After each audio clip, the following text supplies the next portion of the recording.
Hey, Anshu, can you hear us? Anshu? Yes, I can hear you. Oh, awesome. Okay, great. This is working. Thank you Okay. so much for figuring this all out. And do we have a Hey, Yeah, do we have a YouTube link? yeah, let me send it to you on. I'll send it to you on the MLCB. Oh, awesome. Okay. I'll send you the link on the channel. Hi, Johan, how are you? Thanks for the invitation. Wow, look at the view. Yeah. That's amazing. We're figuring out the speaker setups and Yeah, stuff, but yeah, no, you probably saw the Zoom, you got a Zoom like panelist link this morning. I'm still working on my slides. So you can use your own computer, yeah. Yeah. Yeah, so that's another reason why doing it on your own laptop is nice. 'Cause you Yeah. can- Same thing. Hey, Justin. I Hey. just wanted to say thanks for letting me. Sure. Pleasure. How's it going? Yeah, Actually, a couple of people as expected dropped out, so it all worked out with the numbers. yeah. Yeah. As long as we can get the Zoom and everything to work at least. You were starting? Yeah. Okay, you got the Zoom link. I'll Hey, put it. Justin. I just wanted to say thanks for letting me. Sure. No, how's it going? Give me No, some that was quiet good. from now. Couple of people Yeah. as expected dropped out, so the numbers. Yeah. Yeah. As long as we can get the Zoom and everything to work. You were starting? Okay, you got the Zoom link. I'll Hey, put it. Justin. End this okay with us. Sarah, I just posted the YouTube link in our Slack. Okay, awesome. I'll Uh, put it on the You website. just add it to the website. That'd be great.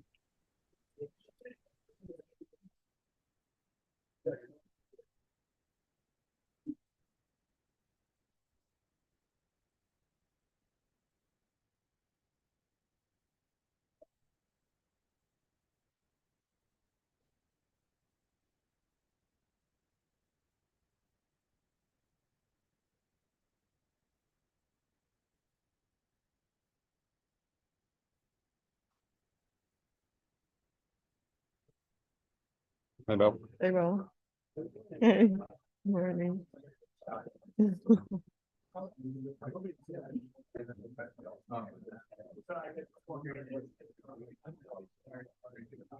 Okay, well, my laptop still doesn't like this Wi-Fi.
Anshul.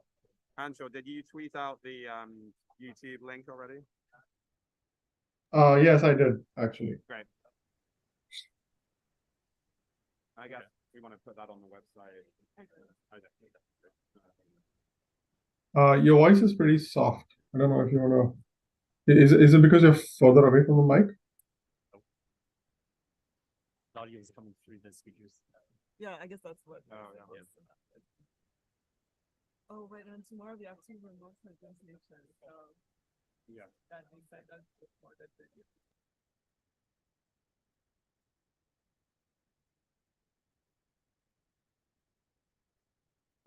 Can you guys say something from the stage? Anshul, Anshul, you're a bit hard to hear because you're coming over the loudspeakers. I guess we could change the audio, right? Or you can, yeah. Anshul, can you say something again? Yeah, can you hear me now? Yeah, that's better. Yeah, there we go. Okay.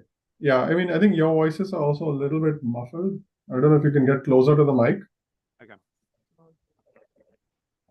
Is it better right now? Yeah, that's much better. Because there's no like, this is the microphone. Yeah. I guess. Yeah. So actually, for questions, it would be really nice for questions if we can use those. Yeah, we're gonna use them. Anshul, do you hear? Do you hear Yeah. me? Yeah, that's very clear. What That's better? what you just said is very clear. I think the previous conversations were a little muffled.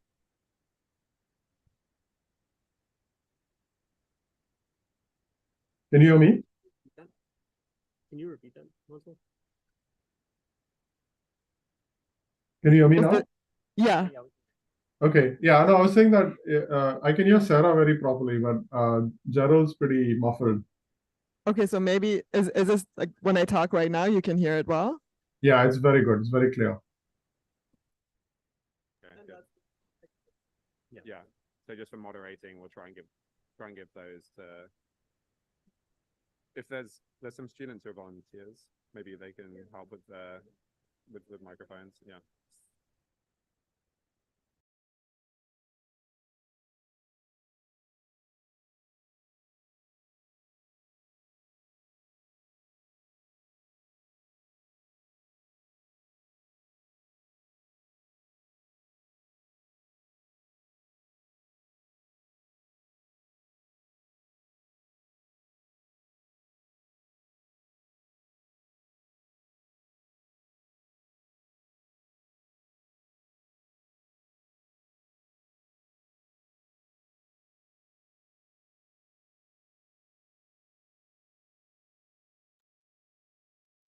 Sarah, do you know which of these two accounts, Gerald or Sarah, are going to be on the call throughout?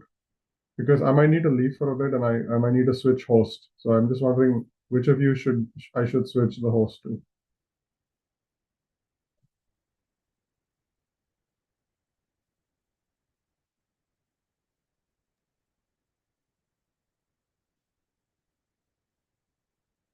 yes, yes, on. Should we switch to speaker? Yeah.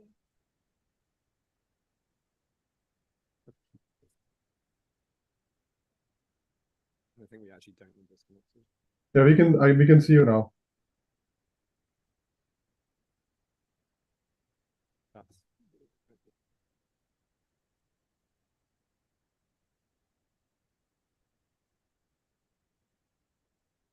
okay. We'll get started in a minute or two. Sarah, are you coming back or are you? Yeah. Well, I can do most of it, but we'll do this together. So welcome everyone. We're really happy to have this in person again. As you know, conferences during the pandemic were not the most exciting thing to attend in terms of engagement. So I think this is really great to see so many people here, and I'm sure there'll be a bunch of people online as well. So for those of you who don't know a bit of history, MLCB originally was a Europe's workshop for many years. Actually, one of the first conferences I went to was Europe's with a MLCB back in, I want to say 2007, which makes me feel a little bit old, but that's okay. And it's always been a really great venue for people who work on machine learning, but are interested in applications to computational biology. I think it made a lot of sense back in the day, having it as a NeurIPS workshop, but now, NeurIPS has gone and the other machine learning conferences have gone so huge. I think it's really great that we have a venue for people who are more focused on questions in biology. And so, yeah, really excited to see how this goes forward. And we also, as I think you will know, have this set up with the proceedings of machine learning research. So some proportion of the most highly peer-reviewed papers get officially published. So that's something, for those of you who don't come from a sort of traditional machine learning community, that was always this kind of gray area of are workshop papers real papers or not. So hopefully that kind of clarifies that angle on things. So we have a really fantastic lineup of speakers over the next 2 days, both invited and contributed. There's also going to be a poster session. We also are trying to support a hybrid option as much as possible. So some of the posters have 1-minute videos, which are on a playlist on the MLCB YouTube channel. So I encourage you to check those out. We're also going to try and have them playing somewhere during the poster session. Not sure we've entirely figured out the details on that, but TBD. Couldn't figure that out. Okay, well, we can have them playing on a laptop at least, I think, probably. So yeah, and a big thanks, I guess, to Sarah for organizing everything here. All seems very smooth so far, and to the other co-organizers. For speakers, we're going to give you the option of either presenting off your laptop or uploading to, so you should have got an email this morning if you want to upload and present off a shared laptop. Otherwise, you need to be on, if you're on your own laptop, you need to be on the correct Zoom link. Other things I should be saying? Yeah. I'll make 2 announcements. So one is for lunch. So a number of you have signed up for lunch. You have a star on your tag if you did that. If you didn't order, don't worry. We ordered 20 extra portions. I knew this would happen. So just wait. If you haven't ordered and you don't have a star, just wait until everybody that has a star gets their lunch, and then there should be extra for everybody else. And then the other announcement is for poster session. So it's going to be in the Allen Atrium, which is the building across from us, in the lobby, basically. So around 4 o'clock, when the talks are done here, we can all walk over there and people with posters can get set up.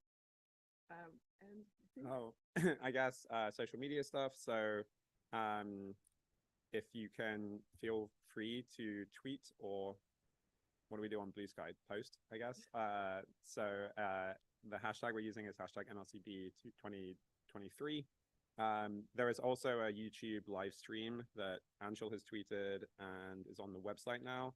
So please feel free to share that. It would be great to have more people able to watch from home or work. I guess it's a Thursday. Yeah, I think that's it. And speaker Zoom links. So if you're a speaker, you can use your own computer, or you can send us your slides and we'll use the computer here. Either way is fine, but if you're using your own computer, you should have received a Zoom link. Everybody that's speaker hopefully received that Zoom link as a panelist, and you have to log into that Zoom so that you can share your screen once you get up here, and then we'll tell you which videos and audios to select so that people can see you through the cameras in their room. And I think that's.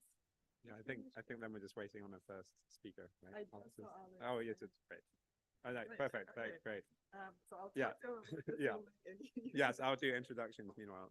So we have Alex Rivas as our first speaker. So Alex has been really a pioneer in this emerging field of using large language models in the biological space, especially for proteins. So he has a pretty interesting background, did his undergraduate degree at Yale in biology and philosophy, and then founded a bunch of companies, multiple of which are publicly traded in the therapeutic development space. And then he's been doing did his PhD with Rob Fergus between NYU and what was FAIR, so Facebook AI Research, and is now, of course, Meta. And the ESM model he developed is one of the sort of state-of-the-art protein language models. And he did some really great work trying to understand the emergent properties of scaling the models and the training set data set size.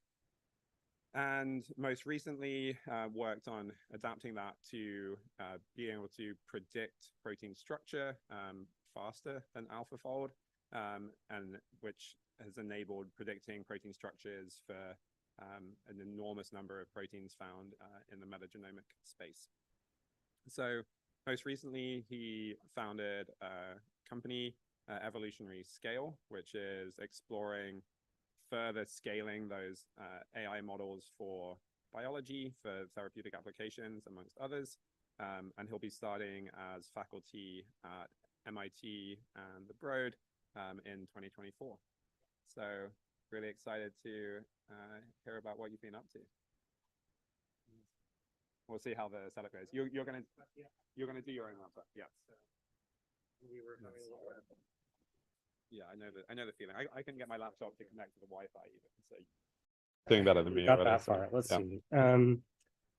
So let's see. This one is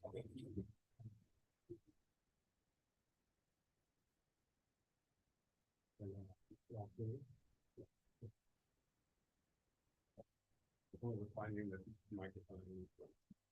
That's the only microphone, but you can try and say, okay, someone. Actually, I mean, if you want to use one of the handheld microphones.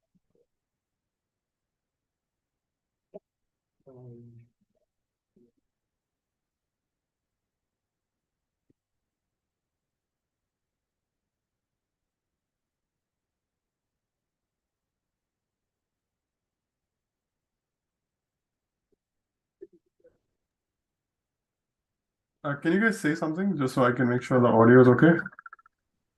Can you hear us now? Let's see. I think I still need to connect the And so where you go to that and sorry. okay, start the video or no, sorry. If you go to the options, Yeah.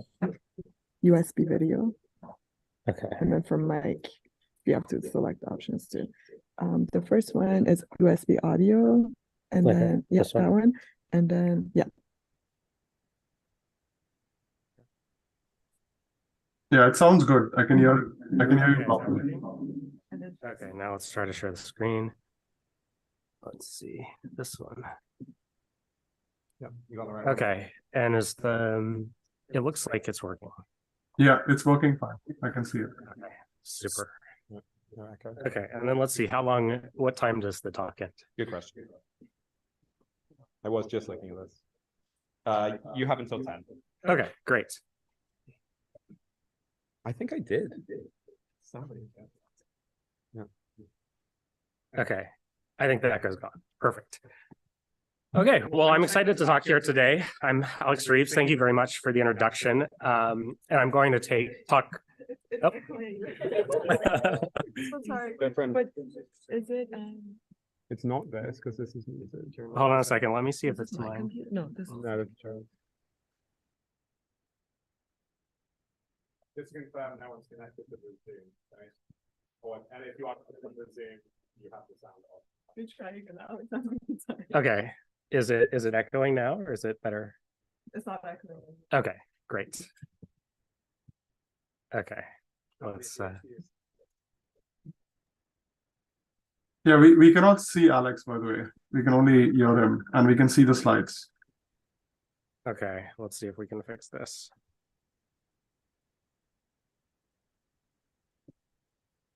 It says you can't start your video because the host has stopped it.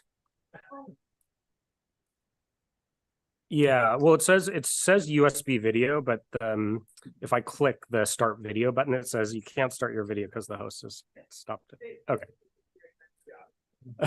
Fair enough. All right. Well, that's fine. I think we have plenty of time, so I think we got started a little bit early even. I'm very excited to talk here today. I'm going to talk about our work, dating back a number of years now, I guess, looking at training large-scale language models for biology and specifically for proteins. So, okay, there we go. And so I guess this is a room of biologists and computational biologists. So these these are things that I don't necessarily need to say, but I think it's really worth, pointing out the importance of proteins and really the potential for being able to understand them, design them, and really make them programmable in the way that other systems that we create are programmable. So the panel on the left shows example of a checkpoint inhibitor. So this has been really a revolutionary treatment for cancer. It's a protein which blocks the ability of the immune system to of tumors to evade the immune system.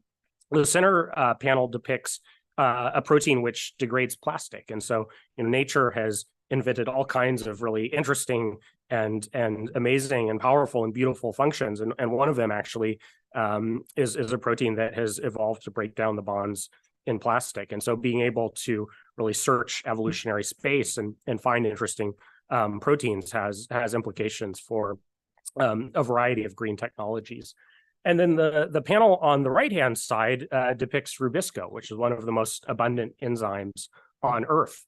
And this enzyme is critical, of course, in carbon fixation, and engineering it is an important target for climate applications. So this just shows some of the possibilities if we could design proteins.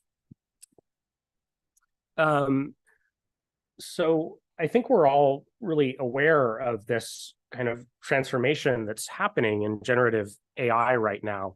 And, there's a really, I think, exciting opportunity in biology. And of course, biology in some ways is much harder because, we have to collect data around biology, but we've had this enormous decrease in the cost of gene sequencing. And this has led to an exponential growth in the amount of biological sequence data.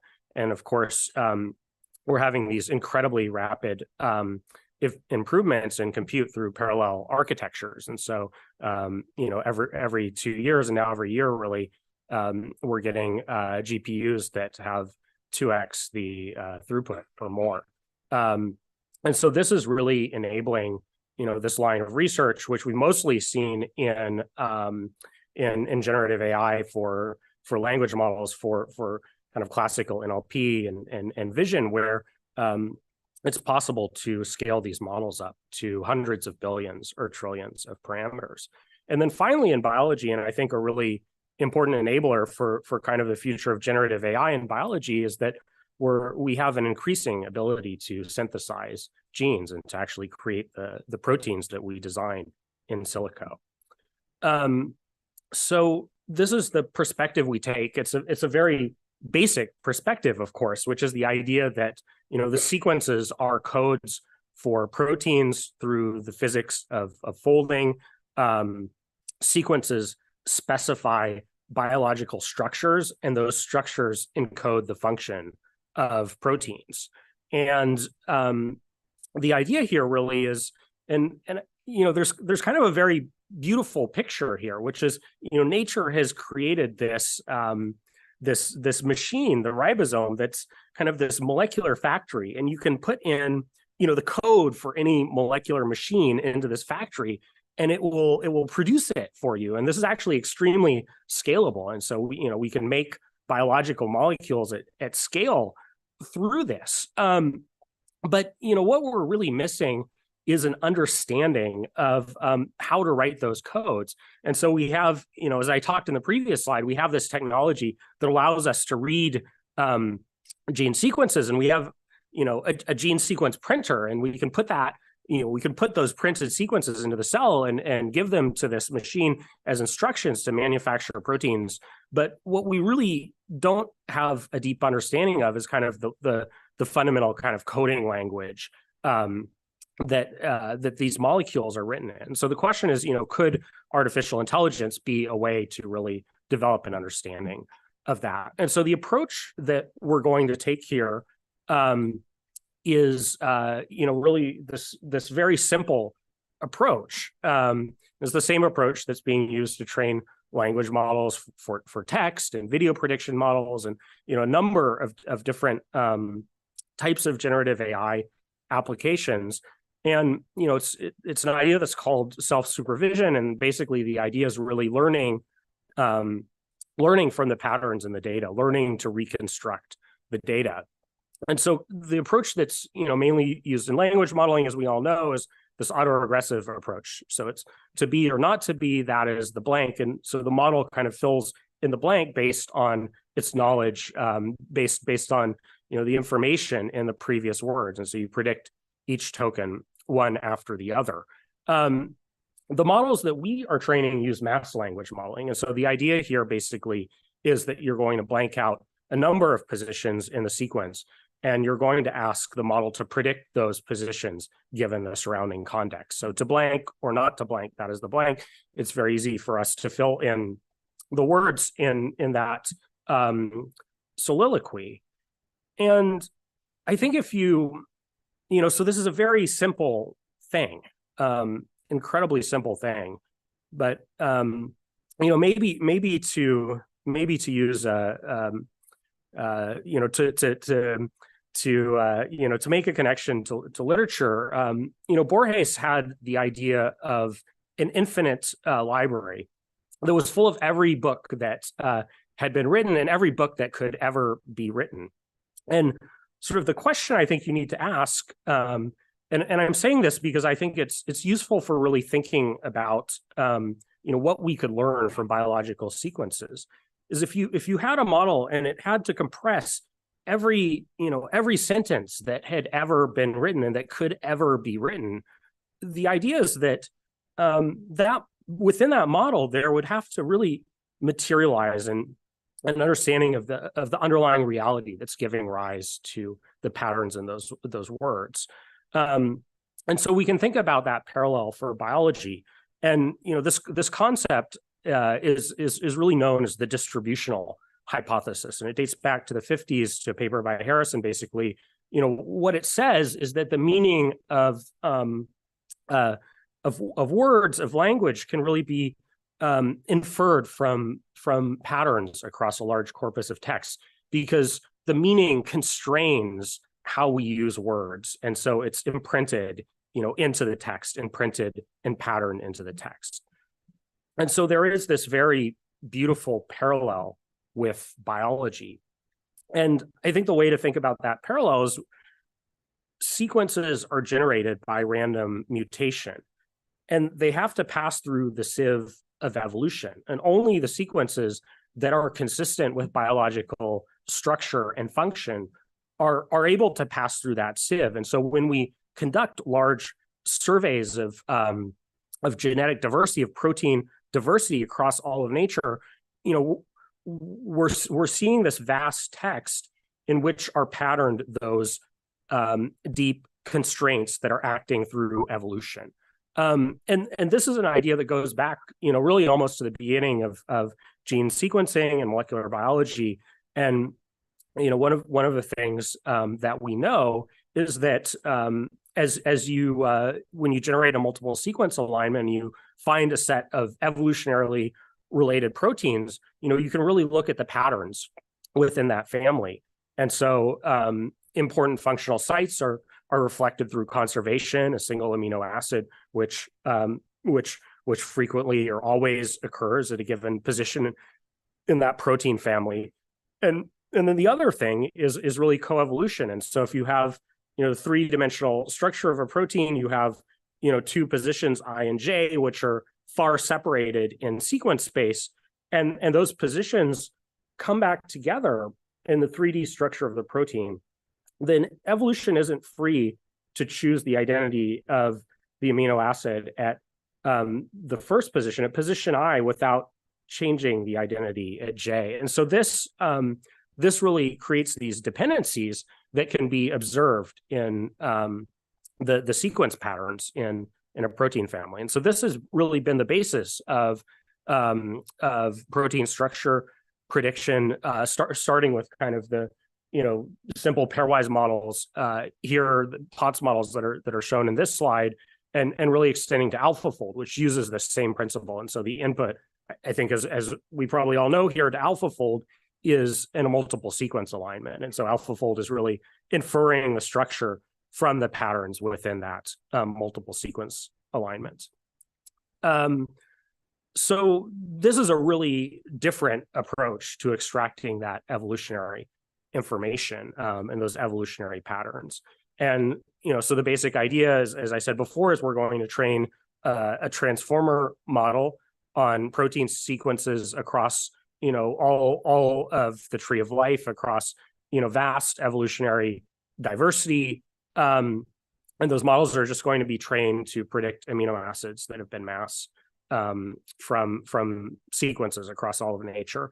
And then what we're really interested in is in learning to perform this very simple task, this pattern completion task. Is there kind of deeper biological knowledge or information that emerges within the parameters of the model, and how can we use that information? And so one of the first things that we saw is that there is this interpretable picture of protein structure that actually emerges within the representations of these transformer models. So the transformer is basically a neural network which takes a set of discrete tokens. It transforms those into high-dimensional vectors, one vector for each position in the protein sequence. And the key kind of mechanism within the transformer is something that's called self-attention, which is really an operation which basically, I think really the best way to have intuition about it is it's an operation that learns to synthesize a graph. And so what it does is it's each position in the sequence outputs a key and a query, and those keys and queries interact and positions through a dot product. And so positions which interact strongly, then a value is basically summed according to the weight of that dot product. And so you can really think about this as those attention weights forming a graph. And so this is depicted on the slide on the left, basically an adjacency matrix, a weighted adjacency matrix. And then information from each node will be summed across those edges. And so you can just look at that graph, basically. And so that's what's shown on the right-hand side here. And so the bottom depicts, so I guess maybe from bottom to top is basically the input to the transformer all the way to the output layers. And then each layer has 20 attention heads within each layer. And so each of those blocks is basically showing the activation of one attention head. And so you can just correlate those attention heads with contacts in the 3D structure of the protein. And so that's what's shown here. If you just use the activation of that attention head to rank all the potential pairs, and then you look at the ability for that ranking to predict whether there's a long-range contact within the protein structure, then you see that there are these heads which really directly correspond to contacts in the 3D structure. And what's kind of interesting about them too is that they're kind of deep in the network. So it's something that emerges, deeper through the processing of the model. And you can look at this visually, and even visualizing one single attention head, you can kind of see what the structure looks like. This is now showing if you fit a regression. It's a really simple regression. There's 660 attention heads in this model, so we fit 660 plus one bias parameter.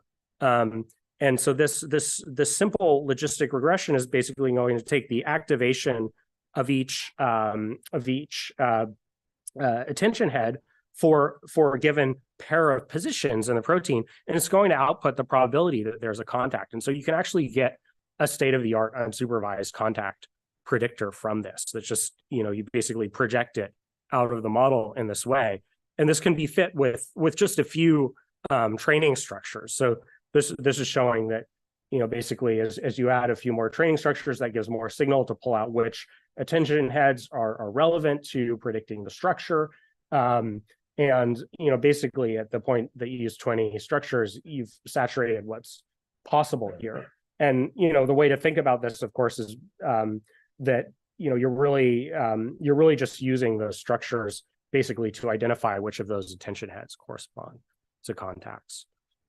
So the other thing that we observe, and probably unsurprisingly, because this model's kind of learning probabilities of amino acids across proteins, across nature, is that the model learns about function and the probabilities that it predicts at each position in the sequence correspond to function. So this is an example of what this looks like. So this is a DNA methylase, and what we've done is just ranked all the positions by the model's entropy at a given position. And so, if the model's very confident in the amino acid and what it thinks the amino acid assignment should be at a given position, then it would be low entropy. And so, you can see here the top 10 positions, for the bottom 10 positions for entropy,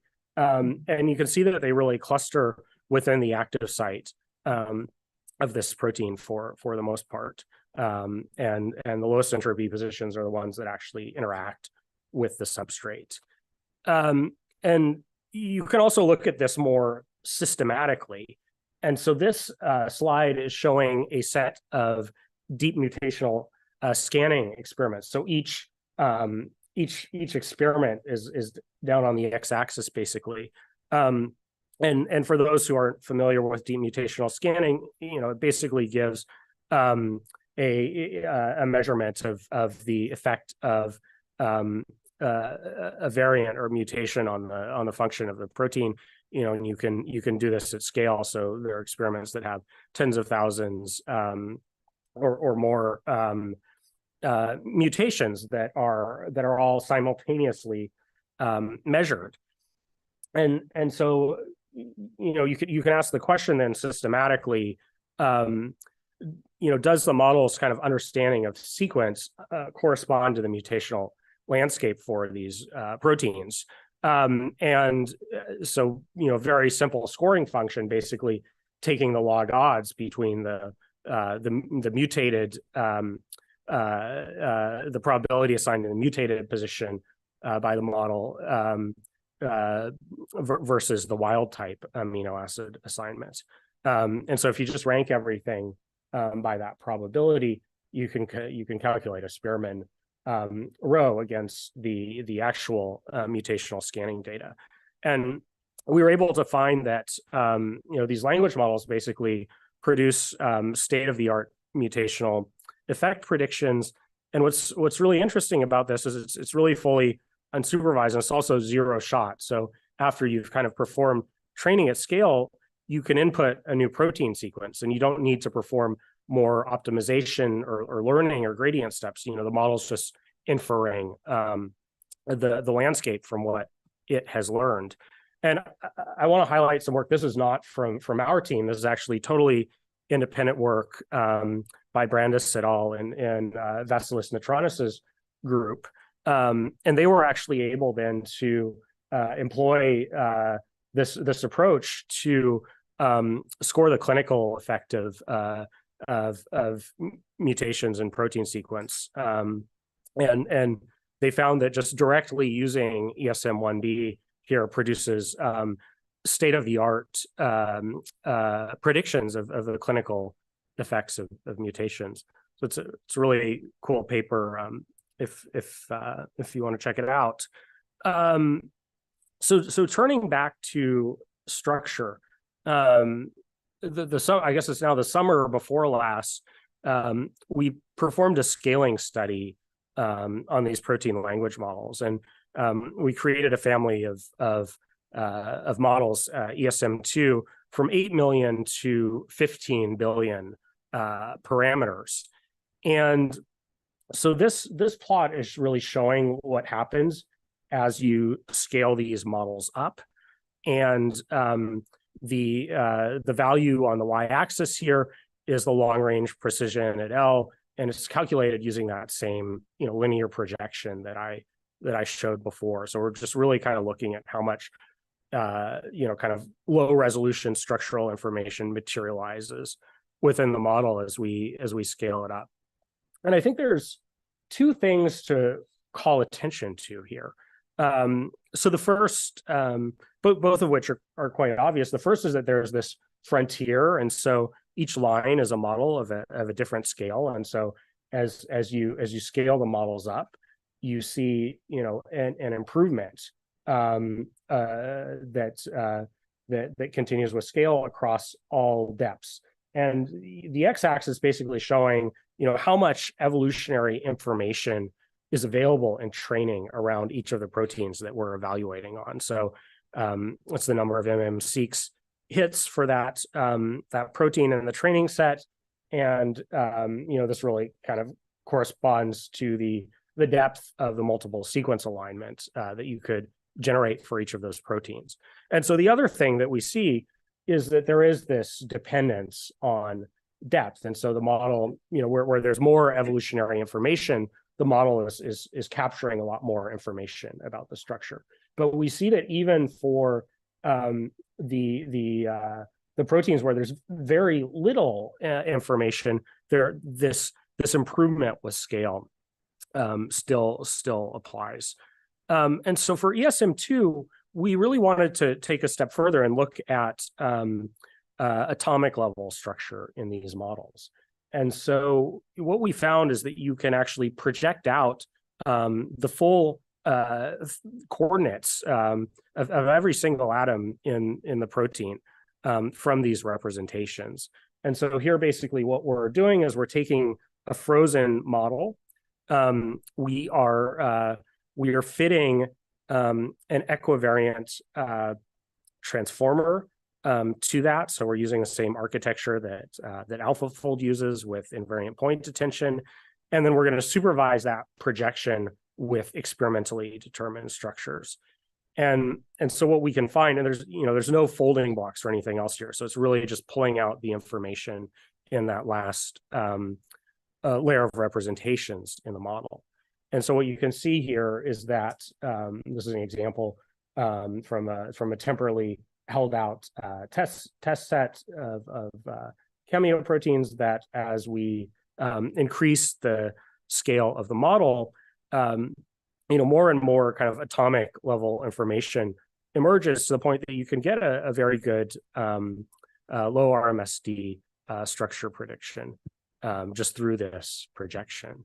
And so we were able to use this then to create a method for structure prediction that really makes its inferences from an individual sequence. And so this is the key distinction from AlphaFold, of course, is that AlphaFold the first step is kind of performing this search, constructing a multiple sequence alignment. And it's that multiple sequence alignment which is the input into the model.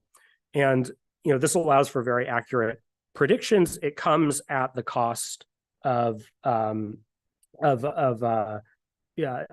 speed, basically. And so if you're the state-of-the-art MSA search pipelines can take minutes or more than 10 minutes. There are faster, less sensitive methods that have been developed that can greatly reduce that time, but it's still a very significant step and really critical for AlphaFold to work.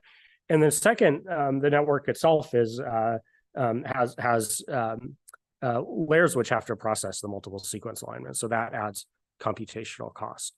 And so really what we're able to do is replace that multiple sequence alignment search step with a forward pass of the language model and just directly compute these representations.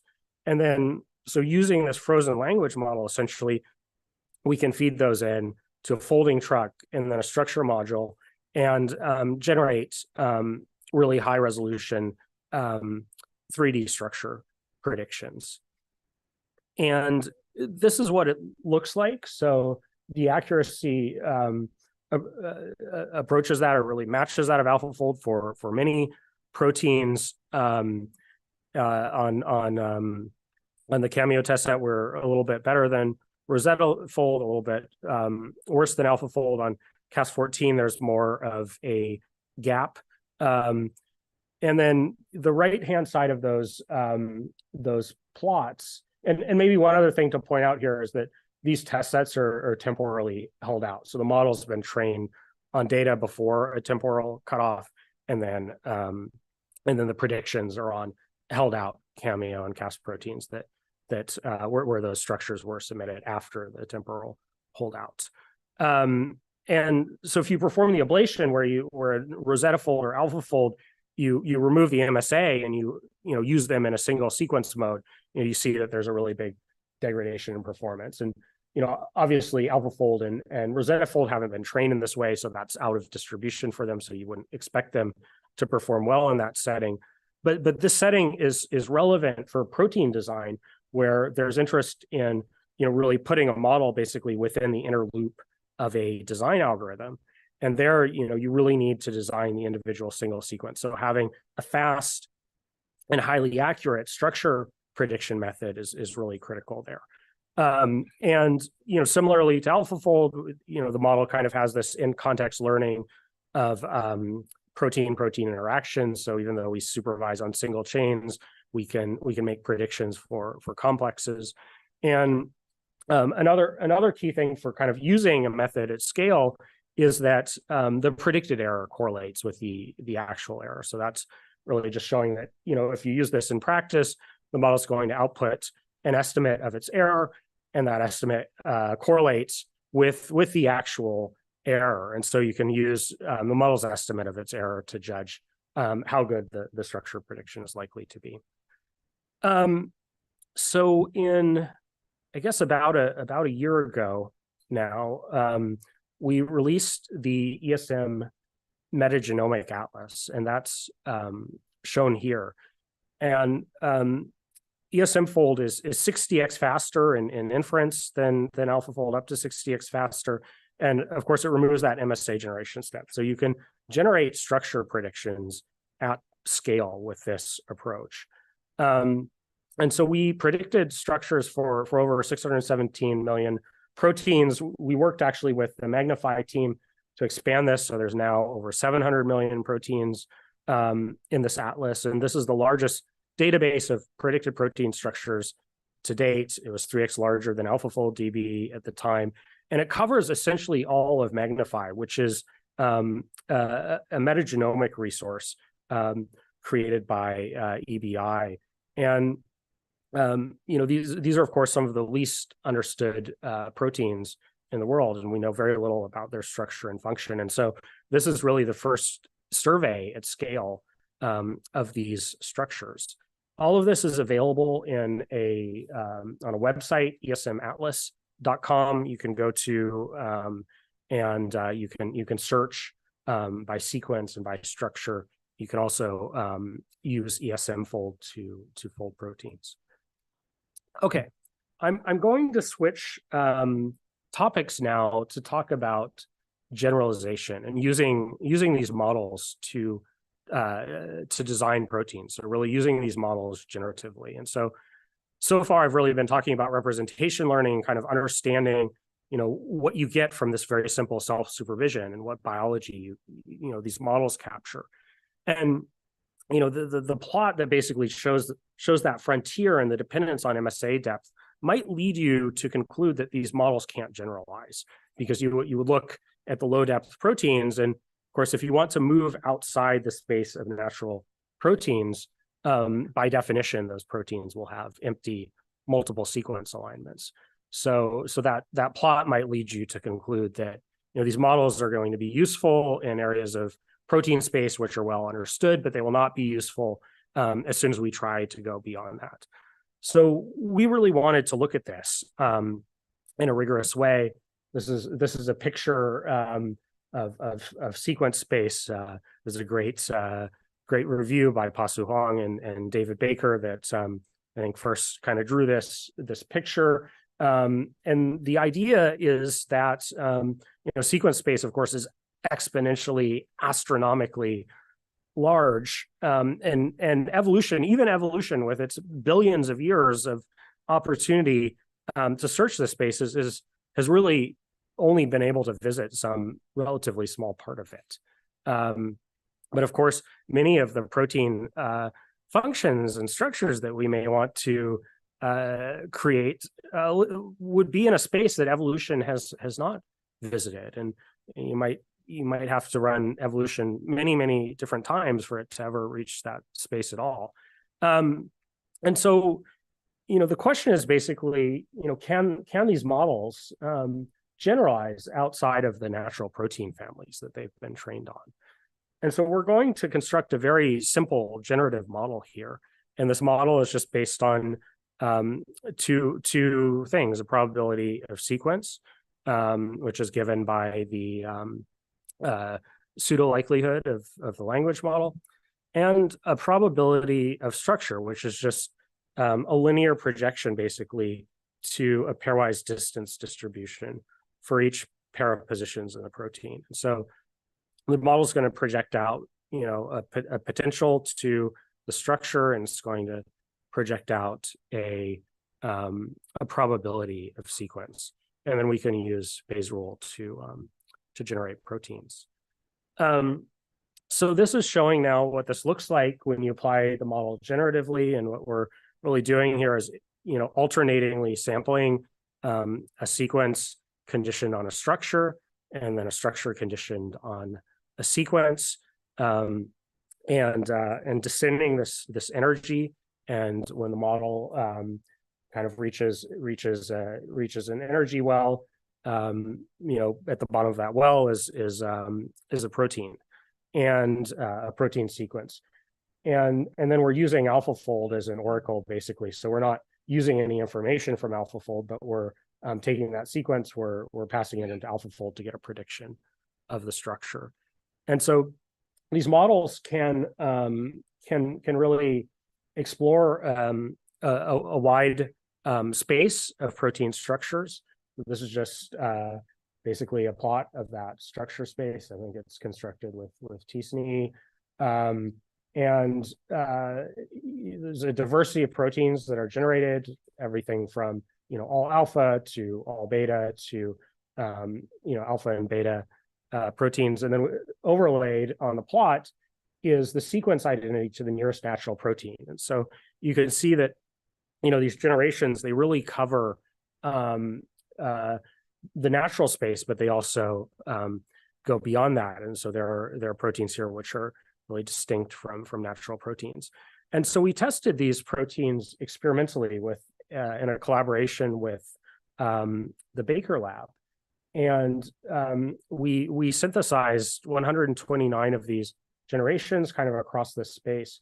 And then we look at two things. We look at solubility, and then we look at the presence of a well-folded monomeric species by size exclusion chromatography. So really basically, we're looking for elution at the right molecular radius, and that is indicative of a well-folded monomeric species.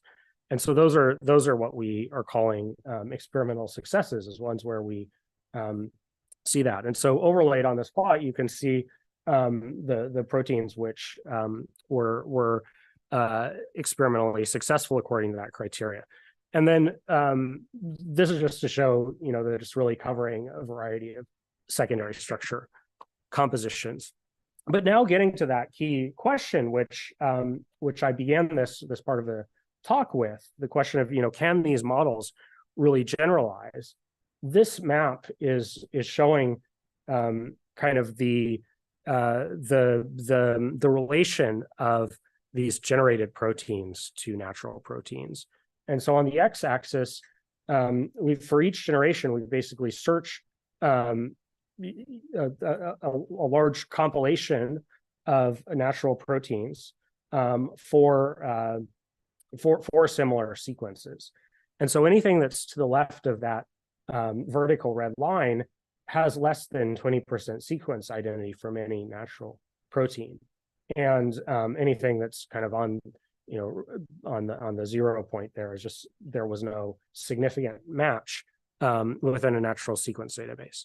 Then the second thing that we did is we took the closest matching natural sequence, and we folded it using AlphaFold to predict its structure. And so that's shown on the y-axis. So the y-axis is looking at the TM score between the predicted structure for the generated protein and the predicted structure for the nearest match in natural proteins by sequence.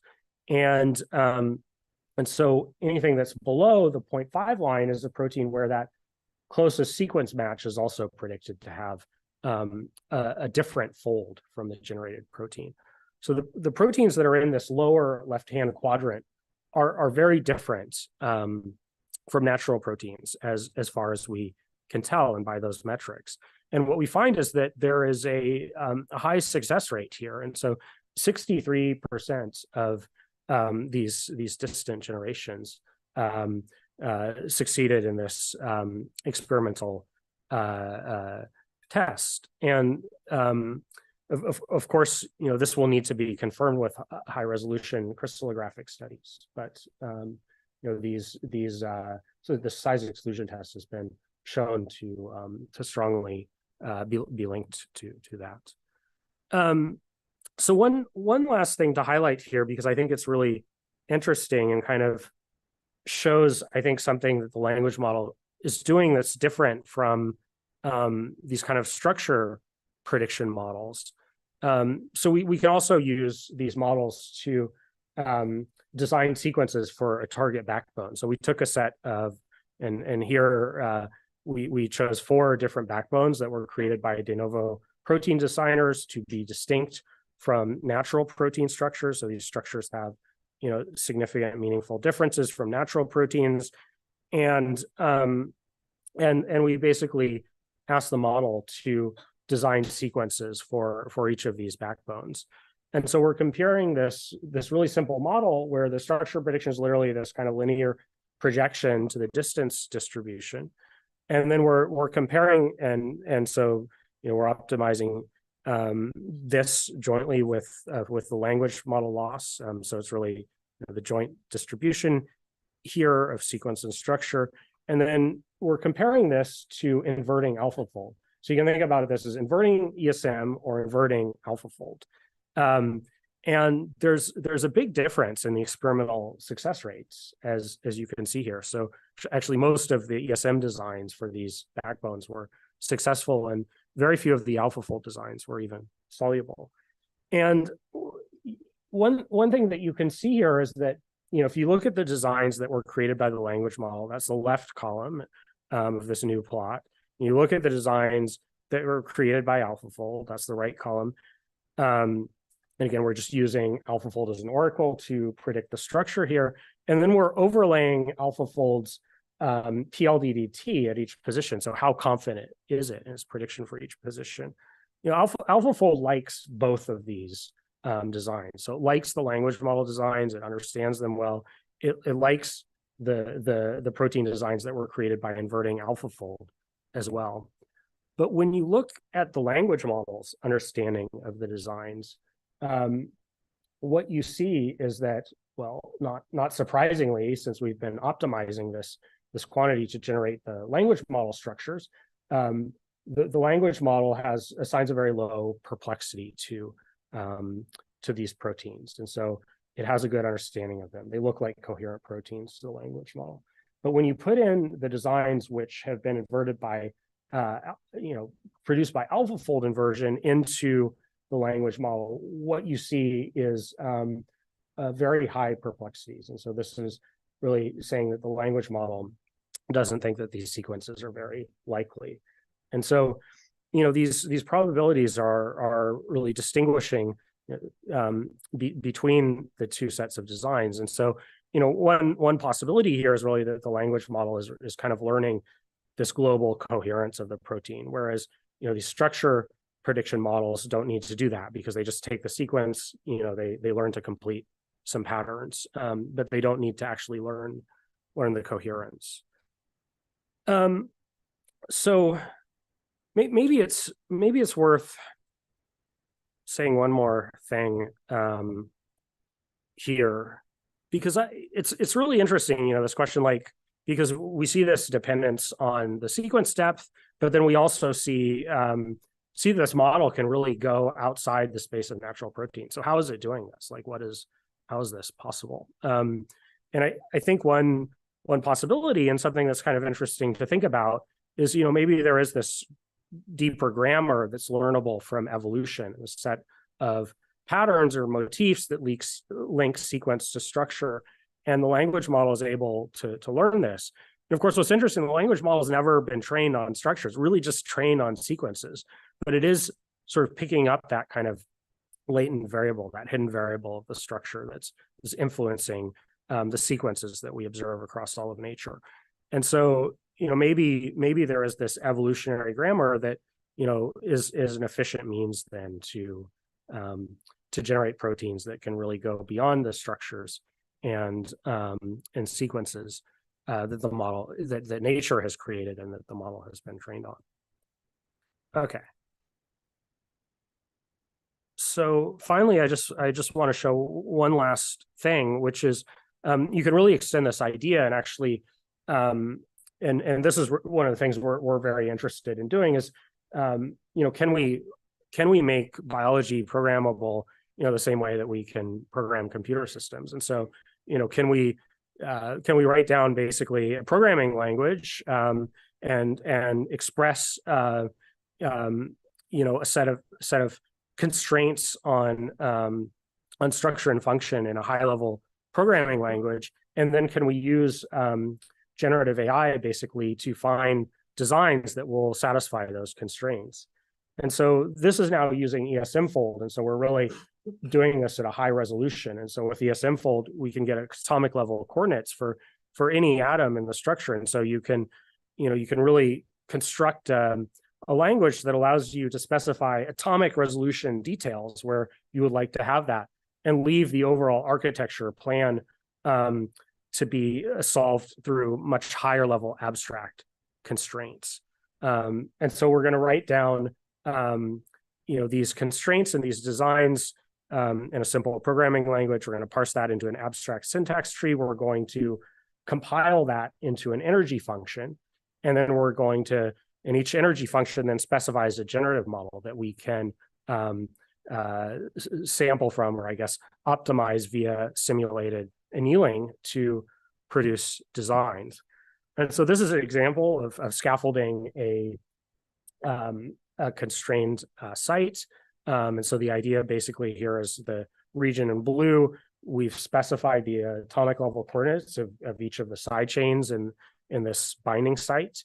And then we're asking the model to find a scaffold that holds those two alpha helices in the correct orientation relative to one another, and also holds the side chains in the right places.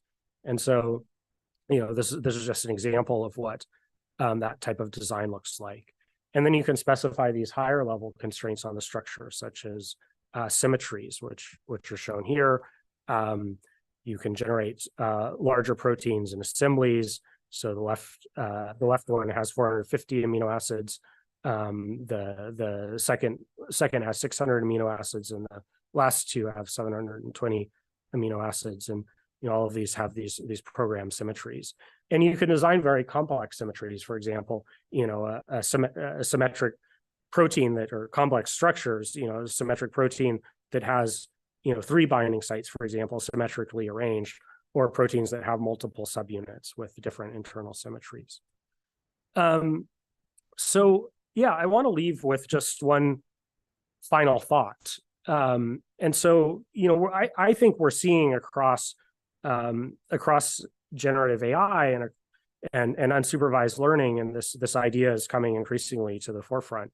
This idea of training on the library of Babel, on this infinite library, that when in the limit of data, basically, and with increasing model scale, as you compress that data with a more and more expressive model, what's kind of emerging is this idea of a world model, or basically a simulator, because it's really that, those are the constraints that are expressed in the data that we're looking at. And so in biology, I think what we can really think about these models as doing is learning emergent simulators of the data that they are modeling. And it's, here we're with sequences, then sequences of proteins, it's really an emergent simulator of, those underlying constraints on protein, their structure and their function. And we've shown that then you can really invert that simulator to design proteins. And so I think this is a very exciting idea as we continue to generate more and more data, and as we continue to scale these models, and we're going to extend this beyond proteins, of course, to model RNA and DNA and cells. And there's a lot of really exciting work happening right now, to really look at unsupervised learning for all of these different modalities. But at the end of the day, what we're creating is these simulators. And, it's so different from the classical idea of a simulator, where we really thought, classically, what we do is like write down the physical rules, the chemical principles. We kind of build this thing from the bottom up. And of course, that so far has really proven intractable. So this is a very different way to think about a simulator as a predictive model. But if it's invertible, you can use it to understand and design biology. So that's really what we're working towards. And I just want to highlight, this is the work of a large team, the ESM team at Meta AI Fair, a group of whom have now left Meta to create a new company. And then the work that I showed on experimentally validating these generated proteins was in collaboration with Basil Wiki and Lucas Miles in the Baker Lab, and Sergey Ovchinnikov and Justus Dauperis. So I'll end there. I have a couple minutes, I think, to take questions.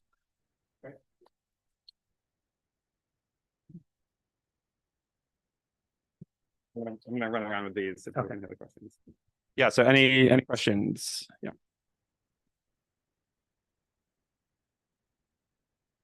Yeah, I was just wondering with these generated proteins, did you get any sense how they would actually function in a living cell? So we've not looked at function yet. We really wanted to start with structure because we can look, rigorously kind of at this question of generalization, but of course, function will be the next step.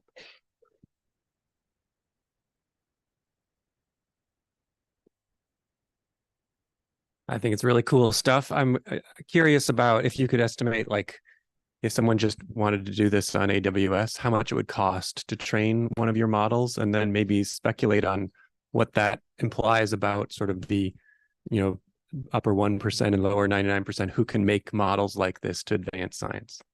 Yeah, well, it's a good question. I don't know what it costs to train ESM2 now, but it's gone down a lot since when we trained it. So, I mean, yeah, and it also sort of depends on the, on the cost structure where you train it.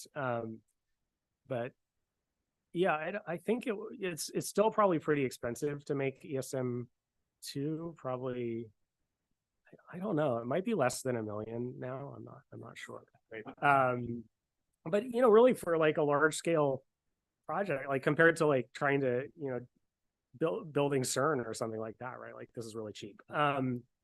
So it's something to think about. But yeah, as we want to scale up to hundreds of billions of parameters or trillions of parameters eventually, which is of course what we want to do, that would cost hundreds of millions to train models at that scale. So it is very expensive to create these models. And I mean, it's, I think this is one reason why open source is really important. So, the models we've created so far have been open source. And so people can build on them. You don't have to go and train them again from scratch. The interesting thing about these improvements in compute too is just that, from a time standpoint, it's moving so fast that it becomes increasingly easy to train the frontier model. So it'll be interesting to see what happens. So I'm very curious about the deeper grammar that you speculated about. So you have the language model is designing proteins that are different in sequence and different in structure from natural proteins, but we hypothesize that there is something that they have in common. So how do we decipher what that deeper grammar is and what it means from a physical point of view? Yeah, I mean, it's a really interesting question. It's mysterious. I mean, there has been some work on this. I mean, so Georg Gregorian's group has several papers on the idea of terms, which are kind of these motifs which link sequence to structure and have been used across evolution. And so, maybe just because for given structures, there are certain sequences that are optimal, right, for each of those parts. So I think there's like kind of two things you have to do here, right? Because you have to get the local geometry right. And typically there's kind of multiple sequences that would be optimal for each kind of part of local geometry. And you have this kind of global coherence problem where you have to then, I think, like assemble each of those local motifs in a way that leads to the overall fold being realized. So you need to assemble them in some kind of coherent or compatible way. And out of the set of choices that are possible in every position, pick the ones that are consistent with kind of a structure, a sequence where its energy minimum through folding is kind of the structure that you're trying to design. So it's a super hard problem, and I don't think it can be solved just by picking the locally optimal motif at each position. And so I think the model kind of has to do two things. It has to understand like that locally optimal set of assignments, but then it has to understand how to kind of put that together coherently. So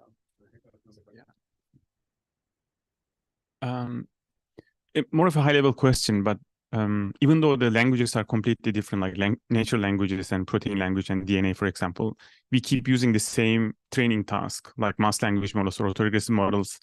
So does this imply that the room for improvement for like injecting more inductive bias or domain expertise shifts more from training to post-training or model evaluation or downstream tasks? Yeah. Or do you think there's still room for improvement during training as well?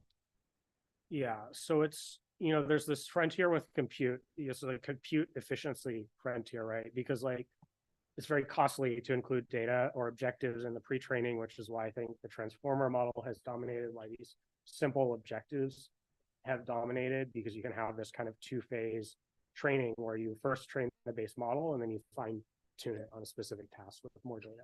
But I do think that the field is moving toward also incorporating more into this pre-training. So I think that's a really interesting, overall direction is kind of how can we supervise the right kind of world model or simulator, and what data do we need in pre-training, and what architectures do we need in pre-training to most efficiently do that per unit compute or per unit data. Like you have, the sample efficiency with data, and you have kind of the compute efficiency, and you have a frontier with both of those things.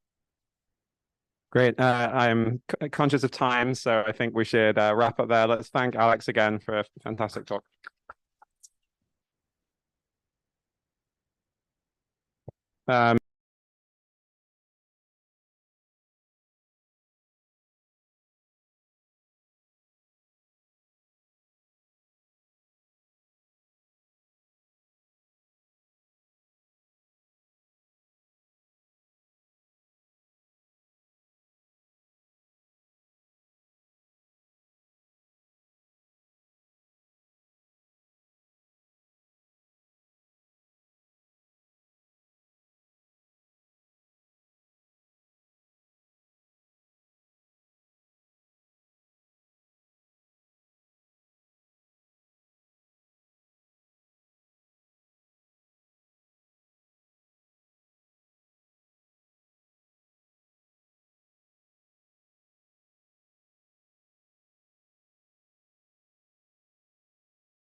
Not quite. I think I told the closed captioning thing. All right. Good, I think. So either hold one of these or stay near that. Okay, good. Your choice. Yeah. Sorry, no, how to get rid of it. It's not how to get rid of it.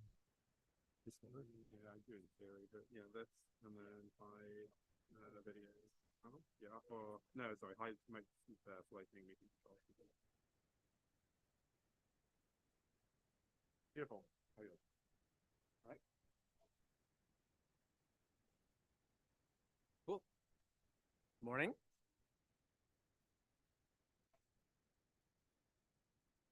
All right, great. So my name's Kevin, and I guess I'll be kicking off the rounds of orals for MLCB. I'm glad to be back in person. And today I'll be talking about a work that we've been doing called TCR-BERT, which is sort of taking a lot of the same ethos and design principles that we already discussed for ESM, but applying it to a special class of amino acids called T-cell receptors. Now, before we get too far into this rabbit hole, I thought it'd be good to cover, what is a T-cell receptor, why do we care about it, and perhaps why do we even need some special modeling to think about this system. So within all of our immune systems, there are these cells called T cells. And one of their key roles is to sort of mediate the immune response. They do this by recognizing what is called an antigen. These antigens are these short peptide barcodes that are presented to both healthy and diseased cells, sort of like a name tag or a grocery tag at the supermarket that says, I'm a healthy cell, I'm a disease cell, or something along those lines. Now, when these T cells come along and recognize an antigen, they sort of may decide this is a bad cell, this is a good cell, and then recruit the immune system accordingly. Now, this binding and recognition effect is sort of mediated by this T cell receptor, this dimeric peptide chain. So we have the TRA chain and the TRB chain, which are more or less separate. And these two chains come along and sort of look at this antigen and make that decision. Now, since this T cell receptor and this T cell response in general is so important to how the immune system works, it's very important for us as computational scientists to be able to say, can we look at these systems computationally and predict how they might behave? And this is, of course, a huge challenge, but it's also very, very difficult to do. And there's a couple of different reasons for that. Perhaps the most pressing one is that these T cell receptor amino acid chains are not actually like most proteins you would find in the human body. But for example, if you were to take something like hemoglobin, which is sort of circulating in all our blood, you would find that, say, my copy of hemoglobin protein is probably almost exactly the same as anybody else's hemoglobin protein. And that's sort of this conservation is sort of the backbone of models like ESM, and it's a backbone of many, many protein sort of analysis tools. The difference, though, is with TCRs, these are actually generated independently within your own body by this sort of very complex combinatorial process. And what that means is that every single one of us has orders of millions of different T-cell receptor amino acid chains that are all valid, they all work, but they're so incredibly diverse even within an individual. And that's not even to cover the fact that if you were to take my TCRs, for example, and anybody else's TCRs, there'd be very little, if any, real overlap between the exact sequences that are being produced and are functioning. So that's one challenge. The other one is that of what is called cross-reactivity, which is that there's no single clean mapping that says one TCR maps to this antigen, binds to that, recognizes that, and that's it. What we see in reality is that one antigen can be recognized by multiple TCRs, and one T cell receptor can then recognize multiple antigens. So this sort of very complex many-to-many mapping that's much more difficult to understand from a sort of modeling perspective. So when we started looking at this problem, we sort of looked at what was being done in the literature up to this point. And what we saw was that prior to this work, a lot of the methods tackling this problem of predicting the behavior of these T cell receptors were essentially these supervised methods, which I'm sure we're all aware. Basically just say we have this set of T cell receptor sequences. For example, we have some method to measure their binding affinities for specific antigens. We're going to train some sort of classifier on top of that. And this works reasonably well. But the critical aspect here is that this doesn't really capture a key aspect of the data, which is that we can actually profile a lot of T cell receptor sequences, but we don't know what they bind to. In other words, there's a huge pool of data that says we have TCRs but we don't have labels for them. So that sort of significantly limits how much we can push these purely supervised methods in this area. So to sort of try and better tackle this problem, we sort of turn to the language modeling paradigm, which we have already discussed in depth this morning. Thank you, Alex. And from there, we want to make some additional tweaks though, because we don't just want to look at this unsupervised or self-supervised task of trying to learn the grammar of these sequences. But we also want to figure out, we have this sort of subset of TCRs with known antigen behavior. Can we somehow integrate that known labels with the self-supervised aspect of these language models? So the solution we came up with is a sort of two-step sequential pre-training process. The first is this sort of mass amino acid prediction model that was common to models like ESM as well. And after we've applied this masked amino acid prediction model to a series of T-cell receptor sequences, we do a secondary pre-training task, which is saying, given a small set of sequences for which we have reasonably well-studied antigens binding affinities for, we want to predict, given this T-cell receptor sequence, which one of this panel of, say, 45 different antigens will it probably bind to. So a sort of multi-class classification step in addition to this sort of pre-trained masked language modeling task that has been discussed already. So after we've done this combination of two pre-training tasks, we want to see, does this actually make any difference? Does this do better than existing models? So the first thing to ask is, well, does this do better than supervised modeling? I mentioned earlier that these existing models do fine, but can we do better? The way we run this evaluation is we take a set of antigens, we take each antigen, we remove its data from training, we retrain this model, and then we take that resulting model and evaluate on that held out antigen to make sure we're not sort of bleeding training a test set.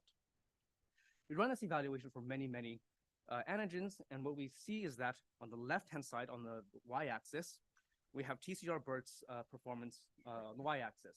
And this is done by simply taking the TCR-BERT model, freezing the model, taking embeddings out, and training an SVM on top of it. On the x-axis, we're comparing against two different supervised baselines. So we have a convolutional baseline on the left and a sort of K-mer-based baseline on the right. And in both cases, the performance of our TCR-BERT model exceeds that of the supervised models in every single antigen that we evaluate in this sort of cross-validation fashion. Now, this in itself might not be very surprising given the fact that it's been pretty well shown at this point that pre-training in general tends to improve upon purely supervised learning. Now, the better question to ask then might be to say, does this model do better than other protein language models, right? Because after all, I'm proposing that we're going to train a different model for this very specific class of molecules. Is this more effective? To do this, we compare our embeddings against those created by two different pre-trained protein language models that have seen, firstly, much more sequence and are much larger models. So this is specifically the TAPE model and also the ESM model that was discussed this morning. And we do the same procedure. We take these models, we generate embeddings that train a simple SVM on top of this to predict for each of these held out antigens, binding versus non-binding. And what we see is that for our model, TCR-BERT, we still outperform these general purpose protein language models. And this is a good benchmark result, but I think the real takeaway here is that even in the era of sort of extremely large billion parameter networks that are sort of open source and seems to be the backbone of everything, there is still space to think about, is there a targeted problem that I can do, a targeted data set I can use to build a model that is specific to an area and may even outperform these large Swiss Army knife type models. So that was pretty encouraging to see. So beyond the benchmarking though, we also wanted to ask, can we sort of like apply this TCR-BERT model to various important problems? One of the most critical problems that is challenging in the space is this problem of cross-patient generalization. And that's this idea that since each of our bodies is independently generating these T-cell receptor sequences, it's very hard to train a classifier that says we can look at one person's data and then generalize to a different person's data, since that's a sort of different underlying process. We want to evaluate this, so we sort of evaluated TCR-BERT's ability to do this cross-patient generalization, as well as the ESM-based models, tape-based models, and various supervised baselines, shown here in the AUPRC curves on the left-hand side. And what we see is that TCR-BERT, again, gives us the best performance. But perhaps more importantly, we see that pre-trained models in general, shown in solid lines, are generally far outperforming these supervised models in dotted lines. And again, this might echo a lot of our intuition about how pre-training works as a paradigm, but I think it's a powerful result nonetheless that shows that this pre-training method is powerful, even under challenging generalization conditions. So that's also a very encouraging result to see. Beyond that, we also showed that on the right-hand side, if you have a very large set of data that's available, we can also fine-tune this model to an extent to also outperform existing models, but I won't dwell too much on that in the interest of time.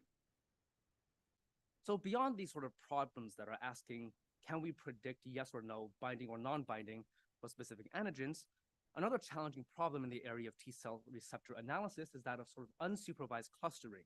Since, as I mentioned before, you can often measure these T-cell receptors, but not necessarily have some sort of antigen binding affinities. So we are often interested in this problem that says, can we identify groups of T-cell receptor sequences that we think share similar antigen binding patterns, even if we don't know exactly what that pattern might be? So essentially a clustering problem. Now, traditionally, this is done using various heuristic methods, such as saying, what is the edit distance between two sequences, for example? And for us, we might be able to approach this using our pre-trained TCR-BERT model to generate embeddings and doing some sort of clustering on top of that. And we evaluate this sort of TCR-BERT embedding clustering method versus the heuristic methods for two different data sets, one on the left and one on the right. And we essentially see that we see a better trade-off curve between accuracy on the left-hand side and percentage of meaningful cluster interactions on the x-axis. So that's also an encouraging result and mirrors what we see in sort of improvements in supervised predictions. So all this is pretty encouraging so far, but one question to ask might be, how are we achieving this performance? Are we just memorizing training set, or are we truly learning something emergent about these T-cell receptors, sort of similar to the structure predictions we saw out of ESM earlier this morning? So to do this, we ask a simple question, which is that if we recall in the very beginning of this slide deck, we have this antigen schematic and these T-cell receptors that are touching it. The biological intuition here is that if these models learning that in the system, the residues in the T-cell receptors that are touching the antigen physically proximal should be the ones that are the most important for determining specificity. So what we did is, for a system, we looked at the attentions, sort of the contributions of each amino acid to TCR-BERT's predictions, and we sort of highlight that sort of interaction here. The green sort of region represents the major histochemical complex that's basically just displaying the antigen. The sort of salmon-colored molecule is the antigen itself, the thing we want to recognize. And the pink and the yellow are the T-cell receptor TCR sequences. Within the pink and the yellow, these solid colored sort of bolded molecules are the regions that have the highest attention, the most important things for predicting. And we see that the things that are most important are also the things that are most physically close. And that sort of mirrors our biological understanding of how this system should be behaving and provides some understanding of why this model might be working so well. So all of that sort of is, I hope, proof that this is a reasonable model. But I really want to close out with one example that shows we can sort of take these models and push them beyond just being able to get good benchmark results or good predictors or clustering or these classical tasks. Specifically, since these TCRs are so important for the immune system, one key question is, can we sort of engineer new TCR sequences to have sort of predetermined good specificity for targets that we have in mind? And the process that we propose for doing this is really quite simple, as shown here on the sort of right-hand side. So let's say we start with a set of TCR sequences. We first want to sort of take these sequences and give it to our TCR-BERT model to sort of rank them in order of which ones are potentially better binders than others. After we do this ranking, we sort of take the top 50% of the sequences, and then we give them back to TCR-BERT. But this time, instead of asking it to rank, we go back to the masked amino acid prediction results and ask it, can you sample for me a similar amino acid to what I have already that is sort of within the manifold of what you might expect naturally, but also different? And then we just re-rank again, and we mutate, so on and so forth, this iterative cycle.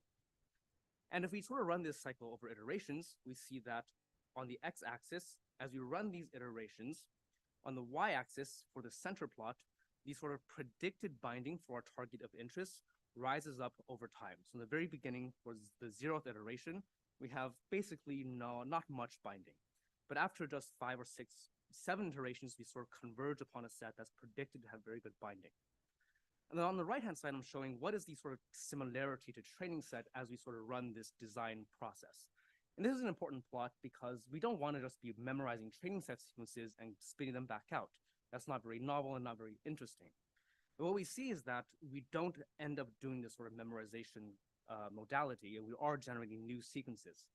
One thing to point out here is that these T-cell receptor sequences are actually only about 15 amino acids.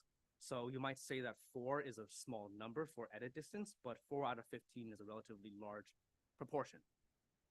So that looks like it does work, but there's this key caveat here, which is that, okay, you're just optimizing some black box function, and yeah, you can optimize that, but we don't really know if that is working. We don't know if that gives us real hits, right? And perhaps the best way to evaluate this would be to put it in some sort of physical model and measure binding. But short of doing that, we can also do something computational that's much cheaper and much faster to iterate. The basic premise here is that we take the sequences we have generated, we go to a database, and then we search it with BLAST and ask, are there experimentally measured sequences that are not in our training set, but are hits to the things that we have generated? And it turns out that there are.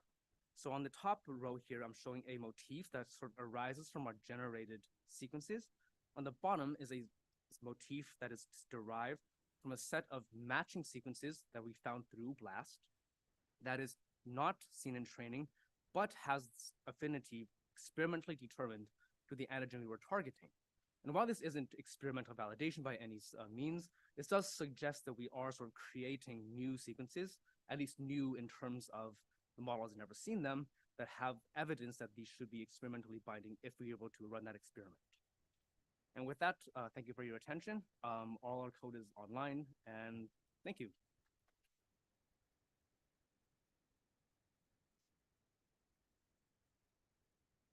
Yeah, we definitely have time for questions. So, I don't know who was first.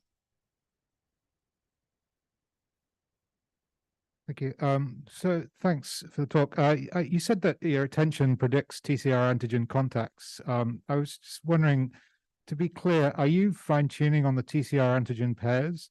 Because you said that you earlier were just doing SVM classifications on the representations. Yeah. Or are you just feeding them in? So that's a great catch. We are fine-tuning on TCR antigen pairs for this specific analysis. So this basically takes from this plot here where we do this fine-tuning process you described, and then we pull the attentions out of that. Thank you. I think you were first. Hey there, great talk. I just had a question. So you can predict the TCR, the antigen for a specific TCR, but have you tried to go to like TCR database for an entire patient's repertoire, where now you have hundreds of thousands of TCRs and maybe 3 or 4 potential viral experiences, and tried to deconvolute or predict the patient's history as sort of like a diagnostic? Yeah, so we did try to do this. As you might imagine, fishing 1 or 2 hits out of 100,000 is incredibly difficult. So we sort of get better than random, but the AUPRC is like 1.001, which is great compared to your baseline of 0.00001, but it wasn't really a result worth showing per se.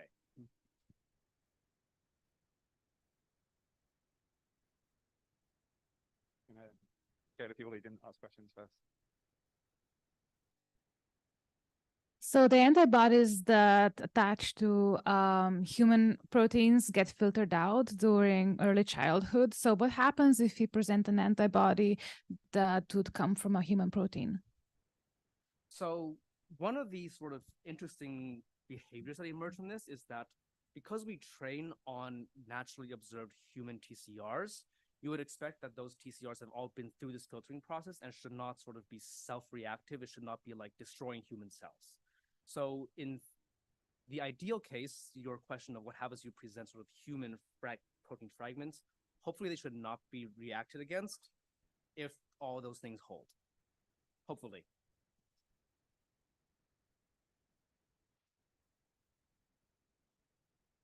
Hey, thanks. That was really cool. I'm just curious about the general issue and with all these large language models is, you know, the issues related to leakage, and you almost always end up in a sort of transductive setting. But particularly for the supervised task, the antigen recognition, have you investigated how the performance of your model varies as you sort of like you did in the last slide, sort of vary the similarity between the test example and members of the training set?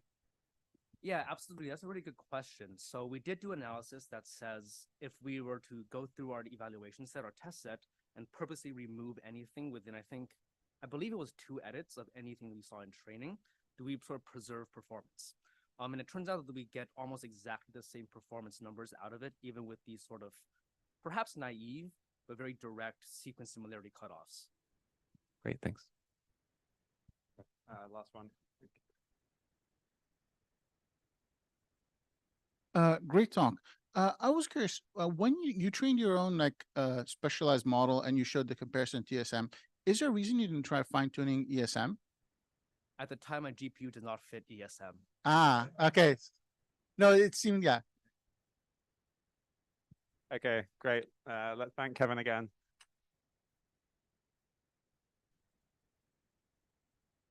So next up we have Nathan Frey from Prescient, who's going to tell us about protein discovery. Great. Are you going off this laptop as well? Okay.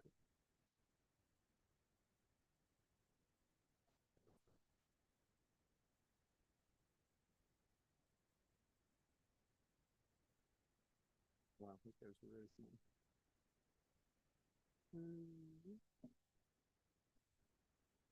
Where's your? I'm not sure. I don't know where you. It's just on. Yeah, there we go.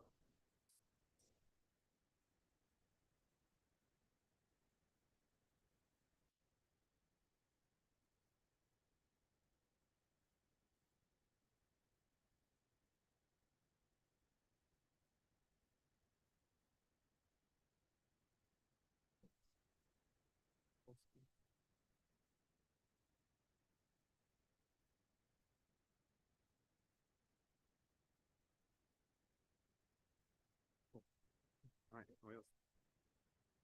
Great. Thanks very much. I'm Nathan. I'm a machine learning scientist and group leader in prescient design. And yeah, I think I'm going to jump right into it. Alex and Kevin gave some great context here. So I'm going to be talking about a new method that we developed for protein discovery. I'm going to focus on antibodies because this is an area where we run a lot of experiments in Genentech, so I can show you some exciting wet lab results. For my purposes, an antibody is a very simple thing. It's just a protein that recognizes some other protein and binds to it. That's the antigen, and then kicks off, some kind of response. So as we've seen already, large language models are all over the place in protein design lately. We've also been very interested in tracking a lot of progress in diffusion models as well. There's so much work in this space that there are now helpful lists all over GitHub where people try to keep track of all of the work that is going on in this space. But for us, therapeutic proteins present a lot of very unique challenges that make a lot of prior methods not perfect fits. So in particular for therapeutic antibodies, this space, like all protein space, it's very large.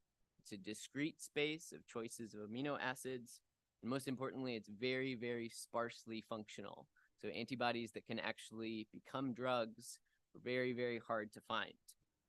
Another interesting thing about antibodies, immune system proteins have very well-conserved regions and also very high entropy variable regions that undergo rapid evolution in your body or in animal immune systems. So this makes things like evolutionary learning and large-scale training very difficult, just like we saw in the TCR space. So I'm going to lead off with the headline, which is that we have kind of a brand new method that's not a large language model. It's not a diffusion model. And we can generate functional binding antibodies to new targets.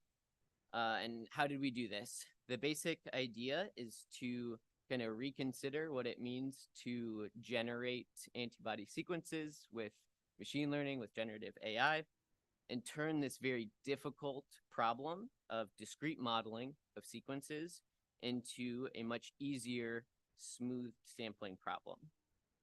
So when we think about generative AI in diffusion models, we generally have, or other types of generative AI, we encounter energy-based models and score-based models a lot. For an EBM, the idea is to model the energy surface of the distribution that you're interested in. But for discrete spaces, these energy surfaces are very, very rough. This leads to brittle training and difficulty sampling. There are a lot of tricks to rescue EBMs, but if you're a recent, I guess, convert to the ML space, you may not have even used an EBM before. They've been abandoned largely recently. Score-based models are probably much more familiar. These are underlying basically all of the diffusion models that people are using these days. And here the idea is to learn the gradient or the score of a log probability density. In a score-based model, we have a noise schedule. So we're learning the gradient of a score function of noisy data over many, many, many noise scales. So from some kind of very simple noisy distribution to the actual things we're trying to model. This is also brittle. It's very hard to train a diffusion model in a new space if you're the first one doing it, and sampling is difficult as well. There are lots of tricks and cool things to make diffusion models work well. So we have kind of transformed this discrete modeling problem into a very simple one of trying to model smooth, noisy data. And we've introduced this method called discrete walk-jump sampling. So the idea is that discrete protein sequences that form a distribution is very, very hard for a machine learning model to learn. So don't do that. Instead, learn the surface of some kind of noisy, smooth space, which are not proteins. It's a noisy distribution. Train a model, could be an energy-based model, could be a score-based model, to walk or sample this new smooth energy landscape, and then sample from that. So you're sampling noisy data, not proteins yet. Then you have a completely separate, completely decoupled model that is trained to jump back from this noisy data back to real protein sequences. So these are totally separate, and the intuition is very similar to diffusion models. If I have my discrete space, my data density, where I have very few examples, and I'm trying to learn this score function, it's only going to be accurate where I have data, and everywhere else, it's not going to work. So the easiest thing to do is to perturb that data density. The easiest way to do that is to add noise. This gives us support over the whole space, and we can learn a good score function over the whole space. This is just a picture of kind of what this score function is doing. This is kind of inspired by work called neural empirical Bayes, and it's very simple to understand. The X's here are your noisy data that you're actually trying to model. Y is the smooth manifold that we've introduced. And when you train a model to denoise or to jump, it's kind of a compass. It's telling you via this learned score function how to return from this smooth space, which is really easy to learn and easy to sample from, how to return back to the space that you care about. I'm going to show this again because it's and say it just in a couple different ways because it's usually brand new and unintuitive. For a protein, this is really simple. You take a one-hot encoding of your sequence that just says what amino acids are present in which indices, and you add Gaussian noise to that one hot. So it's no longer a simple representation of your protein, it's some noisy one hot vector. We train, in our case, usually an energy-based model to learn the energy surface of those noisy vectors, that noisy vector space. And then we train a separate denoising model, usually a ByteNet, could be a transformer as well, to take samples, take these noisy samples, and jump back to clean proteins. So that's why we call it walk jump. This is a Langevin MCMC, so it's a non-autoregressive method where you use the gradient from an energy function to sample. That's the Langevin MCMC, or the walking part. And then you use the score function to jump back to clean sequences. So one way to think about this is as a single step diffusion. There's only a single noise scale in this method, and you can sample a new noisy sample at every step and turn it back into a real protein instead of running this long reverse diffusion to get a single sample.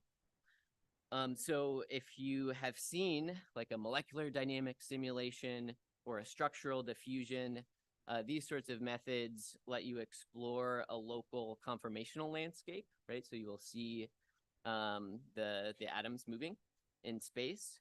Walk jump kind of enables you to do this, what we call an alchemical ensemble exploration. So at every single step of this chain, you can very easily jump back to a real protein. You can use a fast folding method. We use an internal method called equifold. You could use ESM fold, anything that's really fast, faster than your sampling. And then so you get a structure that is mutated at every single step. So this is like exploring the local mutational landscape around wherever your starting point is, which could be a sequence you're already interested in, or it could be sampling from total noise. I'll just go over this briefly. So the method, it outperforms autoregressive methods, large language models, mass language models, GPT 3.5 and GPT 4. There's a kind of cute benchmark I did against GPT that if you're interested, you should check out the paper. It's actually, these methods with good instruction fine-tuning are actually not so bad at protein design. It's of course much faster than diffusion. You get much faster sampling because of the single noise scale, and better sequence diversity as well. So that's our in silico evaluation, but how does this perform in the lab? So we have a kind of toy example here on trastuzumab, so trying to bind to HER2. There's a nice data set of mutagenesis experiments that modify a particular slice of the sequence of trastuzumab that's most important for binding. It's a large search space, even if you're just trying to redesign this one chunk, a 10 to the 13 dimensional search space. So the task is to generate novel segments, novel CDRH3 segments that are distinct from your training set, that retain binding to this target. And so HER2 is not a particularly exciting target, but it's something we can talk about openly. There are also problems with it, but we also have comparisons against language models, structural diffusion, and discrete diffusion. And the kind of upshot is that discrete walk jump sampling has a much higher binding rate for redesign compared to any of these other methods. This is without any kind of oracle. There's no filtering. There's no additional model trying to predict binding here. We're just sampling from the model and testing in the lab to see if we have binding. If we do apply structural filtering, like we try to retain the binding mode or the binding geometry of trastuzumab, the actual drug that we're basing these designs off of, we can improve the binding. We can improve the binding affinity, but it doesn't actually change the overall binding rate at all. This, I can't share a ton of details yet, but just to say that, this method doesn't only work on HER2, it works on a bunch of different antigens and a bunch of different epitopes, so different binding sites across those antigens, and we'll hopefully, be able to share a lot more fun details about that very soon. So yeah, kind of in summary, I really like this picture from Brian's paper on, what are we trying to do with these generative models? We have this full mutational space of possible proteins. There's a submanifold of high intrinsic fitness, so high evolutionary plausibility, where these are high likelihood sequences that will express in the lab.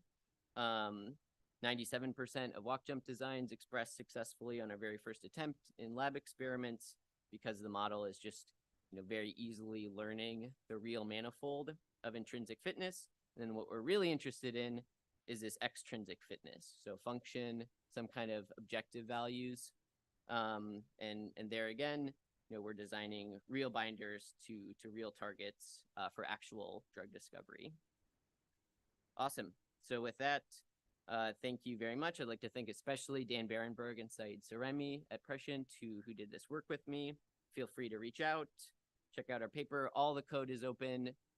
Feel free to get in touch with me either at the conference, I'll be around, or shoot me an email.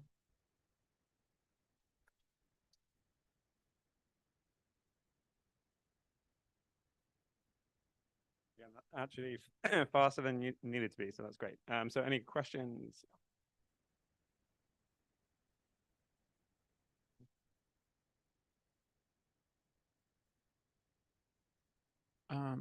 I was wondering if you have any thoughts about balancing the sparsity of the landscape and the amount of noise that you use during the training.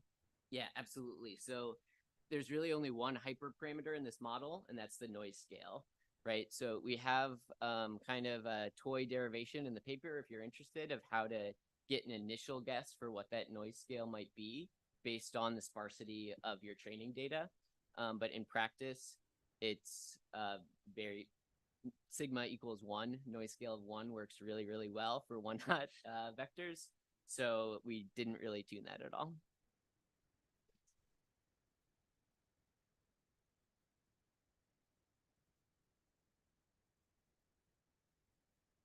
Really cool talk. Thank you. I was wondering if you guys tried operationalizing the Langevin equation as part of like a VAE, and if you guys benchmarked against a VAE. Yeah, absolutely. So there's no real restriction to what kind of space you're operating on, right? We chose a one-hot encoding just because it's very, very simple. But actually, you could use the latent space of a VAE or any other embedding that you want for the sequence.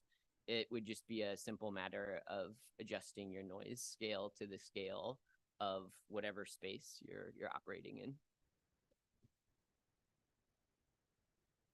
I'll ask one if there's no more. So in terms of the training setup, are you training on like one protein family at a time or more broadly? Yeah, so method's super sample efficient. So if you want to, you can train on like 100 examples, 200 examples that you're trying to capture a really targeted distribution, or you can train against the entire observed antibody space or all protein space. It's just whatever distribution you're trying to model.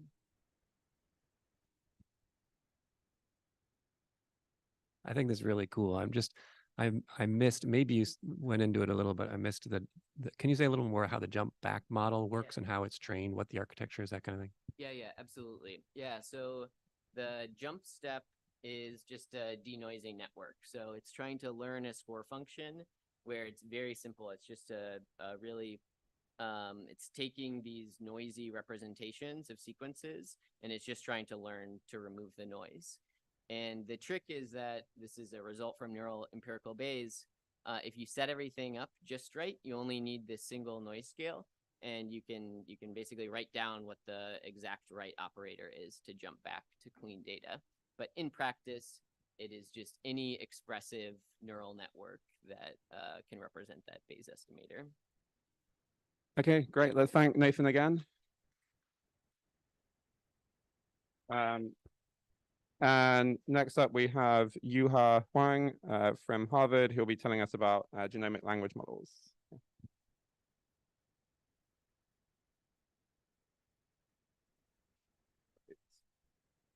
There's actually, yeah. I wonder if this works. Yeah. Oh, because it's Google Slides. Hopefully, I think the question is whether it. The question is figuring out the sharing. So, I guess it'd be this. Let's see. I think that should be the right one. Fingers crossed. Okay. Thanks.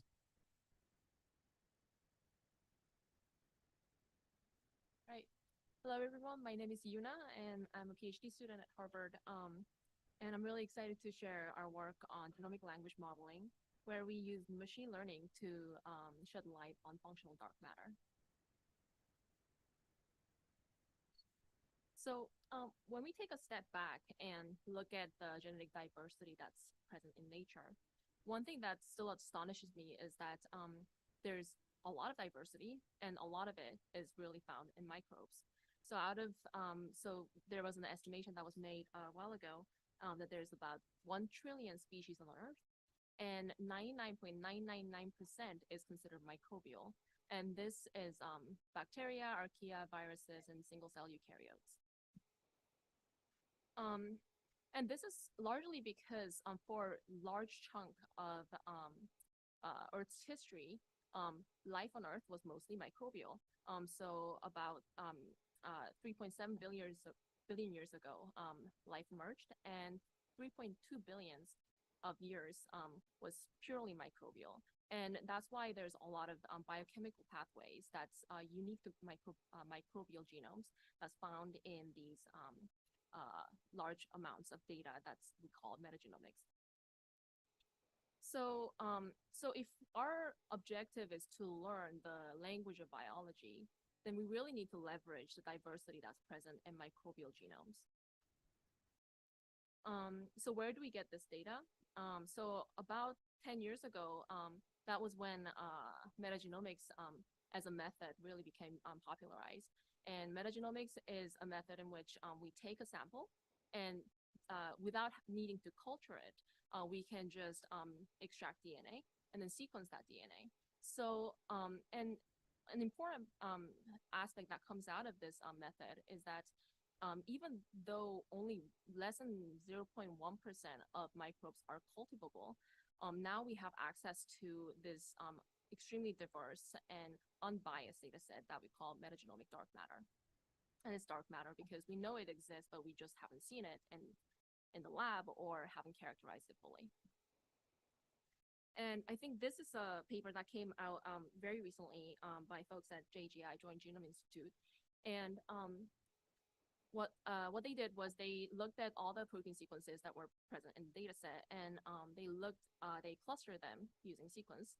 And they found that as more samples become available, cluster number or protein sequence cluster number increases linearly with reference genomes, but exponentially and without reaching a plateau for metagenomes. So even though we have a lot of data, we might have just scratched the surface of the diversity that we're looking at here. So there's been a lot of really cool progress that's been made in structure. And structure is very important, but far from everything to understand biology.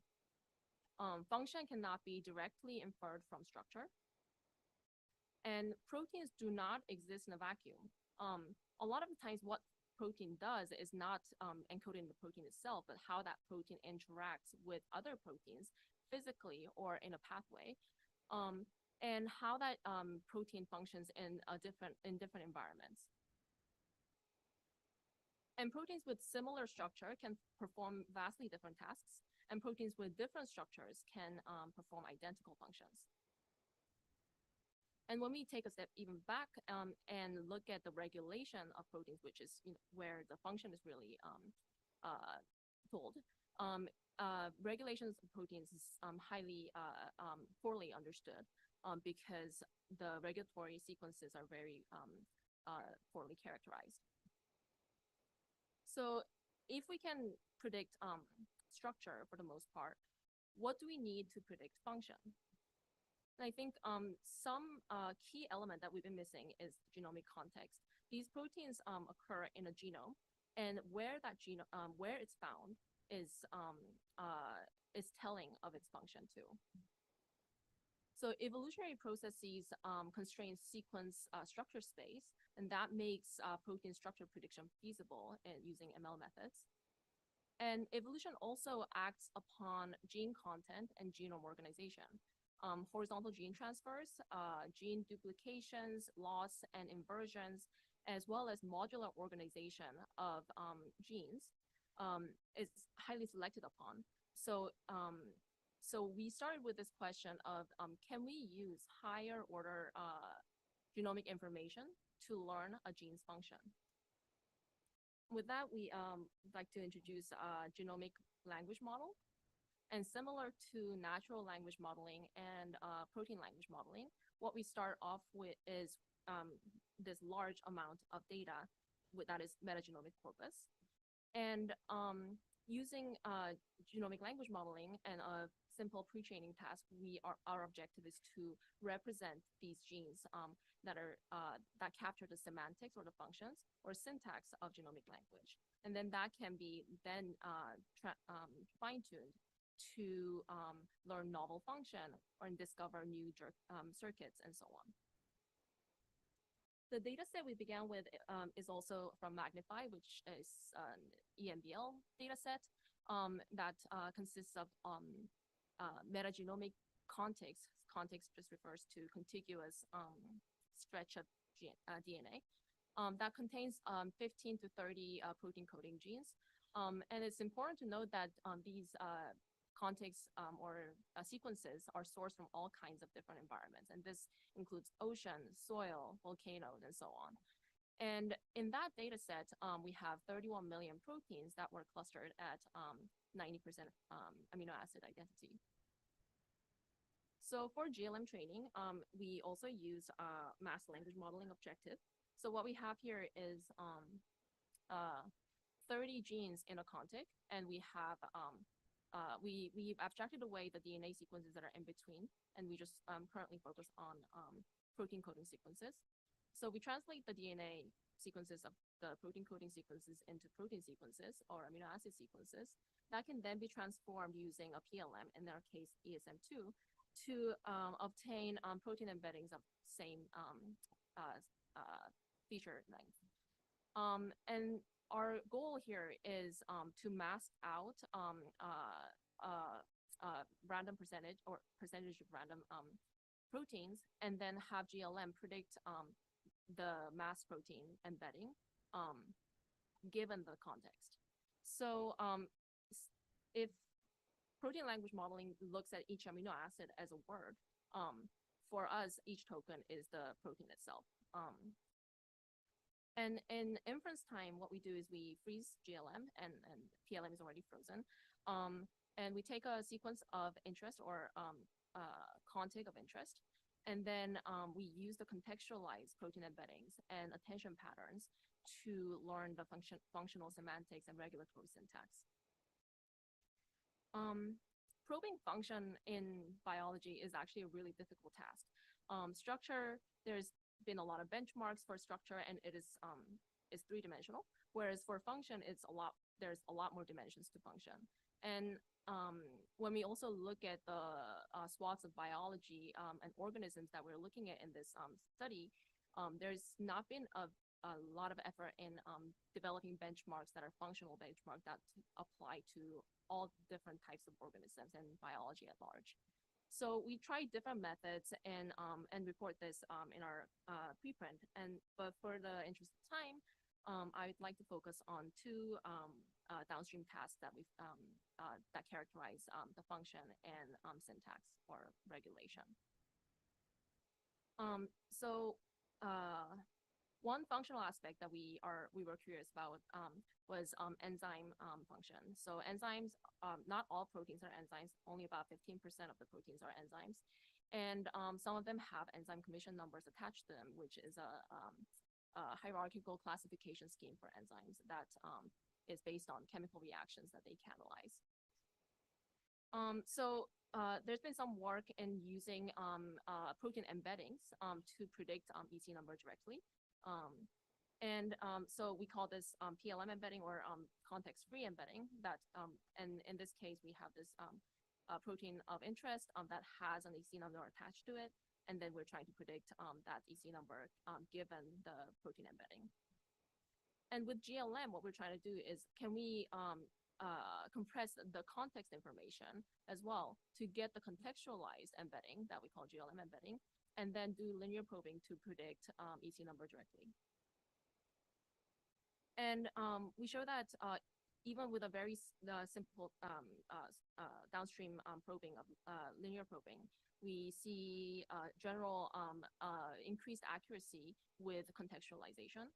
And when we look at different categories or different EC categories, we see a lot more ECs that are statistically significantly more high performing with contextualization than those without contextualization. And I think these sort of ends of the distribution would be interesting areas to look at as we further define enzymatic function. Another aspect that we were curious about was whether we can retrieve syntactic information from GLM. So syntactic information has been probed in LLMs or natural language LLMs using attention patterns. So in this example, they are able to retrieve the syntactic graph from the attention patterns alone. And the simplest regulatory syntax that we were curious about was operons. That's functional units of multiple genes that are co-regulated through code transcription. So what happens is there's gene A and B and C, and they're co-transcribed. And what these proteins not only work together, but oftentimes form a complex that conducts a same function.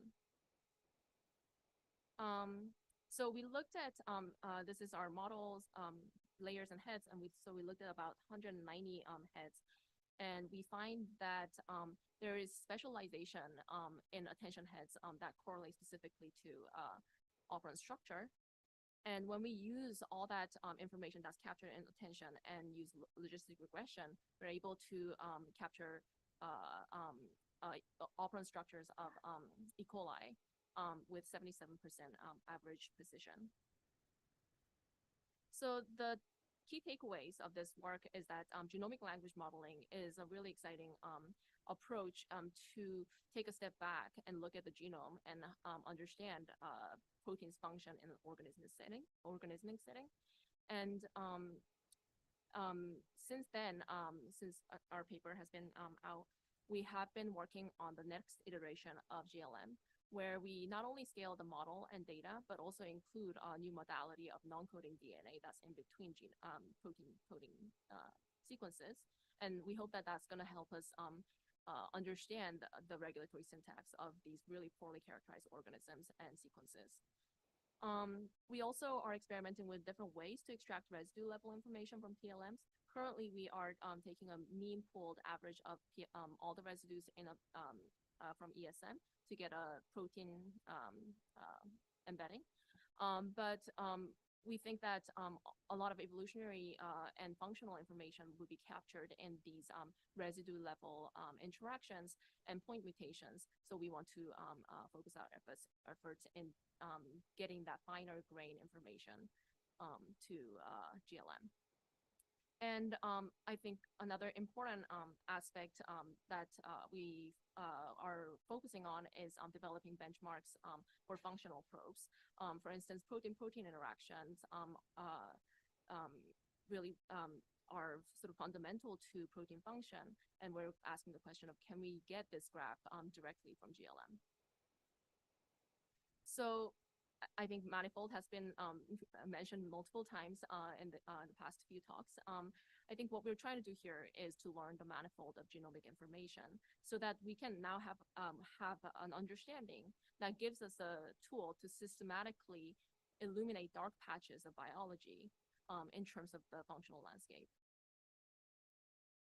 And once we understand the relationship between the protein and its context, that enables us to not only understand biology, but also harness biology.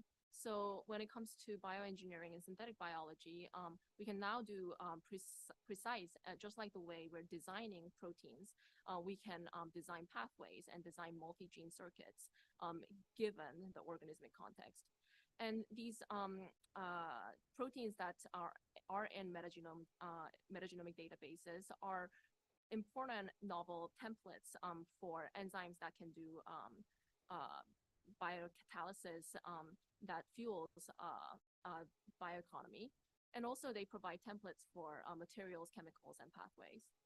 And even though right now we're focused on microbial data, still important to note that still has consequences in human health as we try to understand disease states in human genome. and microbial interaction with microbiome and human, and also predicting evolution of pathogens that are largely microbial. So with that, I would like to acknowledge our collaborators, and yeah, I'm happy to take any questions. Thank you.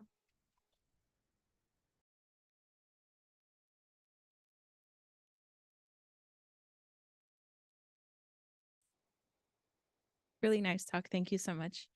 I was wondering, so since you guys only did microbial data, how would it sort of apply to, let's say, eukaryotic organisms that have interactions between genes through multiple chromosomes, or even like, different subversions of genes because of the isoforms and everything? How would you adapt? Yeah, that's a great question. So this is something that we're still working on. We're trying to see if we can go from pre-training tasks that's largely microbial, because that captures the sort of diversity that's present in nature, and then fine-tune it on human genomic data to see if there is if that knowledge can be transferred to human or other mammalian systems.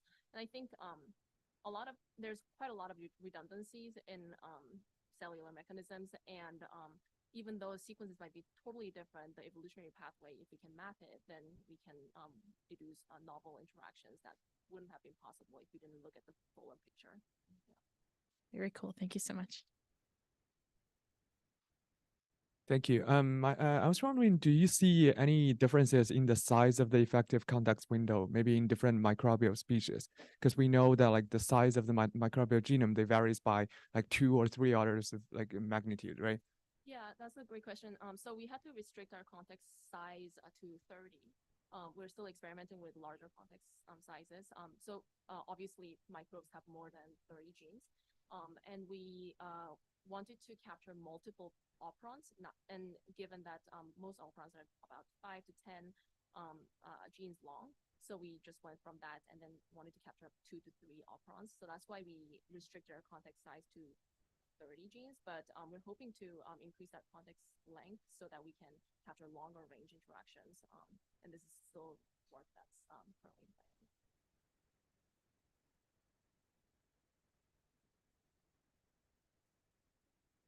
More of a technical question, but are you using positional encodings or any other types of protein-specific encodings along with the position?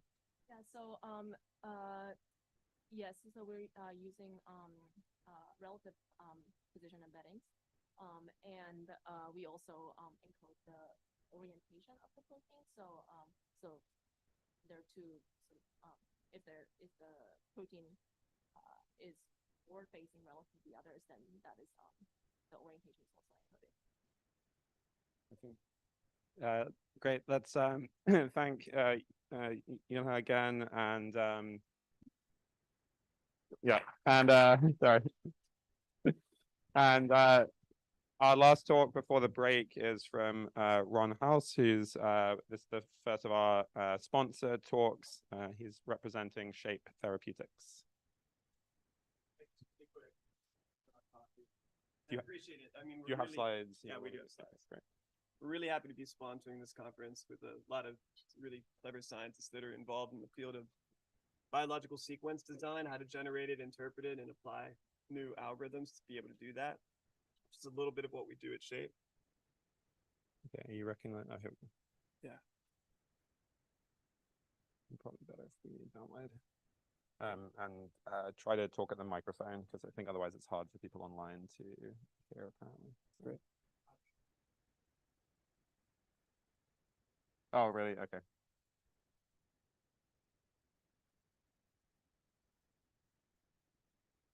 I tried to do it now. Oh, you don't trust, you don't? Looks like it's doing okay. Just need to do.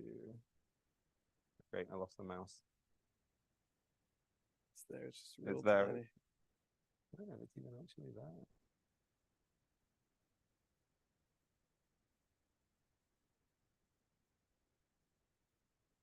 Get it.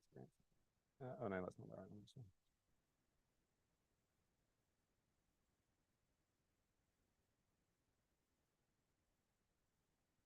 wonder if we do desktop one if we got the right thing. So.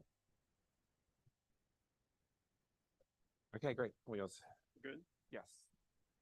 Everyone, yeah, so I'm Ron Hawes, and I head up the Analytics and Informatics Department at Shape. It's a startup here at Seattle, and we have a satellite site in Boston. And we're working the field of sort of programmable RNA medicines and gene therapy enablement. And for context for folks, if you think about the three problems that go into actually getting some of these generative gene therapies into the clinic, it's really how to actually make the correction, some problem related to genome editing, either how to make a CRISPR guide actually edit that intended site, how to deliver this payload to the right place. So for those of you that don't know in the clinic, when we give something like replace and fix a gene, the vast majority of viral vectors that we use to put the payload in will go into your liver and cause dramatic hepatotoxicity. So we're trying to solve that problem to make gene therapies work. And then manufacturing. So currently, if you take a drug like Zolgensma, which is used to treat spinal muscular atrophy, it's a gene replacement. It costs $2.1 million for the patient. And that's because it takes a lot of effort to create enough virus to be able to dose a patient and get it to go into the central nervous system to cure that disease. So those are three problems that are great problems for ML to apply, along with high throughput data generation to solve, and three problems that Shapes into. The first one I'm going to talk about today very briefly is how we do RNA editing as a therapy. We have a really cool platform called RNA Fix that leverages an enzyme that exists in everyone's body called ADAR. Now, ADAR normally functions early in development, along with brain development as a regulator of RNA functionality. And what's nice about ADAR is akin to CRISPR, you can direct it to edit a specific site in your RNA with a guide RNA. And one of the advantages to it over a CRISPR-based system is that you don't have to give a huge Cas9 protein, which allows for a lot easier delivery and a lot more of a temporal timing in how you are doing RNA regulation. And an advantage of what we can do at Shape is we can generate millions and millions of data points experimentally of different guide RNA structures that those different letters will actually cause complementarity to a given mutation, recruit ADAR, specifically make a correction from an adenosine to a guanine, and then not make aberrant corrections to nearby adenosine. So the goal here is that you want to fix a mutation. You can do a lot with any adenosine mutation. You can hit any ATG start codon to knock down a gene, and you can make 17 different amino acid changes of the 20 amino acids. So it's really nice in that it's a little safer, simpler payload, and we can use this data to actually build generative solutions for guide RNAs that work. So we use a lot of the methods that many of you are familiar with, deep learning methods. In this case, we're showing an example of a two-dimensional encoding with a bit diffusion that trains a model of millions of guide RNA sequences conditioned on experimental data that we have on how well they edit an intended adenosine, and then use that model through the reverse diffusion process to spit out completely new guide RNAs that we can then experimentally validate. Now, there's two-dimensional and three-dimensional ways to do this. One nice thing for those of you that aren't in the RNA field is RNA is somewhat in between DNA and protein. It has secondary and tertiary structure, yet it is only comprised of 4 letters. So when the guide RNA actually hybridizes, you can actually use structural methods like hairpins, bulges, and loops to infer complementarity that you're actually getting the intended target. And what's really neat about that, at least at Shape, the animations ran through a little quickly, is beyond RNA data, we can do this for data that we generate on billions of viral sequences. So we do high throughput mutagenesis of billions of viruses, dose them to non-human primates, and then we can isolate different tissues that they actually functionally transduce. So you can build a generative model for a brain-specific virus or a heart-specific virus.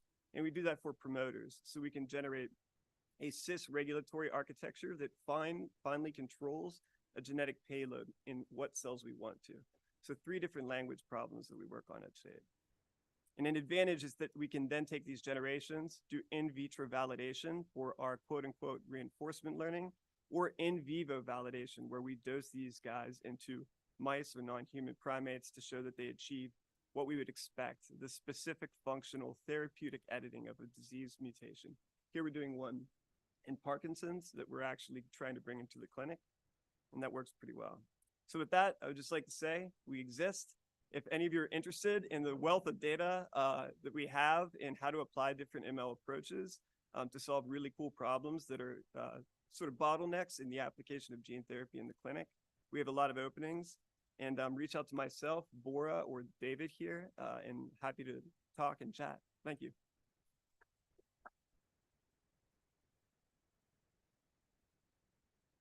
Okay, great. Thanks to all the speakers for a great talk. So we have a coffee break now. We'll be restarting at past.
I tried to tell people to come back in. I need a gong.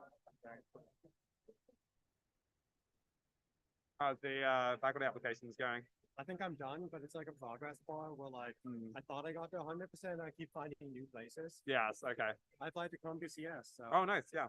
you should tell them to hire me. Yes, I would. Yeah, that would be great. I don't know if we get to hire any more computational biology people because who knows? Because it's basically me and Itzik, and then everyone else who does all these random things. So. Tell them I also do NLP, right? Yeah, This sure, is yeah. the language of life. There you go. Actually, yeah. I feel like that could actually work. Okay, so are you on here? Like that slide. Yeah, it's pretty right. I wonder what it is. I need a graphic artist to work with me. Yeah, right. Well, now you have Dali or whatever. That's right. Wait, this is not what I want, is it? Oh, here we go. This looks maybe good.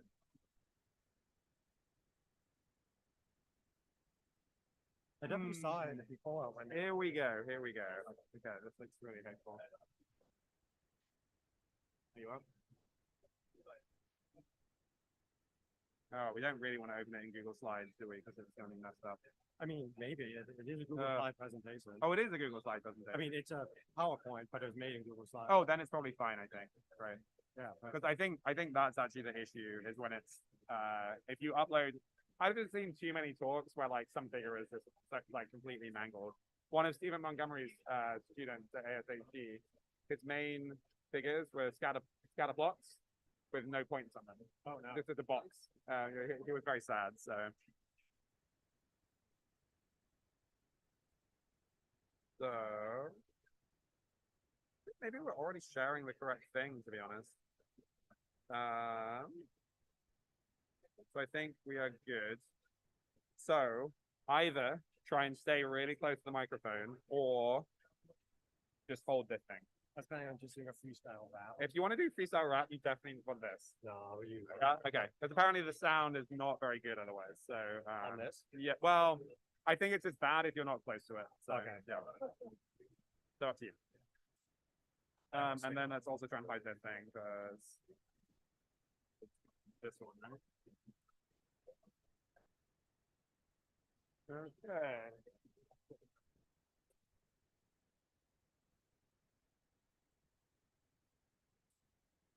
So we're gonna get started again. First up, we have Jacob Schreiber from Stanford, who'll be telling us about yet another fruit named algorithm. So please take it away. Yes, well, thank you. As you mentioned, I'm Jacob Schreiber. I'm a postdoc working with Anshul Kandarje at Stanford. I'm really excited to have this opportunity to show you some recent work we've been doing with a model that we're calling dragon fruit. So, most biological processes are driven by continuous sets of interactions between cis and trans regulatory factors. This is a data set I'm about to show you that was originally collected by Mo and analyzed by Sarag from our lab. Sarag couldn't be here today because he's about to defend in a few hours. So on the left-hand side, we have a schematic showing the experimental design. In the middle, we're going to have a UMAP. This is going to be a reprogramming time course. The UMAP is going to be of the chromatin accessibility. And on the right-hand side, we're going to have gene expression values at landmark cell states. At day 0, we have just pure dermal fibroblasts. These are just pure sample gone from patients. Then they were infected by 3 Sendai virus vectors that contain the 4 Yamanaka factors. After day 2, it seems like a lot has happened, including the emergence of a population of cells that have very high expression of the 4 Yamanaka factors, indicating successful infection. After 2 more days, it looks like there's a transition into a population of cells that simply have high, around endogenous levels of expression of these 4 factors. Then we can see that more continues to happen as the days progress. Around day 8, it seems like things have stalled, and so we switch from a fibroblast media to an iPSC media. Things start to continue again, and around day 12, we get pre-iPSCs, which are cells which are similar to iPSCs, but don't yet have the full differential characteristics of them. After letting that flash out and waiting another 2 more weeks, we see the emergence of real pure iPSCs. So just by looking at the cells across the days that they've been collected, we can see the main trajectories that are going on. there's a no factor uptake trajectory. These are fibroblast cells that just sat in culture waiting and nothing happened. The virus never got to them. Then we have the primary reprogramming trajectory. These are cells that began as fibroblasts, went through this continuous process, and ended up as iPSCs. But this is really interesting because these cells started with infection from the virus and the overexpression of the 4 Yamanaka factors, altering trans-regulatory state protein concentrations. These factors then went and bound to the motifs according to the affinity of the motif, spacing with other motifs and other characteristics, cis-regulation. By binding, these then alter endogenous gene expression, once again altering trans-regulatory state. And this process just continues and continues until you reach equilibrium in the iPSCs. However, despite this process clearly being continuous, most modeling approaches don't actually treat it that way. When Sarag first analyzed this data, he did so using the standard methods for the time, which basically involved clustering the cells and then looking at each cluster. So here he started off by clustering our data into 15 landmark states, not thinking that each one was a different cell type, just a landmark along the process. Then he aggregated cells according to their cluster. He ordered these clusters according to some notion of pseudotime. And then he inspected loci to see whether or not they exhibited dynamic activity with respect to that pseudotime. I'm going to make you all watch that again because it took me a long time to make this. But the locus that I was showing you is NANOG, which is one of the genes that's heavily involved in reprogramming. And we can see that during this trajectory, it starts to become more accessible. And so our question was, can we move away from this paradigm and actually model this continuous single cell data at continuous or single cell resolution? Basically, if our data looks like this, where each one of our cells is a different row and each one of our loci is a different column, can we predict and interpret each one of the pixels, each one of the loci at each one of the cells? And so we need a representation of our loci, which are just genomic sequence. We need a representation of our cells, which can be a very flexible, just vector representation that you think faithfully represents a cell. I'll talk more about that in a second. And we need a target to predict, and that's just the number of reads mapping at a locus. But if you've dealt with single cell data before, you know it doesn't look like that. It looks incredibly sparse. And so what we actually do is we are trying to predict, dynamic pseudobulks, which is basically smoothing along a KNN graph. All right, so what does the model look like? Well, for those who are familiar with it, we start off with a BPNet model that takes in nucleotide sequence and it makes predictions for some sort of activity of interest. Because we are dealing with ataxic data, which is generated by a TN5 enzyme, we have to account for the sequence specificity of the TN5 cutting enzyme itself. This is a really annoying characteristic of TN5, that it's supposed to be making cuts at things that are biologically driving accessibility, but it itself, cares about the sequence. So this is something that was originally being proposed by Anna Sabina and Anushu Pompore in the Chrome BPNet paper. And this is the Chrome BPNet architecture, if you've heard of that before. So the final part is, how do we incorporate cell representation? And basically, we just use multiple layers of neural network magic in order to pull out the parts of the features that matter. And here's the key of the model. What we are predicting are the parameters of the convolution layers of that BPNet model. This is key. We are not simply extracting a representation of the cells and concatenating it with a representation of the sequence. We are using the representation from the cells to predict the parameters of the convolution. We are processing sequence differently depending on which cell you are in. And then we add in the read depth in order to account for read depth differences. All right, so the first key point about this is that quite literally, you end up with one predictive model for every single cell in your data set. Everything you are doing at bulk resolution right now, calculating attributions, running ISM, doing in silico marginalizations, any of that you can now seamlessly do at single cell resolution. The second key point is that because this is just a vector representation of a cell, it can come from anything. I'm about to show you some results showing what happens when you use a representation that comes from the same ataxic data you're about to predict. But if you have multimodal data, your representation can come from gene expression. And then you can do in silico knockouts, where you say, if we knock out this gene, what happens to the chromatin accessibility landscape across an entire experiment? If you have spatial coordinates, you can simply concatenate those in. If you have your favorite batch correction method, you can run that and then feed those embeddings in to this model. So does this work? Quite simply, yes. That if we evaluate a single cell resolution, what we're comparing against here is if we train one Chrome BPNet model for each one of the 15 clusters and make predictions for the same prediction for each one of the cells in that cluster. The more blue the cell is, the better Dragonfruit's predictions are over that baseline Chrome BPNet model. And you can see that what's happening is basically that Chrome BPNet does a pretty good job of modeling the center of clusters, which makes sense. If you're aggregating all the reads across a cluster, then you're going to do a pretty good job in getting the average. But Dragonfruit does better the further away from the centroid you are. All right, then we wanted to really zoom in and start to interrogate biology. So we looked at the promoter of the nanog locus. Nanog, again, is the gene one of the genes that's heavily involved in reprogramming. And the key players here is that there's an oct-soc heterodimeric site. There's an array of 3 weak KLF sites, and then there's a ZEB repressor.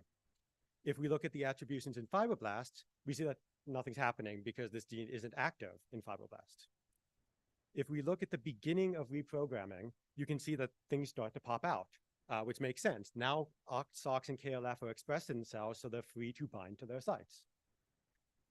Then if we look at the end of reprogramming, you see that OCT, SOX is still around, but that the activity around KLF is really diminished. With Dragonfruit, like I was mentioning, we're not restricted to simply looking at snapshots like this. If we want to see what's happening with this OCT-SOC site, we can look at it continuously across the entire experiment. So we can just sum attribution values and color our UMAP according to that. To be clear, this isn't a global measure of OCT-SOCs. It's not like gene expression values or other methods that give you global measures of this motif. It's saying for this single locus, what is the utilization? What is the predicted utilization? If we look over at KLF, you can see there are different dynamics, that it dies off a lot faster, which makes sense because KLF is not endogenously expressed by any of these cells. It simply decays when the construct decays. Dragonfruit doesn't know what a repressor is, and yet it still learns that this ZEB site closes. It's a repressor of accessibility, and it turns off when the fibroblast program turns off. But we were interested by this. We noticed this kind of fuzz in the attribution space in both the Chrome BPNF models and the Dragonfruit models, and we wanted to investigate that further. And what we found is that because the array of KLF sites is weak, it is able to accommodate 2 weak ZIC sites. ZIC is a protein that only begins to be expressed in iPSC, so it turns on at the end of the reprogramming trajectory. And so we wondered, is it possible that what's happening is that these same nucleotides are transitioning from being utilized by KLF at the beginning of the trajectory to being utilized by ZIC at the end? We ran a bunch of computational experiments, and I don't have a chance to really go into them, but we were able to confirm that. And so what we did is we basically created a local version of pseudotime based off this. We turned this into a clock. We said, can we order cells according to the progression of KLF utilization versus ZIC utilization? And so you can see this score with orange being more dominated by KLF and purple being more dominated by ZIC. When we compare this with a global measure of pseudotime, we see that it corrects a big mistake. That global pseudotime puts the iPSC cells in cyan before the pre-iPSC cells. This was a consistent error we were noticing, which simply isn't biologically possible. But when you use this biologically derived local clock, you see that it fixes the issue immediately. So we then ordered all of our cells by this version of pseudotime, and we looked at the attributions of a bunch of different, of all the sites there. And you can see that what happens matches what you'd expect. OCT and SOX have higher utilization as you have both ectopic and endogenous expression of those proteins, and then it decays to basically endogenous levels of expression. KLF, because it's never endogenously expressed, simply decays as the construct does, but that this decay is mediated by the affinity of the KLF site. Stronger KLF sites have higher utilization at the beginning and diminish slower. And then there's that. All right, so this site is really cool, and I really wanted to show you this. Basically, the nanogene is full of really cool stuff, but in the enhancer, there is this site, which has a SOX binding site, which you might expect because SOX is one of the key players here. But then there's another SOX site nearby. And there's a third SOX site nearby. And then there's the OCT site right next to it. And you're like, oh, that makes sense. It's an OCT-SOX site. But then there's another OCT site right there. This is basically an ox-ox heterodimer that where the SOX has a secondary ox and the ox has a secondary SOX. And the spacing between them matters a lot because the SOX in the main ox-ox site is actually quite weak compared to what you would expect, but it's stabilized by the fact that it's surrounded by these oct sites.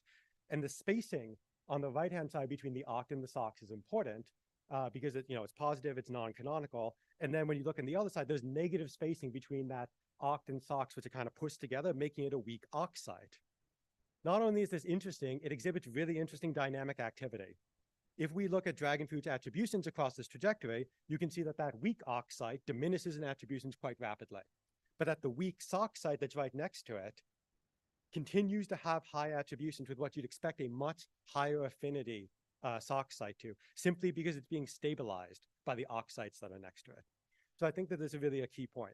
We can't just look at these sites according to, is there a SOX binding site? We can't look at it binary. We can't just say like, what is the maximum affinity site?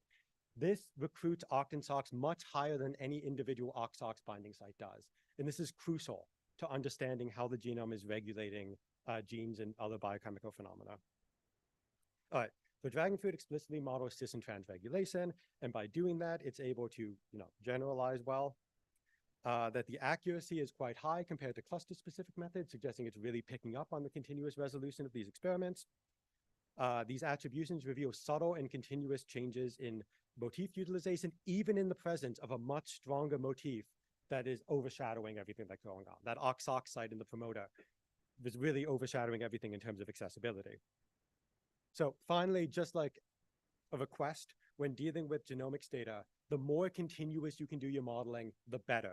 Remember, cell state isn't discrete. Motif affinity isn't discrete. Anything that you can model continuously is going to be closer to modeling the biological truth. So I want to thank my collaborators as well as the brains behind the operation.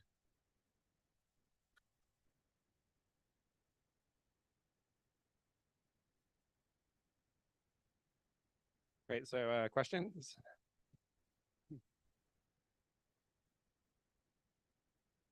Yeah, really nice talk. Thank you. I was wondering how you actually train the models. I mean, do you have any identifiabilities? Because like the models is like exponentially more complicated than the original like bulk level models, right? I don't know if I'd say that it's exponentially more complicated. The time of a forward pass through this model is the same as the forward time through a Chrome BPNAF model because the vast majority of time gets spent running a convolution across a sequence. So dynamically generating that bottom part uses like less than 1% of the total time. It is true that it takes more iterations in order to train, but it takes fewer iterations to train one dragonfruit model than to train 15 Chrome BPNAF models on the same data set. Okay, thank you.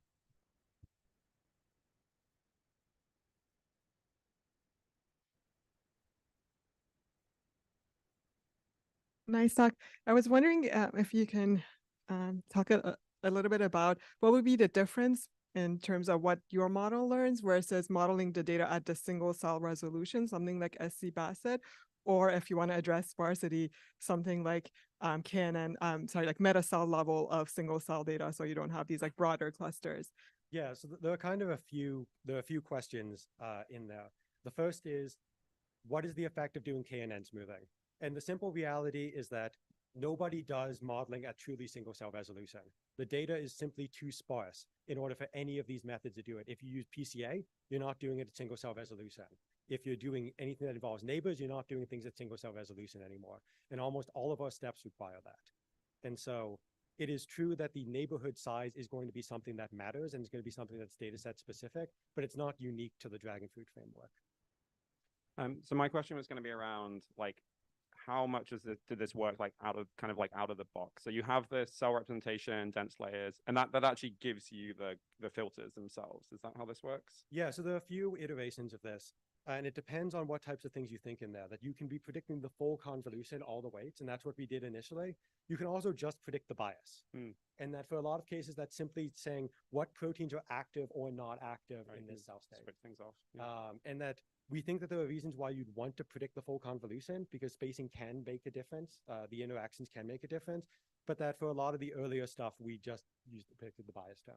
Okay, and in terms of like initializing weight, so I mean, all this stuff we think about like the scale of the variance for the noise that initializes weights and things, that just kind of worked with default settings. I got a reasonably good model out of the box.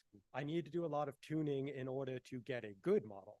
But the main things like aux being active across the main trajectory and that type of thing popped out immediately.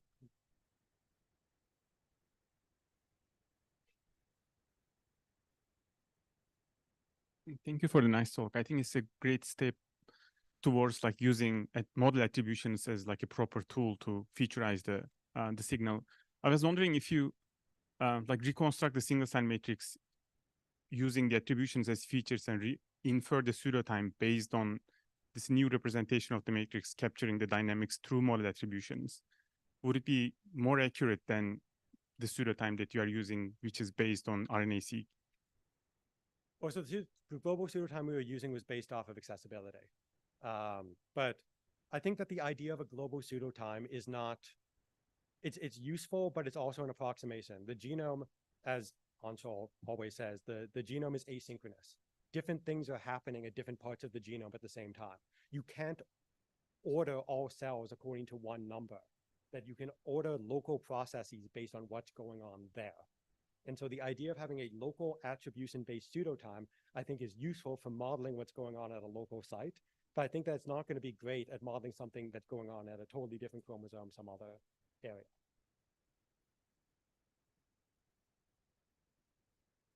Okay, I think we better move on for the sake of time. I'm sure Jacob will be around to answer more questions. So let's thank him again.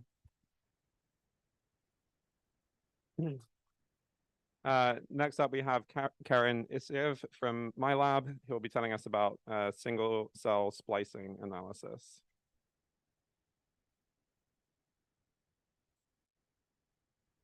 Yeah, I should be fine.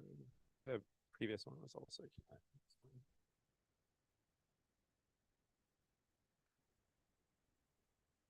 You see.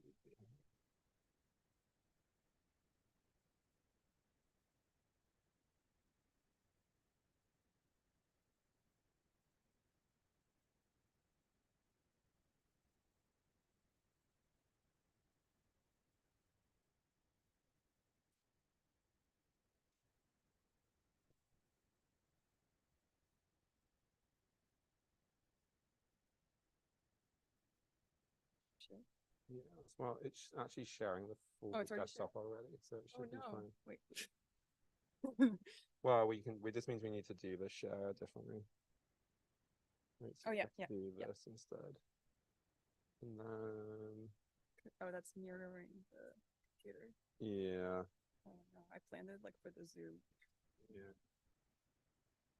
How much you need the differences making it hard. Yeah. So I just need to. On Zoom, it should be fine. Oh yeah, send it.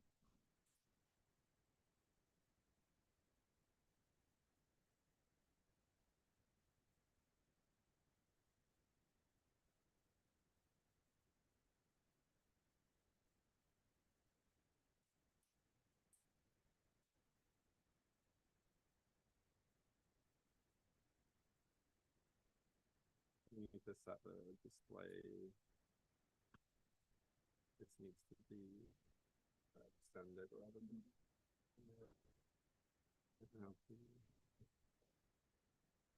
Maybe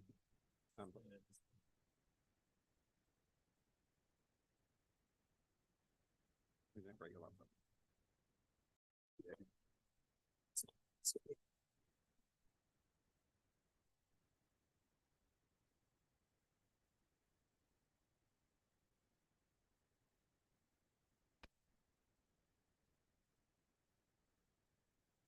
That is being extended now. Oh, which is good. Yeah, we want it extended. Yeah. Yeah, we want extended, not merged. Okay. And then I think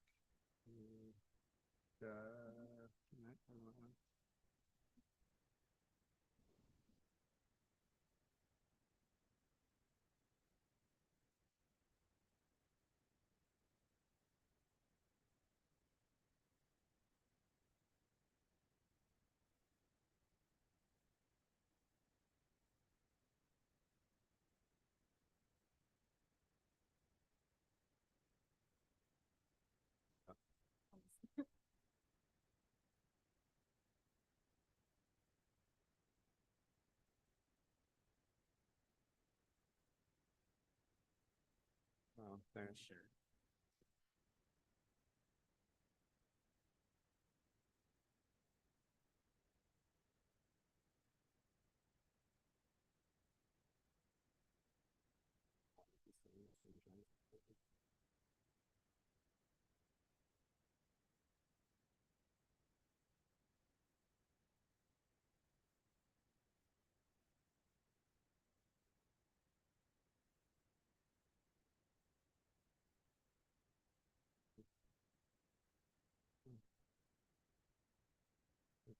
Sure. The issue is just getting this again.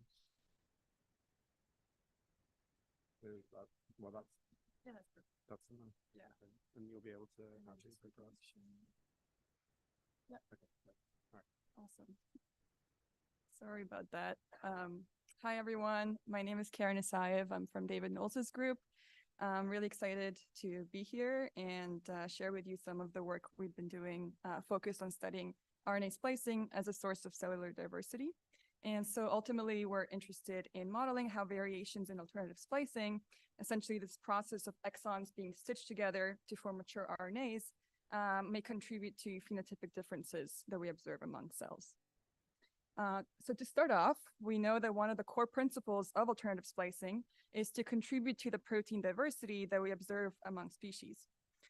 A nice example of this is actually this gene here called CALCA, which can be alternatively spliced to skip the yellow exon and produce the protein calcitonin. And this protein is expressed basically only in thyroid cells, where it acts to reduce calcium levels in the blood. Alternatively, it can be spliced where it actually includes the yellow exon, and this ends up producing a totally different protein that is actually expressed only in neurons, where it is released to control vasodilation and pain pathways. So not only is this process leading to two different functioning proteins, those proteins are also expressed in a very cell type specific manner. And so we're interested to study this sort of phenomenon more globally to see how these trends contribute to cell diversity. More recently, recent works have shown preliminary investigation into this process and how it may vary across single cells during development, such as shown here, where we can look at individual cells across this type of trajectory and evaluate which isoforms are expressed at each stage of this process, using differential splicing analysis, for example. And so this can help us better understand the underlying biology of these distinct cell populations. And we can, of course, imagine expanding this approach to studying the brain, where we know that alternative splicing is very prevalent, but is often understudied. So how do we actually go about doing this type of differential splicing analysis on the single cell level? This work is still, it's pretty recent. Over the last couple of years, these sort of technologies have even started allowing us to look at this problem. And so several methods already exist for doing this, such as BRIE2, which uses Bayesian regression to model read counts across two potential transcript isoforms. This approach, however, requires cell type annotations, and it can only sort of model two contrasts of cells at a time, such as disease cells or healthy cells. And it also requires an annotation of all the sort of splicing events that you're interested in looking at. Meanwhile, a newer method called SciX, or I think they like to say SIX, actually, it is a probabilistic model that's inspired by autocorrelation. And so here, rather than requiring this sort of pre-annotated cell types, it focuses more on modeling whether an exon will be cell state associated or cell state independent across this more continuous space. So what if we wanted to discover potentially new splicing events, for example, those not annotated in the reference genome? And also, what if we didn't have well-sorted cells with nicely defined marker genes to define those cells in advance? So to answer the first question, let's first consider that most widely used sequencing platforms actually give us short reads, which are not very helpful when it comes to measuring the abundance of full transcript isoforms, such as the one shown on the left. So instead, we can quantify each splice junction, such as the one shown here between the pink and purple exons, for example, on the right.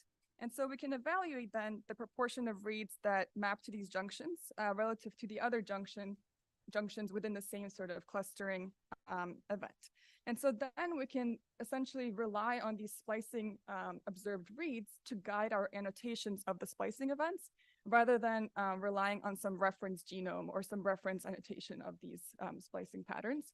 The link on the left is in white, so you might not be able to see it, sorry. But in our lab, we've been sort of developing several computational and experimental approaches to actually try and knock down different splice junctions with CRISPR-Cas13, for example, to actually observe the functional consequences of those changes. So how do we actually quantify these splice junctions? Like I said, we can use short reads. And so specifically, we're looking at the split reads. And so we can extract the number of split reads that correspond to these different splice junctions. And in this very nice, simple illustration, we essentially have 3 exons in yellow, red, and teal. And so we can look at the different split reads that we obtain from our sequencing experiment, and sort of that tells us what splicing event has occurred. And so here, basically, these splice junctions overlap. So you can have sort of the exon being skipped or the exon being included. And so these all correspond to one splicing event, where we can model the observed junction counts with a binomial distribution, where the total number of trials in this case is just the total number of split reads in this overall splicing. We call them like intron clusters. And then the individual junction usage ratios we can model with this variable psi. Okay, and then furthermore, we can actually model this junction usage ratio itself using a beta distribution. So it ranges from 0 if the junction is never utilized, or 1 if it is always utilized. But how can we take this step further to model not only different junctions, but the same junction across different cell types? And so this is actually what would allow us to do differential splicing analysis, for example, across different conditions or cell types. And so if we had these different clusters of cells, we can imagine each color corresponding to a different cell type. We can imagine this hypothetical scenario where this one particular junction is differentially utilized among them. But again, this sort of approach would require some sort of predefined cell type annotations, which we often don't have. And also, as we saw in a previous talk, these annotations are often not actually discrete. And so what if we're interested in learning more about potential subpopulations of cells that might exist in your sample? So to that end, we developed a model called Leaflet, sort of next kin of Leaflet, or sorry, Leafcutter, the previous model in our lab. And so here we can visualize the setup of all our variables and their dependencies. And so the 2 that I've already mentioned are shown in gray, which are the observed junction counts and intron cluster counts. Then we have the PSI value, which represents the learned junction usage ratio, which we can actually model as we're sort of learning all of these things. And then we are allowing this junction usage ratio to vary across cell states K. So uniquely, what we have here now is also this cell state assignment variable, where we're basically simultaneously learning for each cell what cell assignment or cell state assignment it is coming from, while also learning which junctions are contributing to each cell state. And lastly, we also have here latent variable, just representing the overall proportions of all the cell states or cell types in the data. And I'm using cell state and cell type really interchangeably, but ultimately, we're just imagining sort of different groups of cells existing in space that have something in common.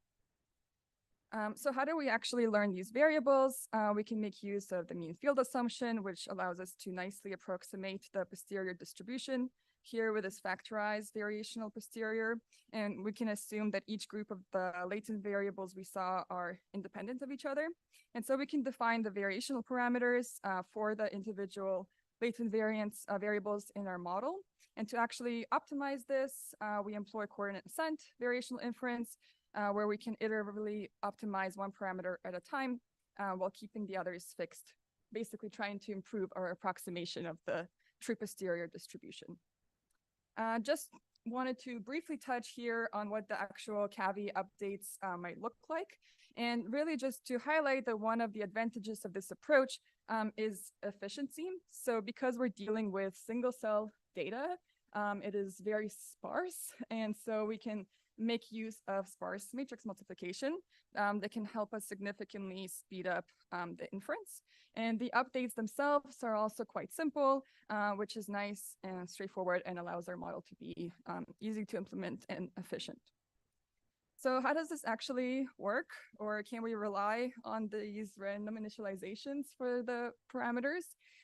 To test that, we basically took 8,000 cells from the Tabula Muris atlas. So basically brain cells from several different mice, specifically sequenced with a SmartSeq2 platform. And so those are just, they have predefined annotated cell types, which are shown on the left. And then essentially we ran leaflet 10 random times, or randomly initializing parameters 10 random times, running the whole thing, and then getting the cell state assignments that it produced, and then essentially looking at how often cells were co-assigned together. And so then clustering all of that, we can see if pairs of cells were consistently assigned to the same cluster. And it is quite nice to see that overall the cells do cluster together in these sort of big yellow blocks, which also correspond to the sort of predefined cell type that they're coming from. So the overall structure makes sense. And luckily, we're not seeing like totally random assignments of cells. So that's good. But what else can we learn using leaflet? So if we just focus on the same 8,000 cells from the mouse, in this case, this representation was made using total gene expression. So that's kind of what is most commonly done. And basically, we can see the different cell types in the mouse brains sort of nicely separated. But we can, on top of this, now also add the cell state assignments that we get from leaflet, basically on top of the total gene expression representation. And so we see overall these sort of two labels, like correspond pretty well. But in addition, we can see that within the microglia, for example, which are shown here, corresponding to those pink cells on the left, there are potentially subpopulations of cells in this cluster that are driven primarily by their splicing differences rather than total gene expression. Just to zoom in on it more, plotting can sometimes hide what's really going on. So now the orange and blue are flipped. So actually most of the cells here are in cell state 1, which is in blue, but still like several hundreds of cells corresponding to microglia are attributed to a different cell state, which again may be driven more by splicing differences that are there. So to touch on another useful thing that leaflet can do is actually conduct differential splicing analysis sort of simultaneously, right? So while we're learning the cell state assignments, we can also find the junctions that are differentially spliced between them. And so to give these junctions a formal score, we call it we use the approximate log base factor here, which is determined by comparing the probabilities that the parameters alpha and beta, which are again just those variational parameters for modeling our psi latent variable, so the probability that those vary across K cell states with the probability that they're essentially the same across K cell states. And so we can give each junction in our data a score. And basically when we did this across all the cells, one of the top set of scoring junctions came from this gene called PSAP. And so the gene on its own is not really a marker gene. This is just sort of normalized total gene expression for this gene. We can see that it's sort of ubiquitously expressed among cells. But if we look at the two junctions that we recover with our LDF score or leaflet score, we can see now instead that on the splicing level for these two specific events, they really nicely mark some of the different cell types that exist in the data. So overall, I think there's great potential to kind of use this to find novel, not just total gene markers, but splicing specific factors for different cell types and cell states. Yeah. So in terms of future directions and where we would like to take this work, basically, so far these cell state assignments have really been discrete, and we would really like to move into modeling the cells on a more continuous level. And so we're actively working on that. We would also like to extend the model to be able to incorporate data from high throughput experiments, such as that from SplitSeq from Parse Bio. And a very interesting potential avenue for this is to also look at the exploration of the conservation trends of splicing in cell types across species, especially the human and mouse, for example, for which we have a lot of data across different organs. And so in summary, we present Leaflet, which is a probabilistic model that can infer differential splicing while also modeling the latent cell states in the data. And so we have the code up, and I'm also happy to chat anytime about anything splicing or single cell related. And most importantly, I would just like to thank everyone in my lab, and several folks from our lab are also presenting posters later. And so if you're interested in splicing and other things in our lab, then please check them out. And that is all for me today. Thank you.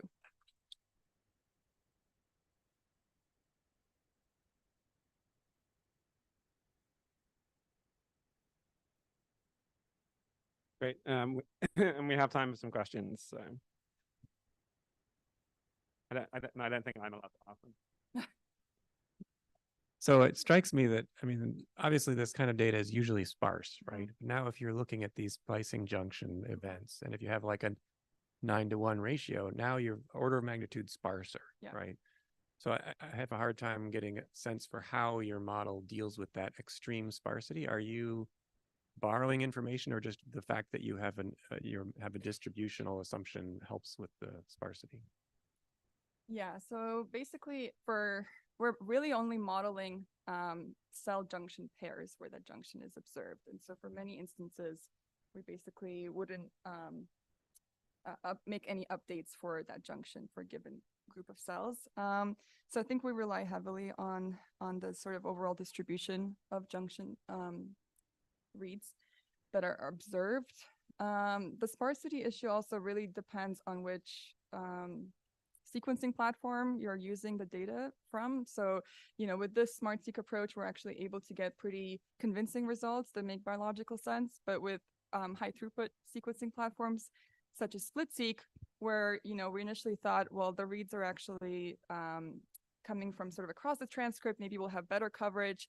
There, like the sparsity is you just can't manage it. So I think part of it is just relying on this high coverage data. So we still have enough signal in overall across cells for given splicing events.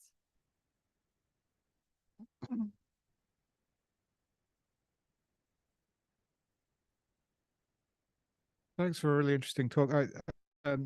When your graphical model slide, went past a bit fast for me to really pause it. But could you comment? I mean, is it similar at all to latent Dirichlet allocation? Those kinds of models, sort of document topic models. Like LDA. Yes. Yeah. So one of the first things we actually tried to do was a mixed membership model rather than just a mixture model. And so the idea there was to kind of be inspired by LDA and to also try and model within a cell if there's sort of multiple topics or multiple cell states that it's exhibiting. And that was really the main goal, but it turned out to be a little bit too challenging to achieve with the data that we have. But yes, it's very much related. Thank you.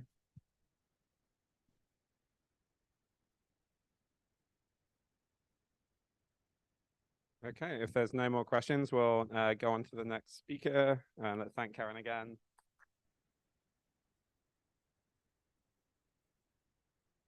So next up, we have Alexander Sace, who will be telling us about multimodal biophysical convolutional neural networks for cis regulation.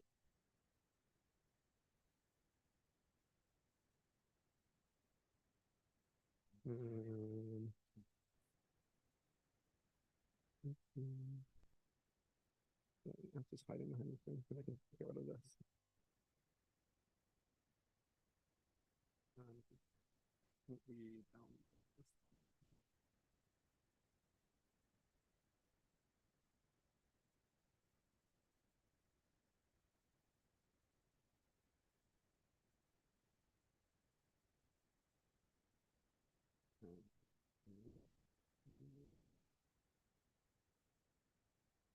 I think we're sharing the right thing.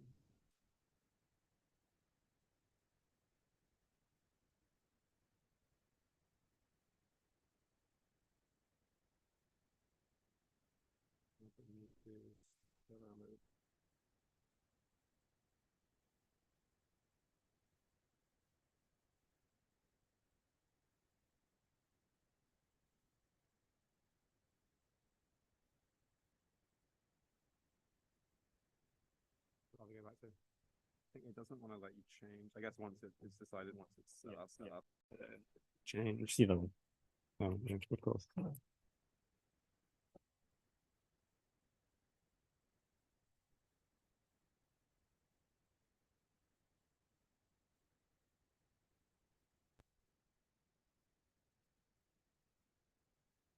No, mirror, I think, for this. Simpler.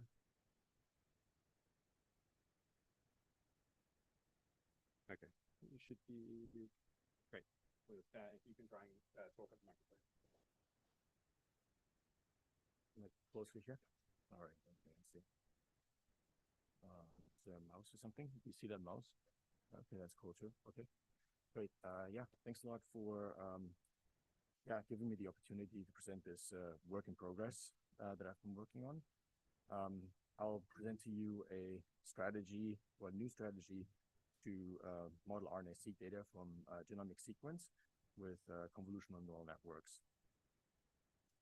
So as I guess we've heard from Jacob before, sequence to function models have been established as a very useful tool to model molecular phenotypes that we can measure, for example, with a tag-seq. Usually these models use a genomic sequence around the measured phenotype as input, send it through a convolutional neural network, and then make the prediction of the measured phenotypes. And then afterwards, we can go actually back with these models, and that's nice because they're using convolutions. We can then see what kind of features they learn that are important to the models to make the prediction, and often these features actually resemble the sequences that are bound by the biological factors that cause this measured phenotype. Most of these models are trained in a multitask fashion, where earlier layers learn sort of like a combination of features or like a useful representation that is then used by the last layer only to be separated into different, for example, cell types or different data modalities to make predictions for all of these from this common representation. And so the goal of these models is really eventually that we can use them to perform experiments that we wouldn't be able to do at the bench. And so, for example, with these models, we can then go back, and then say, all right, we perform any type of variation to the sequence, send it through the model, and let it predict what would be the effect of this prediction. So these models are really meant to be variant effect predictors eventually. And so while they have performed pretty well on a whole bunch of variant effect prediction benchmarks, earlier this year, we set out to basically test them and see how well are they performing on predicting differences between expression of different individuals. And so what we used was the Informer model. So at that point, like the most elaborate, largest model that was out there. And we used whole genome sequencing data of 839 people that was paired with RNA-seq data. And so we sent these sequences that were like 200,000 base pair long, which had about like 100 to 1,000, couple thousand variations to the reference through the model, and then compared the predictions of the model with the observed data. And so here on the right, you see this for one gene, DDX11. You see the measured values on the x-axis and the predicted values on the y-axis, and you can see that the model is kind of able to identify clusters of people with high, medium, and low expression. That results in like a pretty high correlation value. But when we did this for 6,000 expressed genes in frontal cortex, we observed that sort of there's like a 50-50 chance that the model either gets a positive or a negative correlation. However, the interesting thing is that even though like it's a negative correlation, a lot of these negative correlations were also significantly strong. And so when we investigated this further, like we had this idea that this could be potentially that the model learns false regulatory grammar that basically would give it the wrong direction of the effect. However, when we investigated this further, we saw that it's actually not like a misinterpretation of the regulatory grammar, but it's more like a uninformed bias towards variants that are close to the TSS. So basically, the model doesn't really know how to predict changes, differences between individuals. And so one of the reasons we think that the model isn't able to predict these differences is that it doesn't know anything about post-transcriptional regulation. So Informer and also most of the other models are trained on large data sets that are mostly covering transcriptional processes. But as the study here on the left suggests, we can see enrichment of causal variants not only in regions that are associated with transcriptional processes, but also especially in regions that are associated with post-transcriptional processes, such as, for example, the 5' UTR, the 3' UTR, or even the coding region. And so while these data sets exist, for example, ClipSeq for the location of RNA binding protein binding, or other sequencing techniques for measuring mRNA stability, there are very few of those compared to other types of data sets. And also when they exist, it's often just like in a single cell type. And so we're just suggesting to use RNA-seq directly to train these models on. And like historically, it has been a little bit challenging to model RNA-seq because of large range interactions, and also because of the different layers of regulation that the mRNA goes through that eventually leads to the abundance of mRNA. However, like just recently, there's been a bunch of papers that actually used a similar approach that I will present here to model RNA-seq. And so our idea is basically go back and reprocess RNA-seq first, similar to what the approaches did that I just mentioned, that just came out. And so how are we doing this? Basically from this very simple model here of the life cycle of an mRNA, we can determine that the transcription rate is sort of proportional to the amount of pre-mRNA. And we can determine that the degradation rate is proportional to the amount of pre-mRNA and mature mRNA. And so with this knowledge in hand, we can turn to RNA-seq, and we can think about like how we can approximate these two values with basically the data that we have. And so when we look at RNA-seq, intronic reads are likely to come from the premature mRNA, whereas exonic reads will be used as a proxy for mature mRNA. And so once we start covering mapping basically reads to intronic reads and exonic reads, we can use that information to then get 3 different data modalities from the same RNA-seq data set. So that is transcription rate, expression, and degradation rate. And most importantly here is that now that we can do this with every data set, we get this basically for every cell type and every condition that we have RNA-seq data for.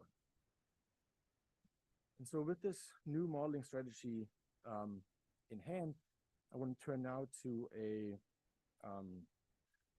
data set that was recently published by the Immunological Genome Project, where 14 immune cells were stimulated with 6 different interleukins. Interleukins are important signaling molecules that basically, after binding to common and specific receptors, induce a cascade of events that eventually lead to changes of gene expression, as you can see here for one T cell after IL-2 stimulation in this volcano plot. And so basically, the data matrix that we want to model is this one here, where you see the 14 different cell types up here, and you see the stimulation of these cell types in colors underneath. And so we want to use a sequence to function CNN model to understand what are the cis-regulatory patterns that basically cause these changes between different stimulations. So yeah, again, while we're modeling the entire data matrix with our model, what we're actually looking at in terms of like making good predictions for is like how well are we doing in predicting differences in a cell type across different conditions. So this is shown here for like one gene as an example. So this is really what we're targeting at, is like this getting a good Pearson correlation between the measured and the predicted counts for these genes in a single cell type across different conditions, just to keep that in mind. And so, yeah, let's get back to the modeling part. So when we started modeling this with a standard model, standard multitask model, just modeling the expression values here shown in yellow for the different cell types under different conditions, and then compared it to basically standard multitask model that was just expanded by these new data modalities that I just presented to you. So basically, just like has basically 3 times as many outputs as the original model. However, when we then compared basically the performance of this, again, like the correlation across different interleukins, against the standard model that only had like the expression values, we saw that there was no difference at all. So like these new data modalities didn't help us at all in this setting with our predictions. And so we thought about it a little bit more and went back to the biology, thinking about like how this is what's the biology behind mRNA abundance. And as a simple model, it's basically just the fraction between the transcription rate and the degradation rate. However, we know that the degradation rate is influenced by factors that bind to the mRNA, for example, RNA binding proteins or microRNAs that bind these in a sequence-specific manner, similar to transcription factors. And so it just felt natural to use mRNA as a second input to the model to model these effects. And so what we usually use is basically this yellow part here, the sequence around TSS of this gene here, GATA1, for example. However, we're proposing to also use this exonic sequence here that comes from the exons of that gene. You might think in this case, well, this is kind of redundant, sort of the same sequence is already covered.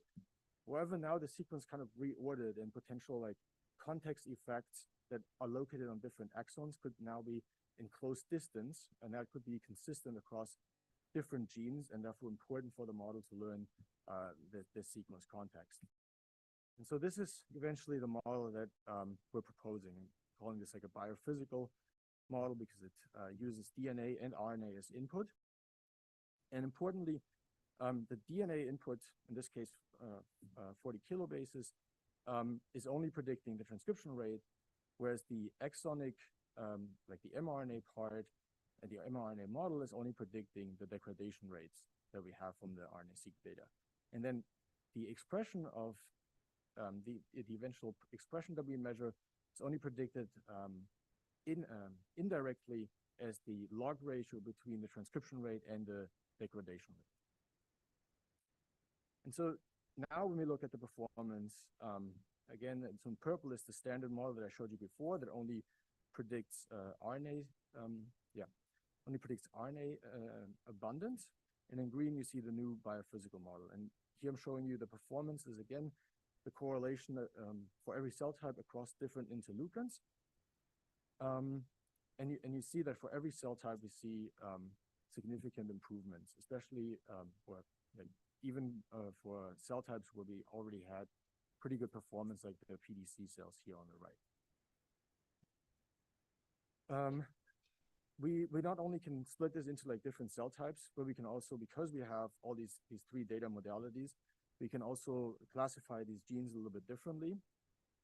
So we can look, basically we can classify the genes that have significant changes in mRNA abundance, but we can also say if this gene, if this change in mRNA abundance is also accompanied by a significant change in degradation rate.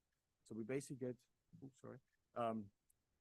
three different classes of genes that cause changes of expression through changing degradation rate, genes that cause changes of expression, changing transcriptional rate, and genes that cause it by sort of a combination of both.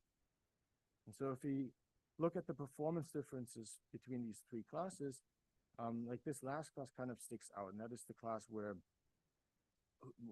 of genes that basically drive the expression change through changes of degradation rates. And so this kind of suggests to us that the model really, or like this new modeling approach really picks up on, or like that these modeling choices that we made really help the model to understand post-transcriptional effects that can cause like this improvement in the expression, in the prediction, especially for those kind of genes. And so yeah, in summary, I hope I've showed you that current state-of-the-art models cannot predict difference between individuals' gene expression levels. Show you a way of how we can use RNA-seq data to get information about RNA processing rates, and then how we can use this all together in like a combined biophysical model to make better predictions for gene expression. And in the future, I think it's very exciting because this model has also the ability now, we can split basically the model into transcriptional and post-transcriptional parts, and therefore also make better analyses of like what influences post-transcriptionally and transcriptionally expression, but not only that, but also the processing rates directly. And yeah, with that, I would like to thank my group, every member, Sarah especially as a great mentor, the collaborators at ImGen, and the funding sources, and you for listening. Thank you very much.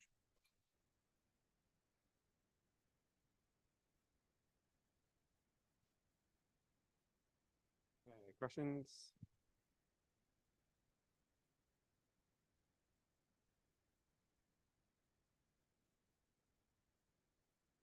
Very interesting talk. Going back to this question of whether models can predict a direction of change, I'm wondering if you've gone back to each of these three outputs and asked if your model is getting the direction right versus just the magnitude of effect right.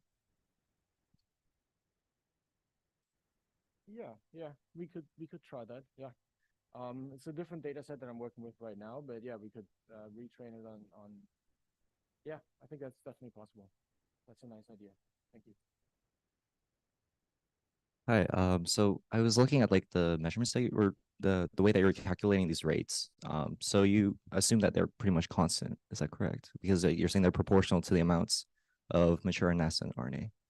Assumptions are made for steady state. Yeah. Yeah. So like, do you think that steady state assumption is reasonable? Because I think there's, I mean, especially nowadays, there's like a lot of recent methods that have come out that don't make that assumption because it's not really recapitulating like the real kinetics of RNA, especially when you're looking at, for example, like transcriptional boosting. So I was wondering if that's if you've ever considered that. Yeah, I mean, I'm not really sure. I don't really know how to answer that question because I'm not an expert in whether it's true or not. But yeah, so I don't really know what to comment on that. Sorry.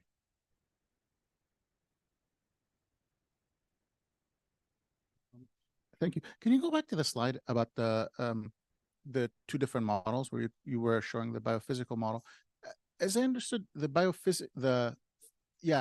one is getting an additional input, right? So you're giving it also exonic mRNA that the other model is not getting.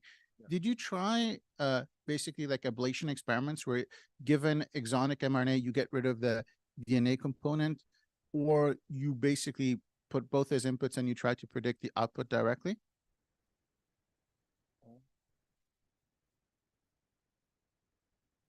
Here, I had done this before, and it didn't look like it was working. That was sort of like on the process towards what we have right now. I did this,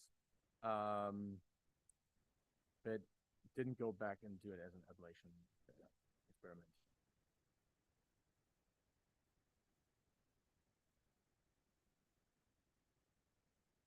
Most of the concepts also remind me of RNA velocity and basically all the RNA velocity based literature in single-cell RNA-seq. So this seems more like an effort going from sequence modeling towards RNA velocity. And maybe one can do it the other way around using sequence features and adding them to existing RNA velocity models. How do you think about like using the existing velocity models and adding sequence as an additional modality to these models?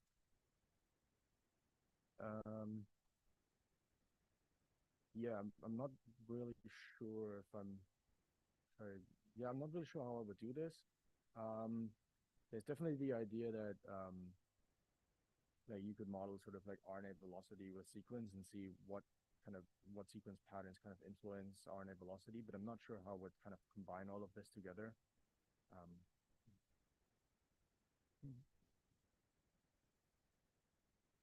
Have you thought about incorporating alternative splicing into this model, and the existence of different isoforms which interfere with each other and can have different rates of degradation?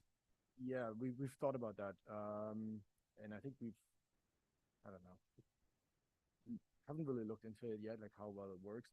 But yeah, the idea would be that you could actually account for this, right? You could give it basically different isoform sequences and then based on you would have to have like some sort of processing that assigns counts to the different isoforms. But then, yeah, with that in hand, you could then basically totally work with different isoforms in this model approach. Yeah. Great. Okay, let's thank Alexander again.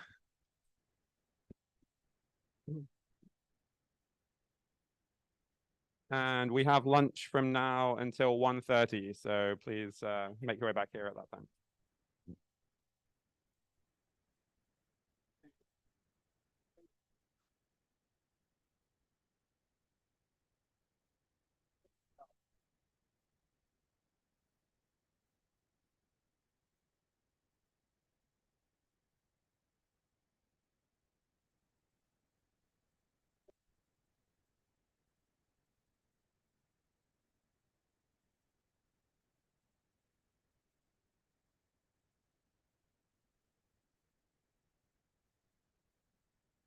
Yeah.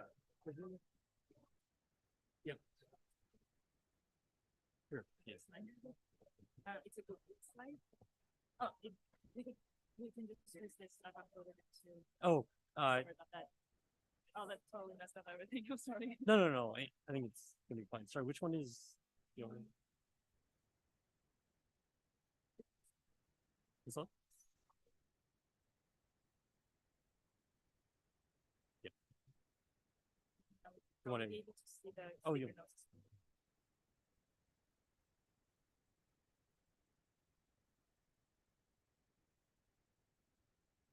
You just want to try to pull through?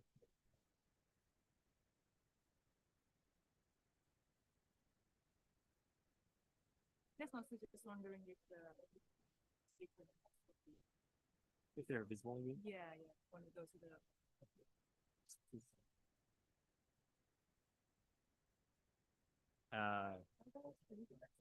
Do they normally for Google Slides? Do they normally? Oh. I just wonder if it's gonna be weird now. You know what? We could try to Oh, but we can probably just share this. if we go to sorry, let me just unplug it real quick.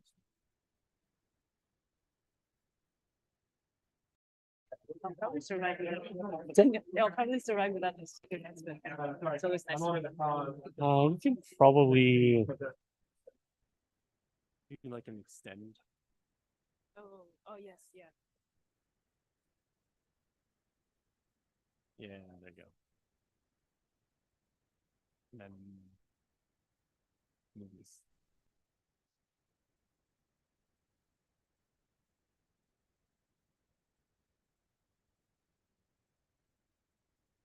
Yeah, so you could. Oh yeah. Okay. Yeah. Thank you so much. Yeah.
what was the issue? Oh, well, we're not a host, are we? We should have had Anshul make us host. Yeah. I think it doesn't matter. It's fine. You can't share screen. No, it's Can't not that. start No, video. you can't share the Oh, video, right. but that doesn't matter. They can look at. But you were able to do that. Just Yeah, but before. Anshul's not online now, so I don't think we can. Okay, well, Okay. Only takes four of us. Only takes four of us. yeah. The microphone doesn't seem to pick up if you're far from it. So if you want to like wander around at all, maybe hold one of the these guys. Imagine you're an MC. No, okay. Yeah.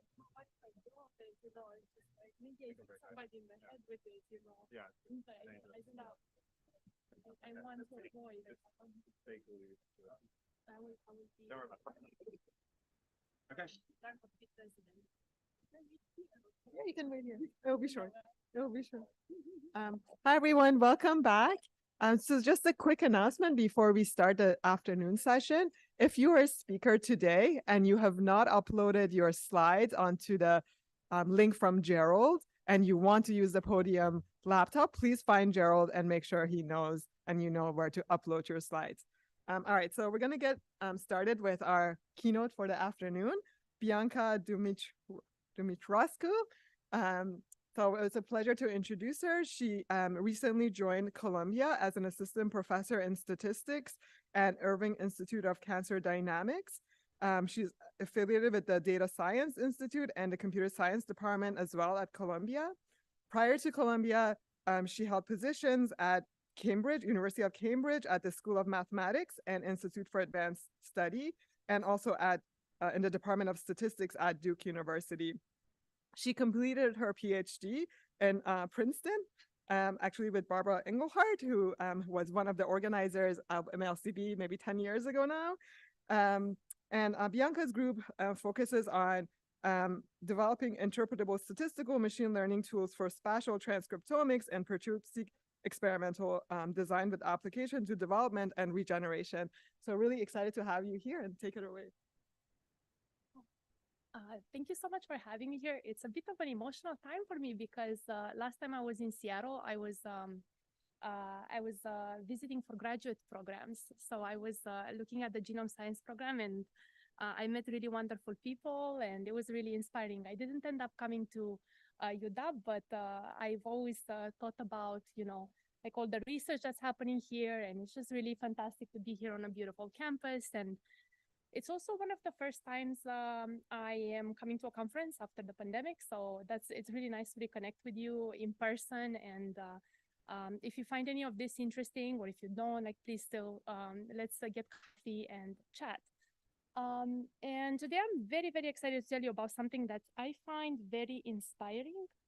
And you'll get to see if I figure out how to use this slider. But so in the past 4 years, I got very excited about development. And one of the most beautiful things about development is that it's one of the first kind of like types of self-organization, the most important self-organization kind of systems that we encounter in nature. And this is a beautiful live sheet microscopy recording of a zebrafish embryo from Feng Shuzhong's lab at Cambridge, at the Gordon Institute. And there's so much wealth of information that you can see here. You have like cells dividing, specializing. And one of the things that I'm very interested in my group is kind of studying the relationship between various modalities that could maybe lead to shape and form. So I'm very interested in how the cell identity emerge as a function of not only what cells contain, but also who they talk to and how do they look like physically. I'm very interested in like three main areas of machine learning. So explainable machine learning, iterative design, and also spatial temporal prediction. And I think these are pillars a little bit different from what we've been talking about today, but I hope that you'll find them equally exciting. So I'm interested in control and self-organization. And today I'll probably try to talk to you about, okay, like how do we bridge across these modalities in ways that use either machine learning as an engineering tool and statistical data analysis. And, I'm here to tell you that, we all know that biomedical data analysis is very exciting. It's a prime time to be a computational biologist. We have access to information across multiple scales, from the smallest to the largest one. We can look at population levels to predict risk scores. We can look at cell identity in terms of like what genomes are doing, what the gene expression, how is the gene expression organized. This has really been possible by technological advancements. And the two technological advancements I'm very invested in are related to single-cell transcriptomic developments in the context of spatial data, in particular, the light sheet microscope, where we can actually probe not only how these cells, what the cells contain, but also how do they exchange information with their environments, and where do they end up. And one of the things that makes me very excited to be part of the computational biology community is that we've been learning how to be collaborative and integrative. In order to communicate with one another, we need to develop language that allows us to understand one another. And there's been a lot of initiatives that have enabled people like myself, a computational person, to engage with biological data. So Human Cell Atlas, UK Biobank, and GTEx Consortium. Actually, the GTEx Consortium was one of the first consortiums I engaged with as a graduate student when single-cell data wasn't so popular. I primarily started working with bulk gene expression. I think we have a prime opportunity to engage with each other across these communities in order to solve challenges that maybe we couldn't just solve independently if these data sets weren't available. And just to kind of summarize a lot of the themes that are appearing in this conference, I know we talked a lot about large language models, but there's a lot of other challenges that we face as a field. And a lot of these challenges, I would say they kind of like are represented by the 6 pillars. So first of all, data is extremely heterogeneous. In some cases, we might have a lot of it when we can train a lot of large language models, but in some situations, we might also have very few data points, in which cases we might need to be a bit more creative or even Bayesian. So we should try to think about how to model that data. So representation is another pillar that's very important. We've talked a lot about cell types and cell type prediction, pseudo-time ordering. So thinking about how we go for very large scales to a way that allows us to visualize data and the diversity in the data is very important. And of course, we also want to understand how do we connect back to mechanism, scalability, and experimental design, because we might want to be able to use this information to come up with new hypotheses, but also generate new experiments. And in this talk, I'll be primarily focusing on multiple data types, which some of them you might not be so familiar with. And I'll be focusing a little bit on how can we build in mechanism or understanding from biophysics in order to think a little bit about developmental problems. So talking about heterogeneity, of course, there's been a lot of interest in thinking about multimodality and deep learning in biology. So when I made this plot, there were like thousands and thousands of results. So if you look at how deep learning in terms of like search results or representation in papers, this is quite a big peak. And multimodality also has been quite at the forefront of thinking about gene expression data. So in the context of recent research, there's a lot to think about. And of course, like we're maybe very familiar with gene expression. We're thinking about cell identity as being the way each particular cell is employing different genes, but there's a lot of different wealth of information out there. And some of the talks today highlighted a lot of the unique challenges at different scales that these particular representations have. So we saw a lot of beautiful talks on protein sequences and TCR motifs and how difficult it is to generate data that comes from these discrete spaces where we need to optimize and maybe come up with new designs. A lot of these challenges, come from the fact that there's a diversity on how these mathematical objects can be represented. So oftentimes when you work with gene expression data, you work with tabular data. It can be either continuous or discrete, and actually deciding how to normalize it properly or what's the right way to normalize it. So it's still a really big challenge in a lot of new emerging data sets as we collect more information across different technologies. of course, there's also a lot of scales that have to do with the type of data we're collecting. So how do I encode time and how do I encode space? And how do I think about cell-to-cell interactions? That also induces a lot of challenges when thinking about multimodal data. And I really like this plot because it kind of shows a little bit the hierarchy from Sarah Tagman's paper, which shows the abundance of different modalities, but also the type of tools that we're trying to use to bridge across the scales. So some of the most popular tools that exist in our community are related to like matrix factorization and transfer learning, but also kind of like thinking about how do we go from gene regulatory networks in context that might be either interventional or related to also chromatin accessibility and protein abundance. So but motivated by a lot of these different modalities, as statisticians or machine learning, as computer scientists, we have a lot of challenges that we have to address. So some of these can be quite low level. We think about sparsity, or we can think about scaling and low level processing. But there's a lot of challenges that we have to overcome when thinking about objects that come from very different sources. So recently, what I've been really thinking about has been how do you organize and represent spatial data in a way that retains variability, and it allows you to kind of relate one modality to another while thinking about the differences that could arise from the type of data one collects. So what do I mean by what type of modalities? Well, so maybe we're like very used to thinking about what cells contain, but we're not so used to thinking about how cells look like and how that intersects with what we want to say about our system. So recently, there's been a lot of new methods that have been allowing us to look at cells not only in terms of what they contain, but where they sit. So there's been a lot of like challenges that come with the ability for us to segment these new data sets better, and also kind of thinking about single or multiple object modeling prediction. So what is the right way to represent these data sets, and how much can they teach us about biology is something that we haven't really formalized properly in the field.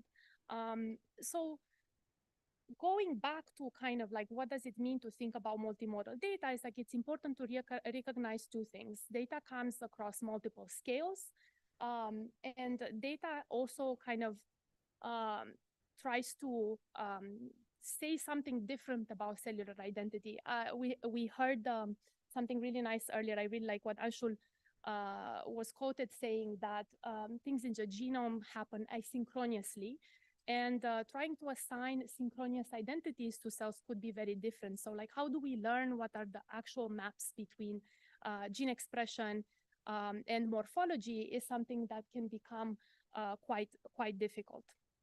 And one of the things that I found very interesting is that if you read across the multimodal literature that we are presented with, there's actually kind of a nice structural method that is present in a lot of situations. So if you look at a lot of the literature in machine learning where you are presented with objects that come from multiple modalities, one particular context where you might find yourself in is how do I find what is a common representation across multiple modalities? And being a statistician, I take a lot of inspiration from the work of Hoteling. So Hoteling published a really foundational paper on canonical correlation analysis in the 1900s. And one of these tools really has to do is like, if I'm presented with multiple modalities, one way to relate them to one another is to assume that there is some latent space from which I can sample, and I can generate additional modalities in a way that allows me to maybe reconstruct one modality from another. So in our collective vocabulary, multimodal learning has been primarily seen through the lens of a variational autoencoder. In the context of a variational autoencoder, we can relate this to a simple factor analysis model where I'm assuming that my data is sitting on a low dimensional space. There's different features that are associated with this latent dimensional space, and this can be combined according to my knowledge of biology to generate either gene expression, for example, or histology samples. So if you have a convolutional neural network that allows you to go from lower dimensional space to an image, then that's really good. If you have chromatin accessibility, you can also use your favorite way of generating that. And similarly, you can use tools like SCVI to think about what's the right way to go from a latent space to a gene expression space according to this model. And this is neat, and this is really kind of a clean way to formalize a big class of models. What can they really tell you? Well, you can use the latent representation models to cluster different cell types, or maybe you can classify histology samples and say these are coming from one particular condition versus another. You can combine this with maybe sequence variation models to find what are single nucleotide polymorphisms that could be affecting or mediating image phenotypes that could be related to gene expression. And at the end of the day, you can do a lot of this analysis, kind of like putting under the carpet the fact that there's a lot of complexity in the image space, in the gene expression space, that you might not have much control over. So the question that I want to pose is more like, what do we want to accomplish with these representations? There are increasingly new architectures that allow us to go from modality to modality. There's a lot of really innovative work that's happening in the space. And we can accomplish quite a lot with them. So we can represent cells in compositional ways. There's no reason why I have to have two modalities. I can have 3, 4, or 5. If one modality is more expensive than another, then I can go and I don't have to do an experiment.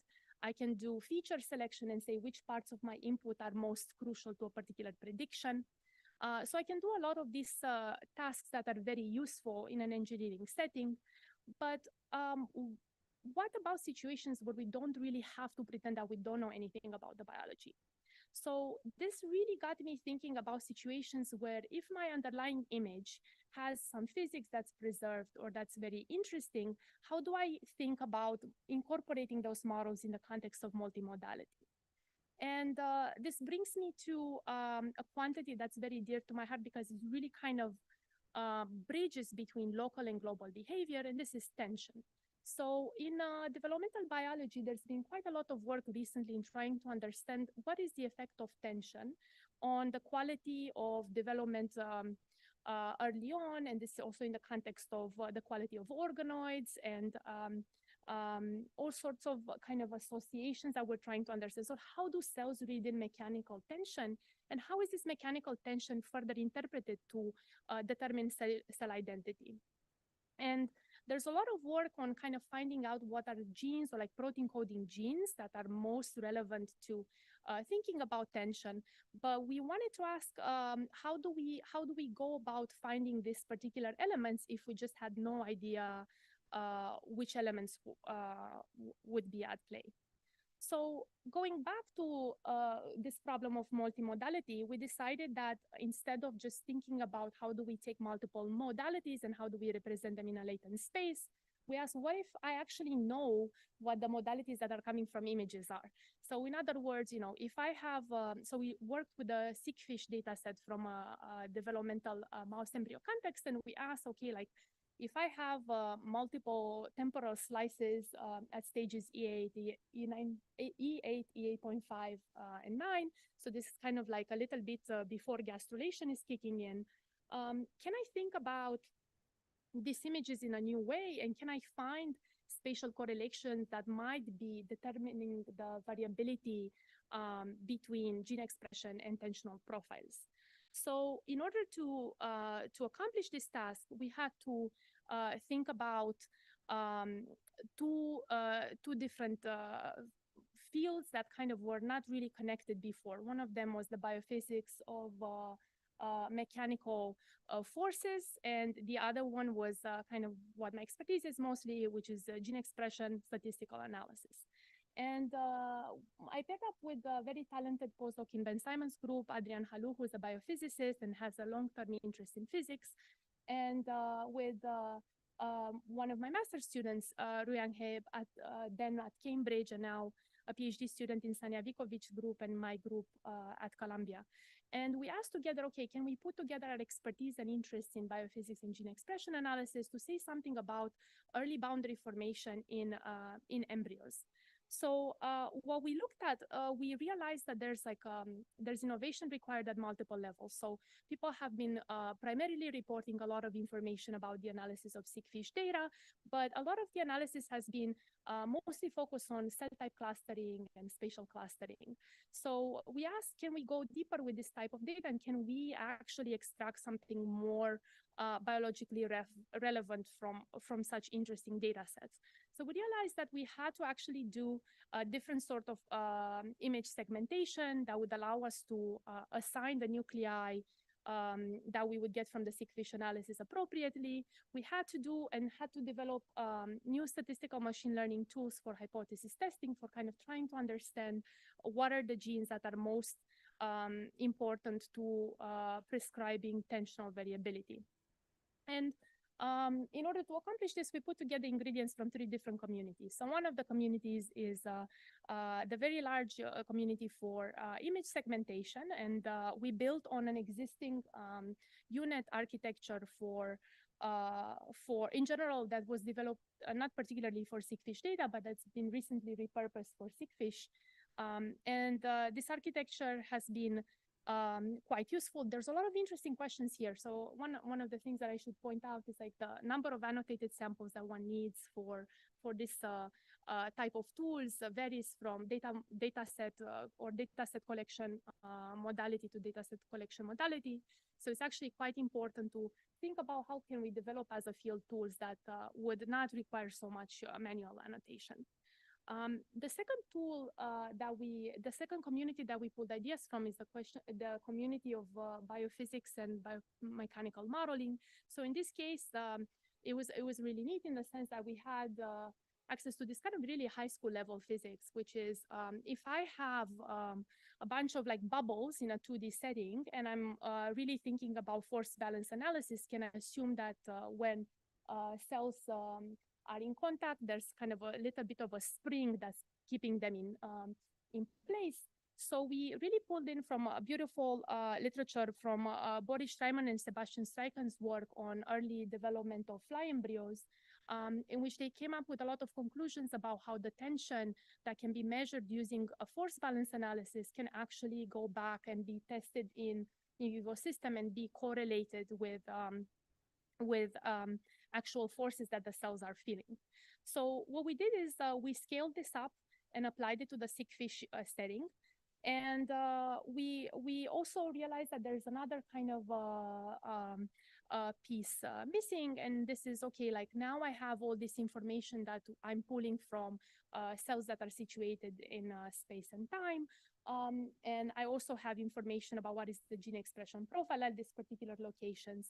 And how do I go about testing the relationship between these very 2 different measurements, one of them being tension, which is in arbitrary units, and the other one being single cell gene expression. So in order, for those of you who are not familiar with Gaussian processes are a very neat way of incorporating spatial correlations. Maybe you've seen them in work on non-negative matrix factorization, where people try to find ways of clustering data by assuming that there's some sort of spatial prior that enforces continuity between factors.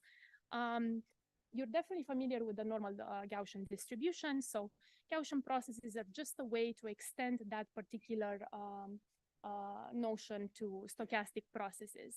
And they're quite neat. They've been used a lot in the medical literature for incorporating electronic healthcare records and kind of thinking about variability of continuous signals. And I like them for the fact that they're very interpretable in the sense that you can go ahead and design kernels that can think about how do you model periodicity or frequency, and you have really immediate control of your parameters when designing these processes. So you can have a lot of flexibility in terms of modeling quite complicated signals. So what we do with these three components, we're asking a question is like, can I ask whether tension has a true impact on causal impact on changes in gene expression in the context of development?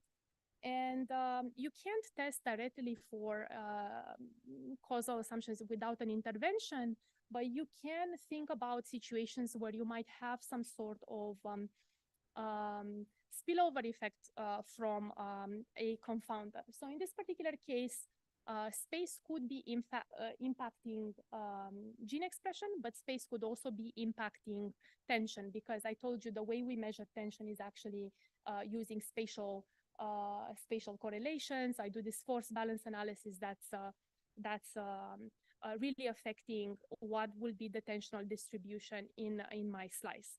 So I cannot purely fit a linear regression model. I have to control for the existence of these confounders.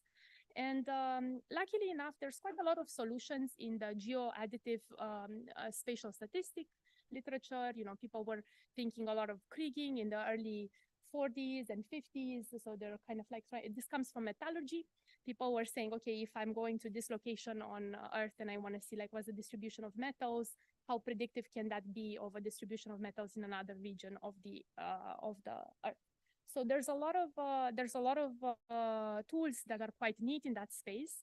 They're called geoadditive structural equation models, if you want to learn more about them. And one of the most recent papers is the one by Tadden and Knight. You can find it in Annals of Applied Statistics type literature, which might be a bit different of a community for some of you here. But there's a lot of beautiful ideas that could be quite useful for us as single-cell genomicists. So what's happening here? Well, instead of fitting a regression model, you're taking into account the fact that space affects both modalities. So what you're doing, you're trying to pull out this information from confounders. So instead of testing directly for correlation between tension and gene expression, you're testing for correlation in a residual model. And this residual model is further enhanced by the fact that you're assuming that your errors will be spatially distributed. And this is where the Gaussian process comes in. This model, so we put this pipeline together, and we're trying to make it accessible to different organisms. So not only this is for a mouse embryo, but we're trying to apply it to zebrafish and chick embryos to make it a little bit more useful. But in a nutshell, it's kind of like combining different ways of doing segmentation, mechanical stress inference, and for morphometrics analysis, and it's performing all this kind of like statistical testing in order to ask what are genes that are most responsive to tension. And what are these genes that are most responsive to tension? So doing this analysis, we were quite excited to recover a lot of genes that were previously known to be associated with mechanical sensing properties.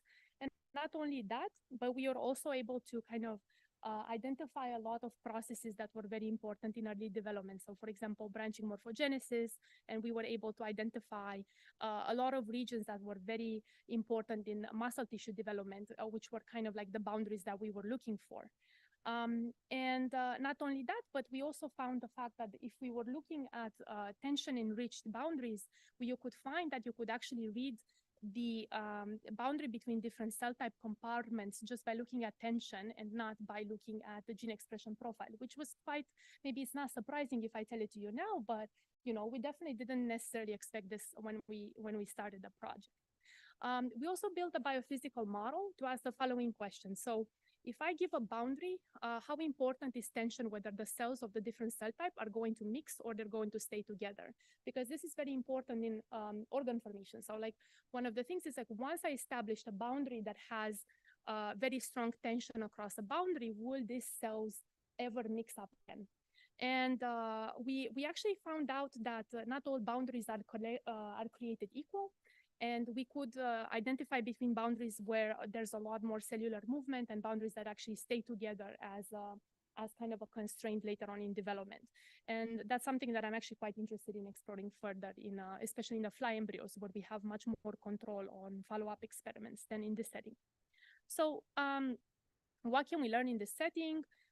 Just to recap a little bit, we can recover known mechanosensors, we can identify new mechanosensing gene signatures, and we can characterize boundaries between cell types in a way that's not only mediated by cell type clustering. And some of the things that are quite exciting in this space is thinking about how do we go from a 2D context to a 3D context so we can understand whether this type of boundaries are actually enforced in a 3D setting. So going back to this, what we really want to move forward to is kind of thinking about, okay, if I have this developing video, can I do force inference in this particular setting? Can I learn what are the cells that are under most pressure? And can I correlate that information to whether those cells are differentiating at a rate different than the ones around them? There's a lot of interesting recent work on tackling the first problem, which is how do you move from a 2D setting to a 3D force setting? And this is some beautiful work called embryo mechanics cartography. It's on bioRxiv now, not from my group, but from Hervé Tullier group, and it's really beautiful work that requires a lot of computer vision and a lot of engineering solutions. One of the machine learning challenges in that case would be, could we use machine learning to actually solve this very large system of equations in a more efficient way without having to redo segmentations? But that's a bit of a, happy to talk more to you about this outside the talk.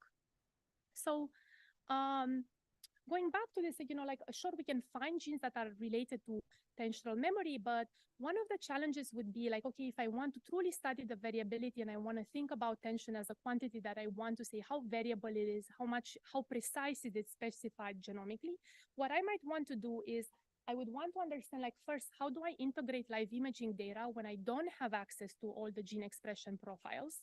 How can I integrate this with spatial transcriptomics? So in seq-FISH data, sure, like we have access to about 300 genes, but if I want to go to a live sheet microscopy settings, then I can only tag 1 or 2 or 3, maximum 3 genes. So until we get to that ideal data set where we can have like full spatiotemporal recording of developing embryos, maybe there's still something else that we can do. And in order to do that, we've been working together with John Marioni's group and a very talented postdoc, Jiawei Wang, who's a Marie Curie fellow, hosted in my group and in John Marioni's group. And one of the questions that we asked was like, okay, like if I have multiple light sheet microscopy recordings, can I find the right representation learning framework for integrating data if I have multiple embryos? So it turns out, you know, this is a very difficult question. If I have multiple embryos in sections, how can I train a similarity model that would allow me to recover the temporal ordering in such images? So to show you a little bit how the images actually look like, we used the light sheet microscopy data from Kate McDowell's group, who actually recovers this particular seq-FISH periods of E8.5 pre-gastrulation setting. And we ask, okay, like what is the right machine learning tool that we should be using in order to be able to kind of stitch these slices back together? So if I give them to you, I slice my embryo and I give you all these images, could you tell me how I should bring it up, kind of like a giant 3D puzzle? And Jiawei has been developing a really interesting contrastive learning-inspired architecture. We talked a little bit about transformers in the context of language models, but transformers actually are quite useful in the context of thinking about learning representations from images as well. And one of the key ideas are that in order to find good representations, so the key idea is if you use a convolutional neural network, you're not going to get very far. So for reasons that we still need to understand. What really helps is if instead of just training convolutional neural networks, you're training them in a contrastive way in which you give it positive samples from nearby sections and negative samples from very far away sections. And this is kind of like maybe a recipe that keeps appearing also in interpretable machine learning techniques, where actually a lot of these ideas from contrastive PCA that actually James Zhao is kind of introduced, and there's some beautiful work from Swin Lee's group also kind of thinking about how do you understand what are features that would give you some sort of contrastive behavior. So they're very, very powerful in helping you finding representations that allow you to perform well in downstream tasks. And what are these downstream tasks? Let's say I give you data from multiple embryos, and I want to ask you, okay, if I provide you with a particular image, can you tell me where this image would be in a different embryo? This would be kind of like, think about it as a kind of single cell synchronization, but done at the level of light sheet microscopy. So kind of thinking about, instead of doing batch correction from multiple single cell atlases, you want to think about this, how do you do this in the image space? All right, so we're making quite a lot of progress in this space. We're not quite there yet. There's a lot of challenges with related to how do you actually qualify the quantity of these methods. What is the right way to compute distances between shapes? There's a lot of, we're doing a lot of benchmarking efforts, and I feel like I want to take this as an opportunity to highlight that benchmarking kind of, efforts are very important in our community. And I don't believe that, the single method would do best at a particular challenge. It's just very important to kind of think about how do we put a lot of methods together, understand where they fail in order to move forward. So beyond representations, one of the challenges that I'm very excited as a field is like, kind of if you see this beyond representing these images, if I have data from developing organisms, how can I think about self-organizing systems that are actually giving raise to this property? So like, this is a neat paper from a few years ago where a group trained a set of like deep learning algorithms for seeing whether they can recover the morphologies that are present in a video game. So kind of like this is trained with video game data over millions of users. And it's kind of saying, can I learn generative structures that would be able to recover this particular behaviors in the video game? And I of course, biology is much more complex than that, but I think that coming up with models for 3D morphogenesis using diffusion models is actually kind of exciting, and kind of understanding how to include constraints like the ones in physics. Here in this 3D morphogenesis example, you kind of have cubes and they're independent from one another, but kind of thinking about how do you go if instead of cubes you have a bubble system, kind of like soap bubbles with a lot of physics. Can we think about diffusion models that are allowing us to recapitulate the trajectories of cells in a particular way? I think this is a very exciting area. So in my group, we're starting to think about computational morphogenesis. So kind of how do we use diffusion models in order to do inverse design? So one of the particular questions is, now that I know how to measure tension and see how tension evolves over time, can I create systems that would be having a particular tension profile? What's essential in specifying this? So think about this kind of like an inverse origami set of problem, where you start with the image of a bunny and you're saying, what is the right set of folding tools or algorithms that I should be able to be creating in this space? So I'm really fascinated in this idea of thinking about embryos as materials. So kind of like not thinking about single cells in separate contexts, but thinking about them as, kind of gooey materials that are inhabiting a space and they're reading in and reading out and contributing to the shaping of their environment. So I'm very excited about this, this area of work. In the context of making this work translational, I've been working very closely with my collaborator, Yvonne Wapi, who's a specialist in organoids and skin and wound healing. So one of the things that we're trying to understand is like, can we incorporate information about tension in order to enable faster healing? So we're trying to think about how do we incorporate spatial transcriptomic and tension to understand whether this has any sort of impact on how do we design perturb-seq screens that could allow us to collect better data that would come up with maybe therapies for a non-fibrotic wound healing. So if any of this is interesting, I would love to see applications from graduate students and postdocs. We're quite actively recruiting for this particular problem.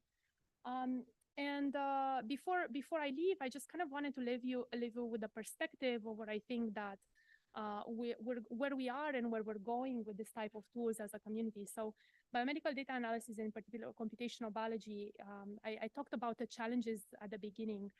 They're kind of like 4 pillars for me.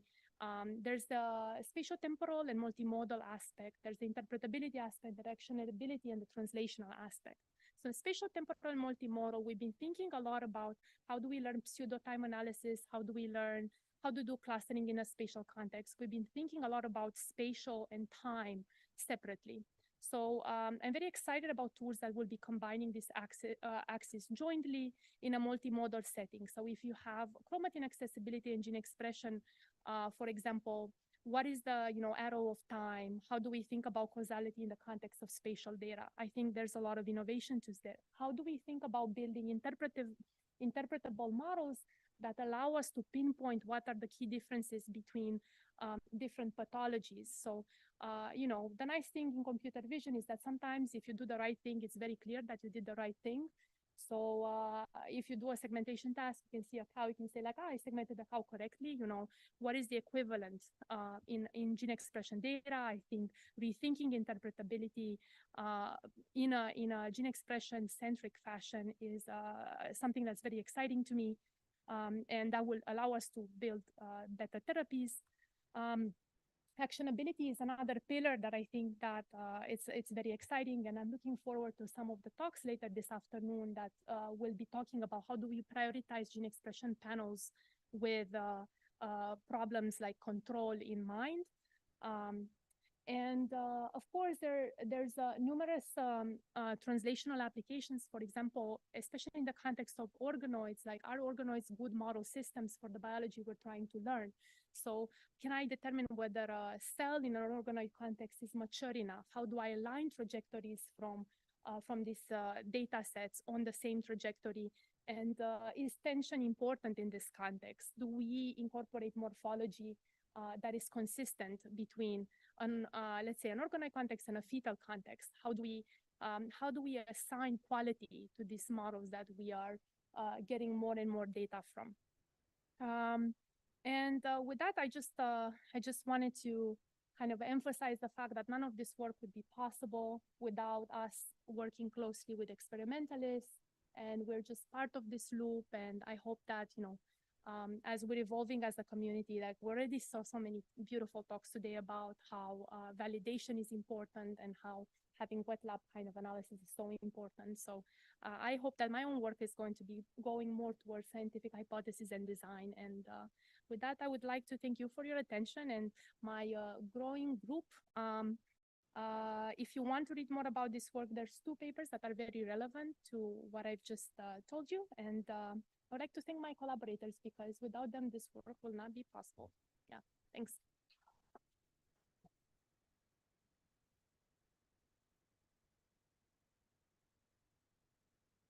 Thank you so much. We have time for a couple of questions.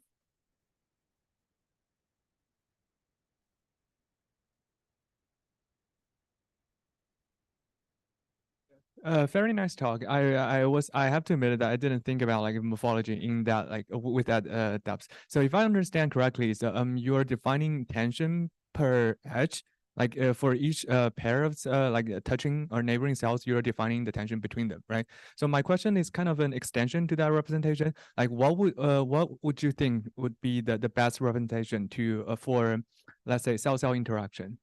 So so far we've learned a lot of like representations for gene expression, for chromatin accessibility, but all of those representations are at single cell level, right? But if we want to incorporate cell-cell interaction, what would be the right way to do so? Yeah, I think that's a really fantastic question. I think that there's a lot of work in the statistics literature when thinking how do you parameterize adjacency graphs with covariate information. So for example, I think in the context of 2D data, it's a little more immediate because you can think about each cell is a point in a graph. You have the tension, it's quite discrete. You know, you have an edge, the edge has a particular feature. And then you can think about kind of building this bivariate maps, where you have like dot products with some sort of weighting function in the middle. So you can get creative and use a lot of the toolkit in that literature of latent models for graphs to get a little bit of that. And we started to think a little of how to do that. I think the main issue here is how do you validate any of these results in vivo? And this is why I've been starting to look at fly embryos a little bit, because there's more biology known, and you can do optogenetic screens. You can actually do a lot more in that space than in the mouse setting that I just described. So, so I think the testing part, it takes a little bit of labor, but I think the hard part really conceptually is validating. Yeah, so thanks for your question.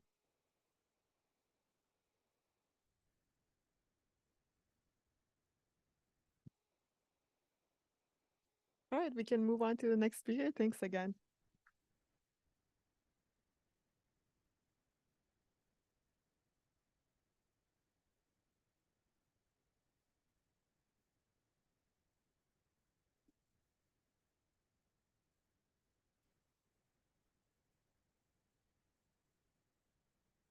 Oh, I have to go to, how do I stop sharing the screen?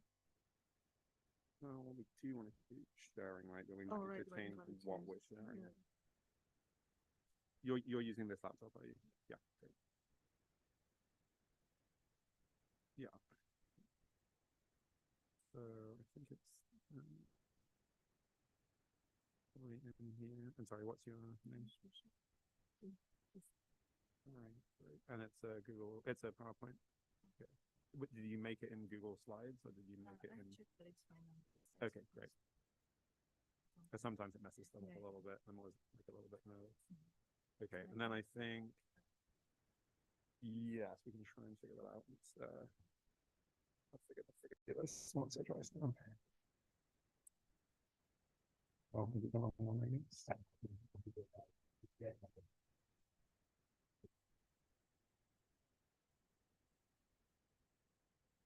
Whatever reason, you have to unplug it and replug it in to get it to get the option. Because then you can choose that you want to do extend, because you need to extend, not mirror, if you wanted to have it show different things. Okay, so then does Google Docs know how to? I guess it does, right? It knows. Oh, well, okay.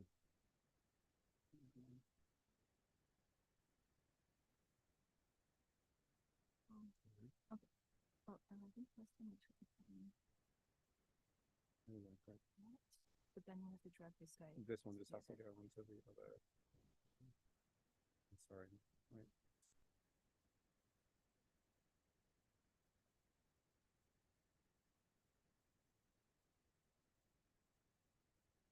Okay.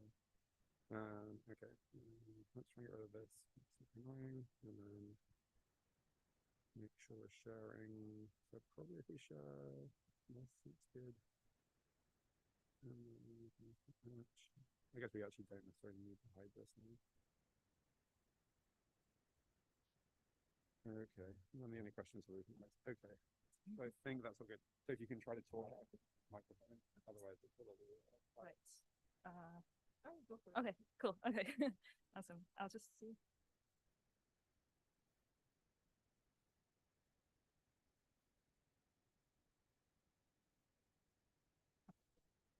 All right. Okay. Hello, everybody. I'm Shushanta Nayan, a PhD student at the KULAU at Cold Spring Harbor Laboratory, and today I will talk about interpretability of large-scale deep neural networks. Large-scale cis-regulatory elements, or CREs, are DNA sequence elements that regulate gene expression. Transcription factors and cofactors bind to these elements and lead to up or down regulation of transcriptional activity. Although progress has been made in cataloging these CREs, little is known about the rules by which enhancing and silencing CREs interact with each other in order to shape gene expression levels. Experimentally, enhancer CREs can be mapped to their promoters using CRISPR interference or CRISPR-I, where putative regulatory elements or pairs of elements are targeted for inactivation and gene expression changes are monitored. However, these experiments are incredibly labor intensive, and also higher order interactions and redundancies within these trees can complicate perturbation studies. Recently, the trend in deep neural networks predicting gene expression levels from the input DNA sequence is to expand the input sequence size from tens of kilobases to hundreds of kilobases. And the motivation for this is to predominantly incorporate more distal regulatory elements. For instance, Informer is trained to predict a large set of encode epigenetic and cage coverage tracks from an input 200 kilobase sequence. Very briefly, cage quantifies transcription start site activity and can be taken as a proxy for gene expression levels. At the scale of 200 kilobase input, Informer includes the majority of mapped enhancer gene pairs.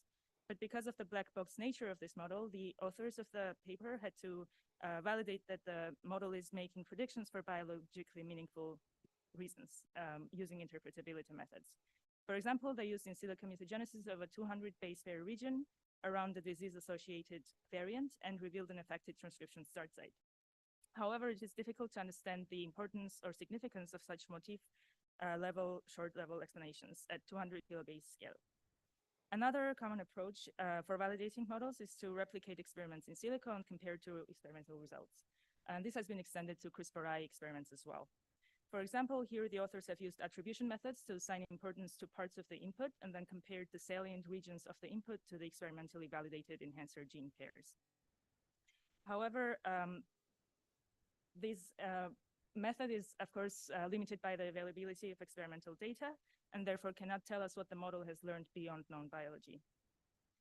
Because of these two limitations, and to try to overcome this, we propose CREM, a new interpretability framework for large-scale sequence-to-function deep neural networks. CREM is an in silico sequence perturbation toolkit at the Cree scale, and unlike the wet lab, CREM performs experiments in silico through the lens of the deep neural network, allowing us to push the boundaries of the number and scale of different perturbation experiments we can perform. But since this combinatorial space of the potential experiments is incredibly large, we have curated a set of different experiments that each addresses a specific biological question about the Cree grammar.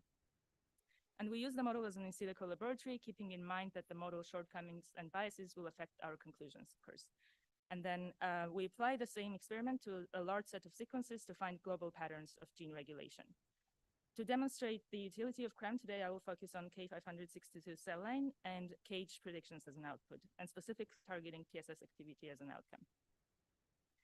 Using CREM in our manuscript, we focus on a large set of questions, but today, in the interest of time, I will only cover these four.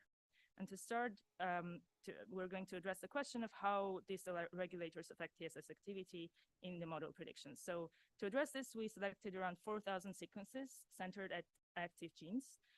For each sequence, we dinucleotide shuffled the nucleotides everywhere in the sequence except for a 5 kilobase tile in the center of the sequence containing the TSS.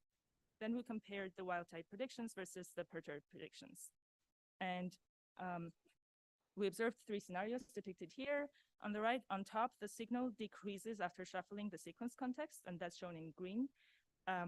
Therefore, the shuffling destroyed some enhancing sequences in the context, and that led to the decrease in the activity. So we refer to these sequences as enhancing contexts.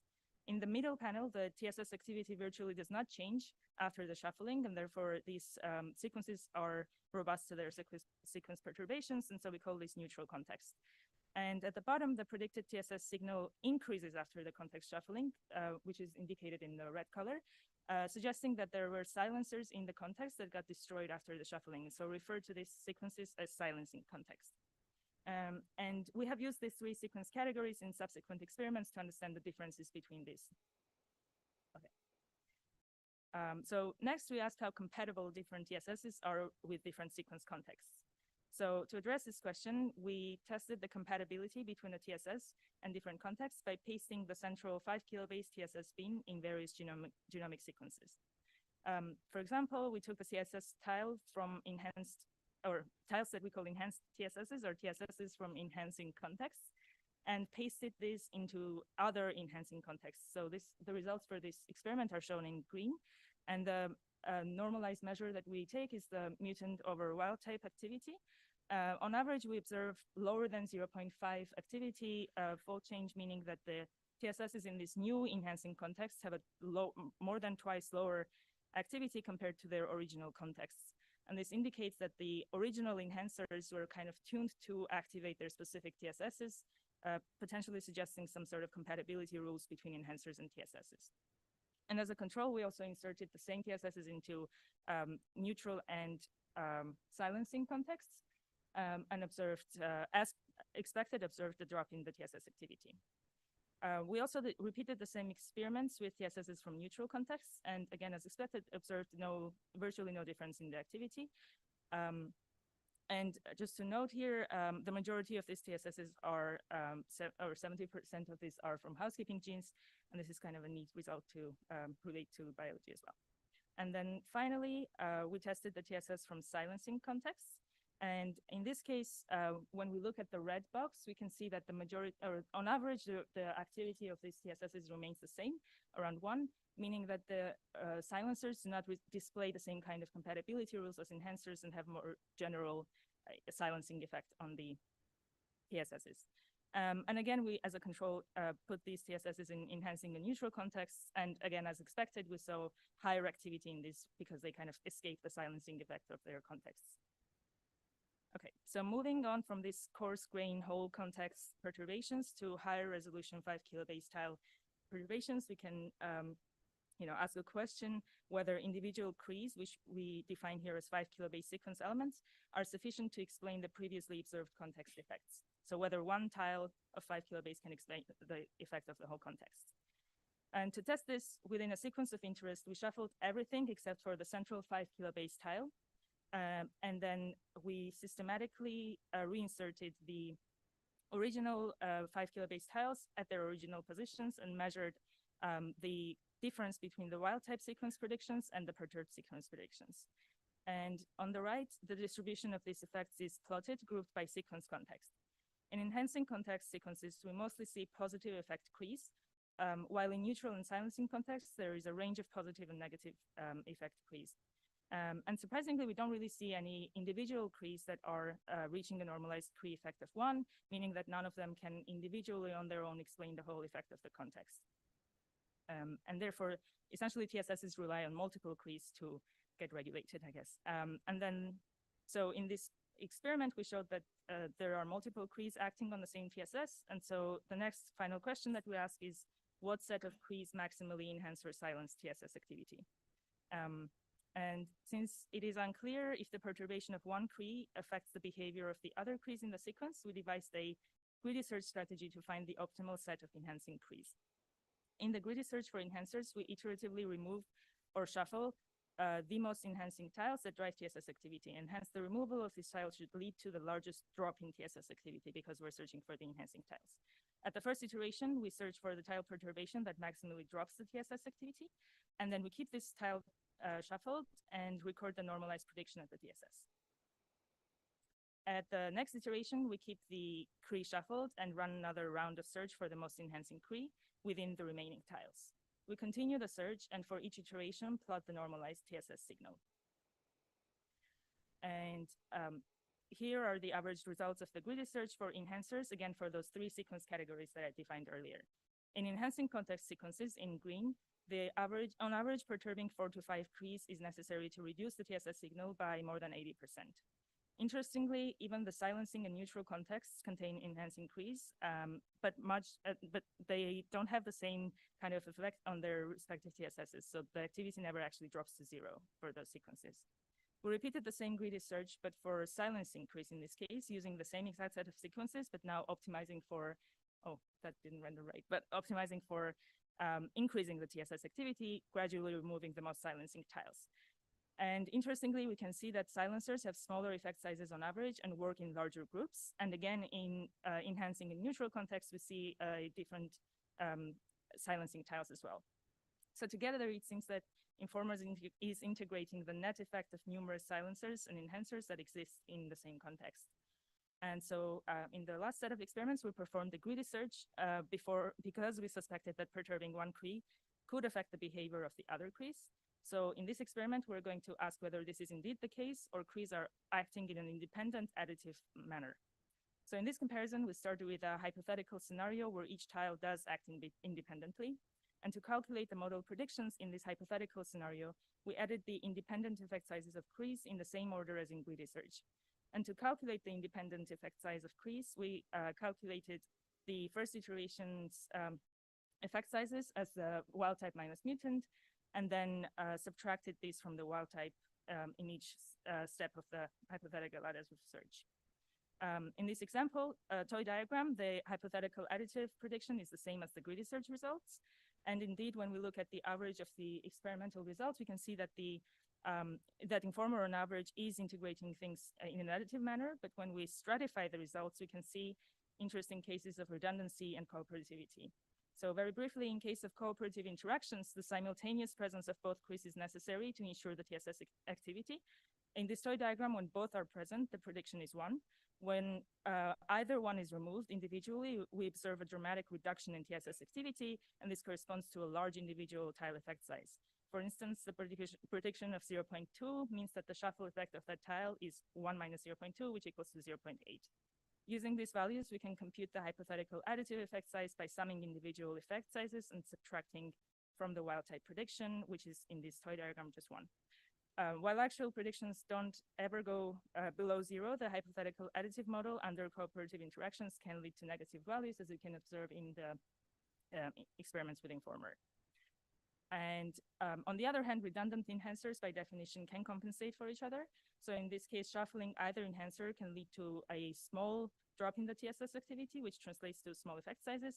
And during the greedy search, as the redundant tiles are shuffled, the predictions drop to 0, while the additive model never actually reaches 0. And this is why the predictions are different essentially from each other. So this scenario can happen in individual or even pairwise Cree perturbations in CRISPR-I experiments, complicating the results of the characterization of Crees. Okay, and with that, I wanted to essentially conclude saying that the multiplex in silico perturbations are powerful tools to interrogate these large-scale deep neural networks. And CREM is such a tool that provides a suite of different perturbation experiments to try to address different Cree grammar questions. Today, I've talked about how we can interpret Informer specifically to ask questions about how cooperative, redundant, or additive interactions can lead to a certain prediction. And then further observations that we have made in the paper include TSS equidistance dependence effects, as well as the sigmoidal nature of gene expression. And finally, we hope that similar methods can be used to guide wet lab experiments to essentially improve the efficiency of these. And some of the future steps in this ongoing project are that we have already kind of started implementing our addition of the additive model. In addition to the additive model, we also hope to incorporate multiplicative model in this final comparison. We have to characterize biochemical features and motif enrichment in the identified Crees, which will hopefully shed some light on the compatibility rules between TSSs and Crees. We also hope to perform a similar analysis at scales smaller than 5 kilobase, even going down to motif level. The complication here is that the search space for this expands dramatically, obviously, but we hope to use a nested experiment set in order to narrow down the motifs of interest within a Cree. And finally, we hope to extend this work to further models such as Borzoi and Puffin D and other cell lines. And with that, I would like to thank the CoolLab members and encourage you to check 2 posters from our lab for the number 42 and 45, which are on rethinking initializations for neural nets and the new attribution method that uses interpretable surrogate models. And thank you all for your attention.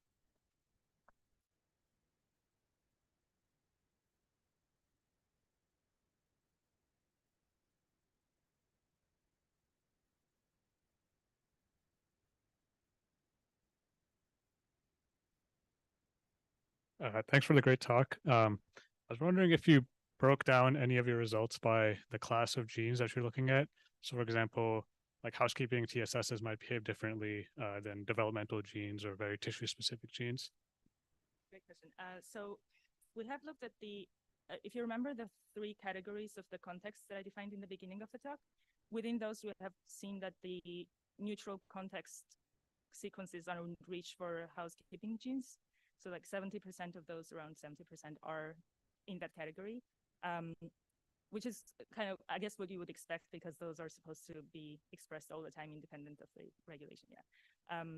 Yeah, that's pretty much the extent to which we have done that so far. I also had a question, and then David, so related to that question, I guess Informer or any sequence-based model, the prediction ability on different sequences is very different. Some genes are like very well predicted and others aren't. And I guess that kind of uncertainty, can you incorporate that into your analysis, or do you think it affects your analysis? Yeah, I guess could I rephrase the question to if a sequence is predicted with high accuracy, is that going to affect the? Yeah, I think it would definitely affect it. We haven't really looked specifically at, for example, cell lines that are predicted very poorly. But this particular one on average is predicted very, like the correlation is pretty nice with the experimental data. What we have done though is we've looked at the training test validation split and ensured that there's no differences in the conclusions essentially if we only look at one of the folds.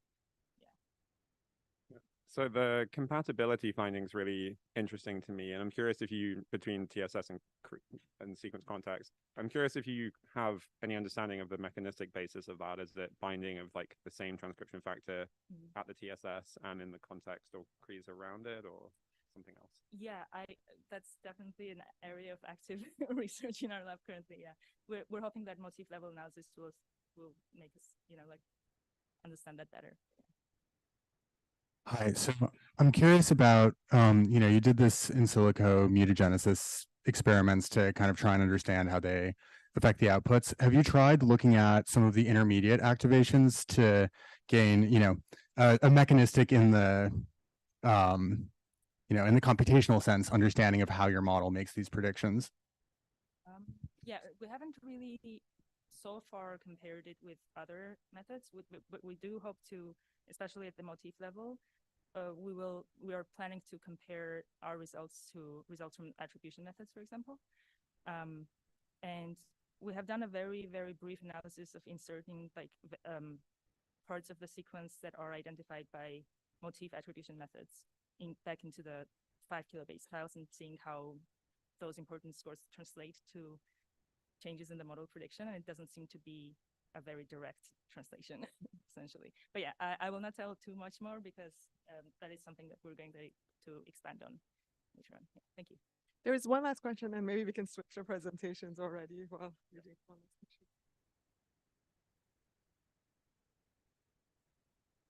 Thanks for great presentation. I have one question. So Informer has a lot of cell types at the output. So I wondered, did you explore if an enhancer is enhancing effect in some of the cell types and silencing effect in the other cell types?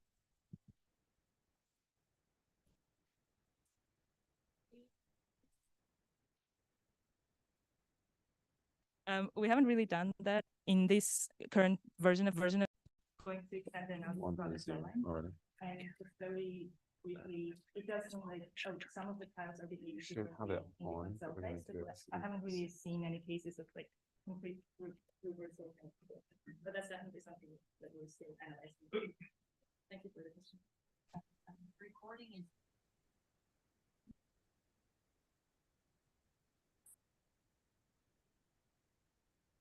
And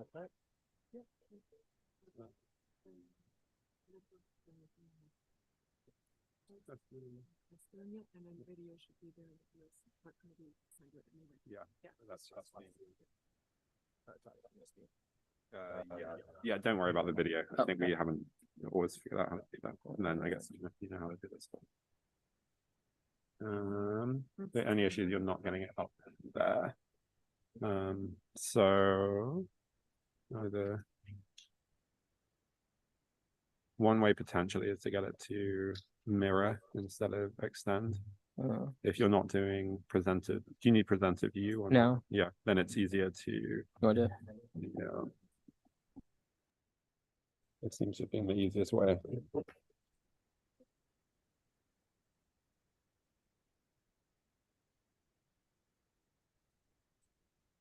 Maybe your laptop just if it wants to do.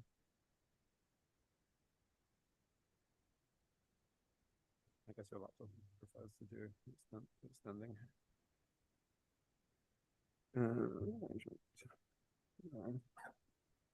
That's it.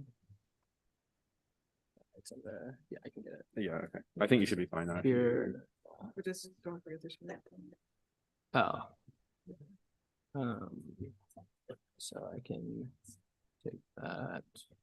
The easiest thing is probably just to show the whole. There you go. And now screen. Just share the desktop. Good. Yes, great. And we all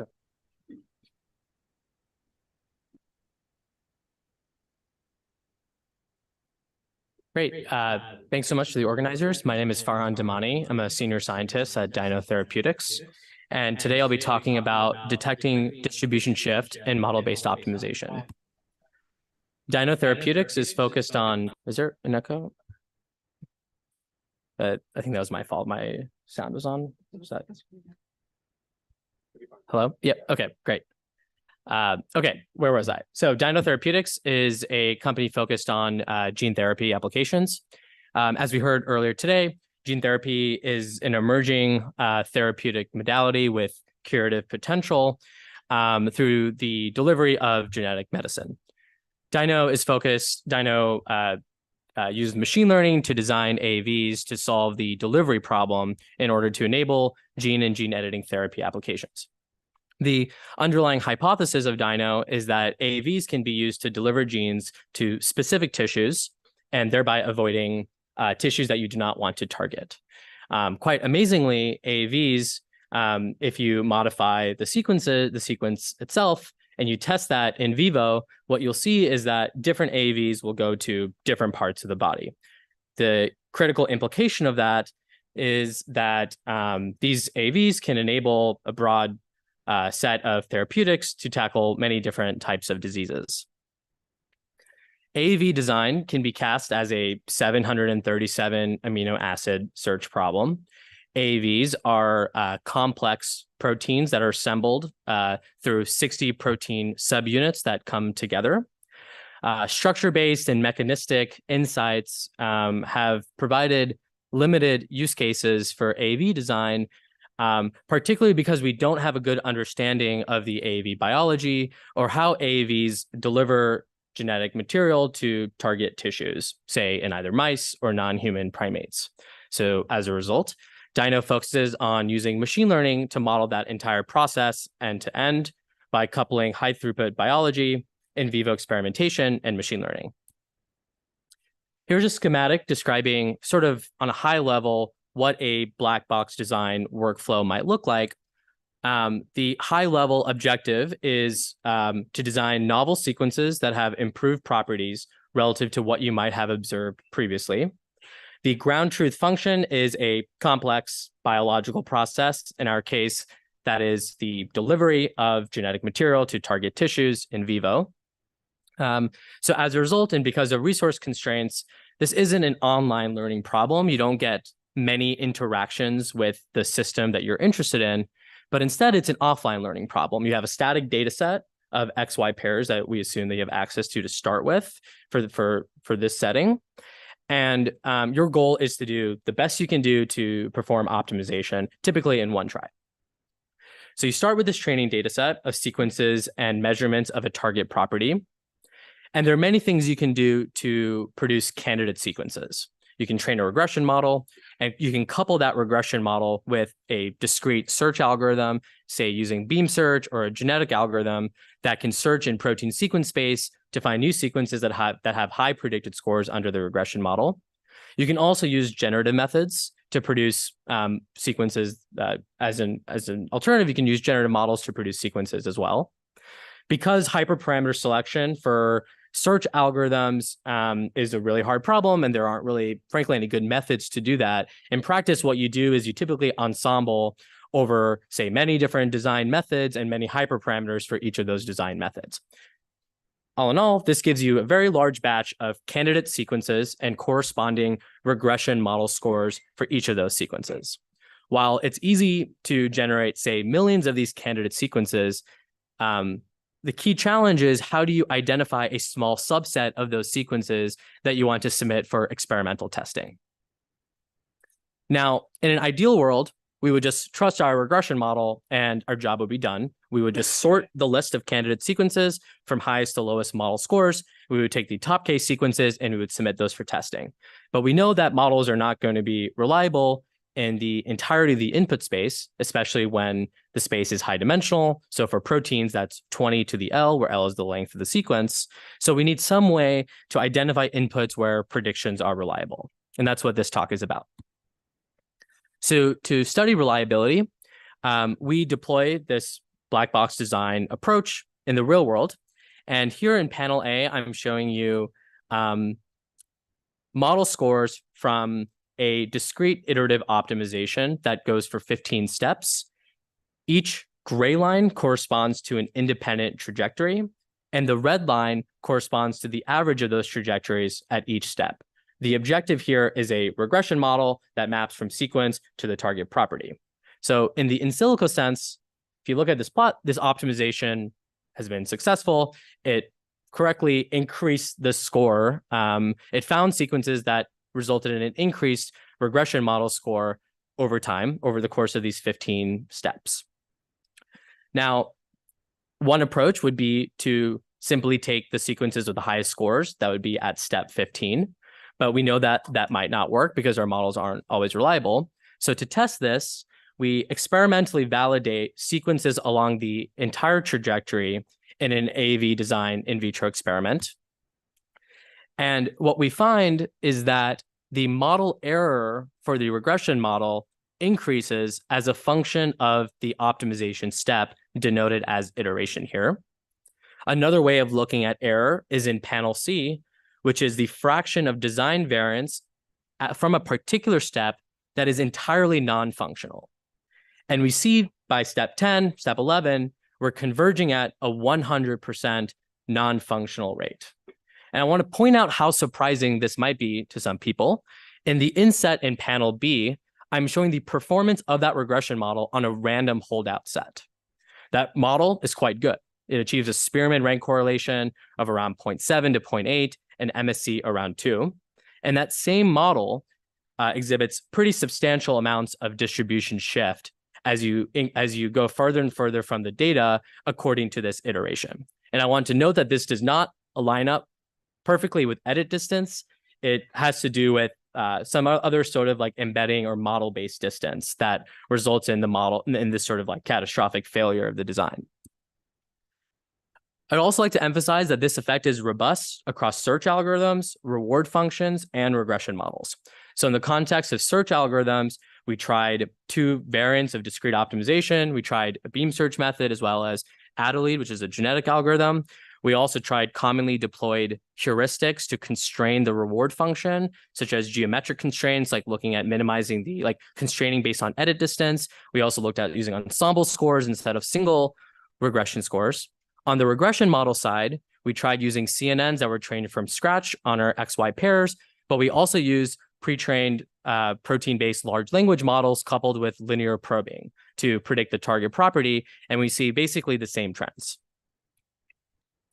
So far I've shown you that distribution shift is a big problem in design, and the intensity of this shift is not really seen in commonly used simulation settings. Mathematically, this distribution shift takes the form of covariate shift, and covariate shift mathematically is defined when the marginal distribution of the inputs for the training data does not equal the marginal distribution of the inputs for the test data. We're focusing just on covariate shift, which means that in these design applications, the conditional distribution of the property given the input stays the same, because that's always going to be governed by some fixed underlying biological process. To illustrate what covariate shift might look like in a simple 2D example, in panel A, I'm showing this simple non-convex function with 3 optimas, and the ground truth function values are shown in the color map here. All of my training data is on one side. It's all centered around one of the 3 optima. If you train a regression model on these training data points and predict the function value, what you'll see is that model error increases as you get further away from the training data, which is what I'm showing in panel B.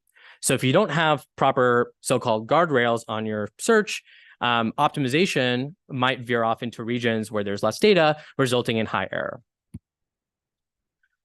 So the task we sought out was, can we define a score function that takes as input a particular sequence and outputs a scalar score that tells us whether a prediction for that input would be reliable? Fortunately, Covariance shift is a well-studied problem in machine learning, and density ratios in particular have been used for outlier detection. Now, the way it's been used in the past always assumed or typically assumes that you have access to a fixed test set. And in the case where you have a fixed test set, you can learn this density ratio, the density of a point under the test distribution divided by the density of that point under the training distribution. But in the case of design, it's not obvious what a test set might be. So one of our key innovations is to use a design distribution as the test set. And that design distribution, if you recall from my earlier schematic, is the distribution of all of the candidate sequences that we designed from an ensemble of methods. We also provide evidence to show that this is a particularly good choice, and it's a critical choice to getting this type of method to work. We compare using the design distribution to two variants of a uniform distribution, and then edit distance constrained version of the uniform distribution. And we look at how well, what is like the discriminative capabilities of this particular score function identifying functional variance. And we see that using the design distribution is absolutely key. I also want to point out that we use the density ratio estimation trick to efficiently estimate this ratio. And the density ratio estimation trick is quite nice because it lets you avoid having to estimate these high dimensional discrete distributions, which we know is very difficult. And we know the likelihoods under those models don't do a good job of detecting outliers. But instead, the minimizer of the binary cross entropy equals exactly this ratio. So procedurally, this is so simple. You can try it at home. The idea is you take samples from the design distribution and you assign a positive label to those samples.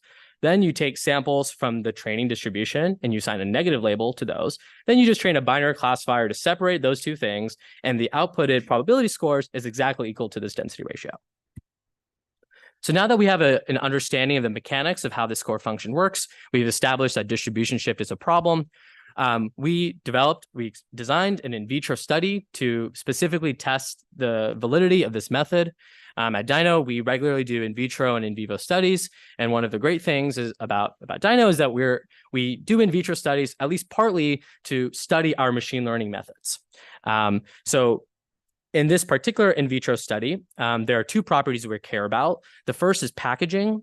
And packaging is a measure of whether the capsid assembles properly. You can sort of think of it as a proxy for stability or protein folding. This measure is a necessary but insufficient condition for optimization because at the end of the day, we're interested in function, and function will come from transduction. Transduction is a measure of how efficiently the virus can transfer the genetic material or the so-called payload to a target cell. So in this case, these are HEC293 T cells in a cell culture. The last final point is that in this experiment, we're modifying a 63 amino acid region of the AAV capsid.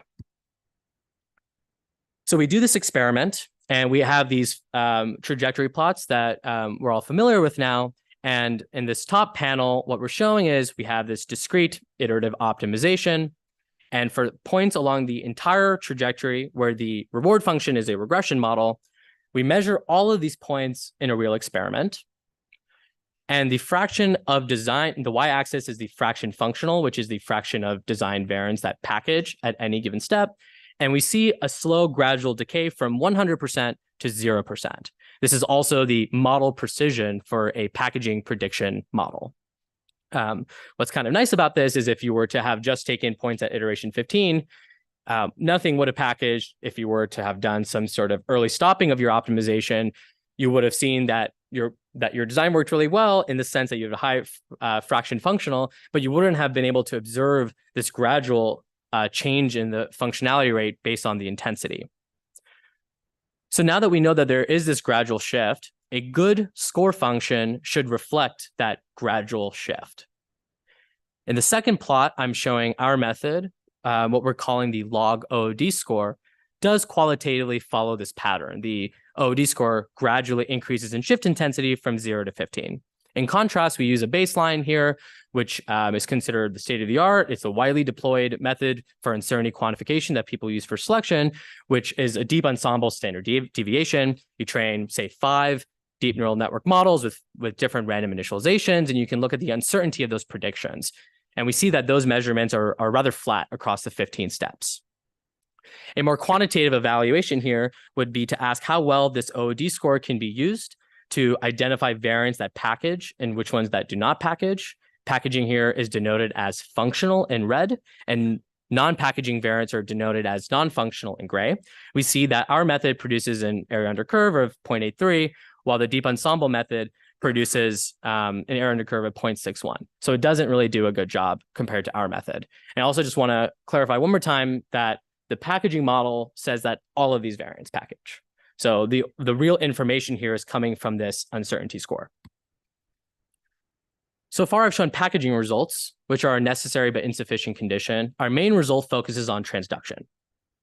So as I described in that schematic earlier, we have a setup where we have a large batch of candidate sequences. We have sequences and we have the corresponding model scores, and we can only test a small subset of them. So in order to study this problem, we actually experimentally validate everything in the candidate set, which allows us to retroactively study something like regret. So if you were to only have been able to pick a small subset of those sequences, how well would you have done? So regret here, it represents the difference between the best possible variant in the entire candidate set and the best variant found in your top 100 selection. So the very simple thing to do would be to sort the list from highest to lowest model scores, take the top 100, compute regret. That's the gray dotted line here. Now, there are many ways that you might want to use the log OOD score, and it might depend on the practitioner's utility function, but one simple approach would be to use it as a pre-filter. So you can take this candidate set, you can filter that data set based on your reliability, your OOD score, and then perform greedy selection as usual on the remaining subset. So let's take the example of the 10 percentile mark. Again, we know high scores correspond to more out of distribution. So we want things that are lower scores because those are more likely to be in distribution. At the 10 percentile mark, we take the 10% of sequences that have the lowest in distribution, the lowest OOD score, and we perform this greedy selection both for the OOD score and the deep ensemble score. And we see across the board that you're going to achieve lower regret with this method. In conclusion, I've shown that distribution shift is a major problem when deploying design in the real world. It's hard to see this in simulation settings, but you see it when you do this in practice. We propose a very simple method for detecting the shift, just train a binary classifier. And we demonstrate that these scores are a reliable scoring function for identifying varying shift intensities. I'd like to give a special thanks to my co-first author, David Brooks, on this work. This is a photo of our entire team based in Watertown, Massachusetts. We have a pretty large computational team, and we do a bunch of really exciting machine learning. We have 4 people here at this conference, so please come find us if you're interested in learning more about our work. Oh, and I skipped this. We also have 2 other posters that we're presenting at MLCB, so please come check these out. Thanks so much.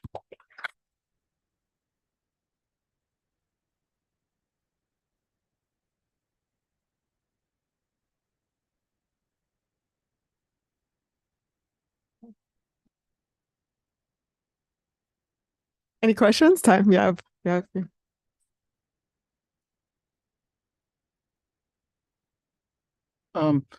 Thanks. Really, really interesting talk. When you're showing the uncertainty baseline that you're training an ensemble of models, are you still picking and you're choosing which candidates to pick?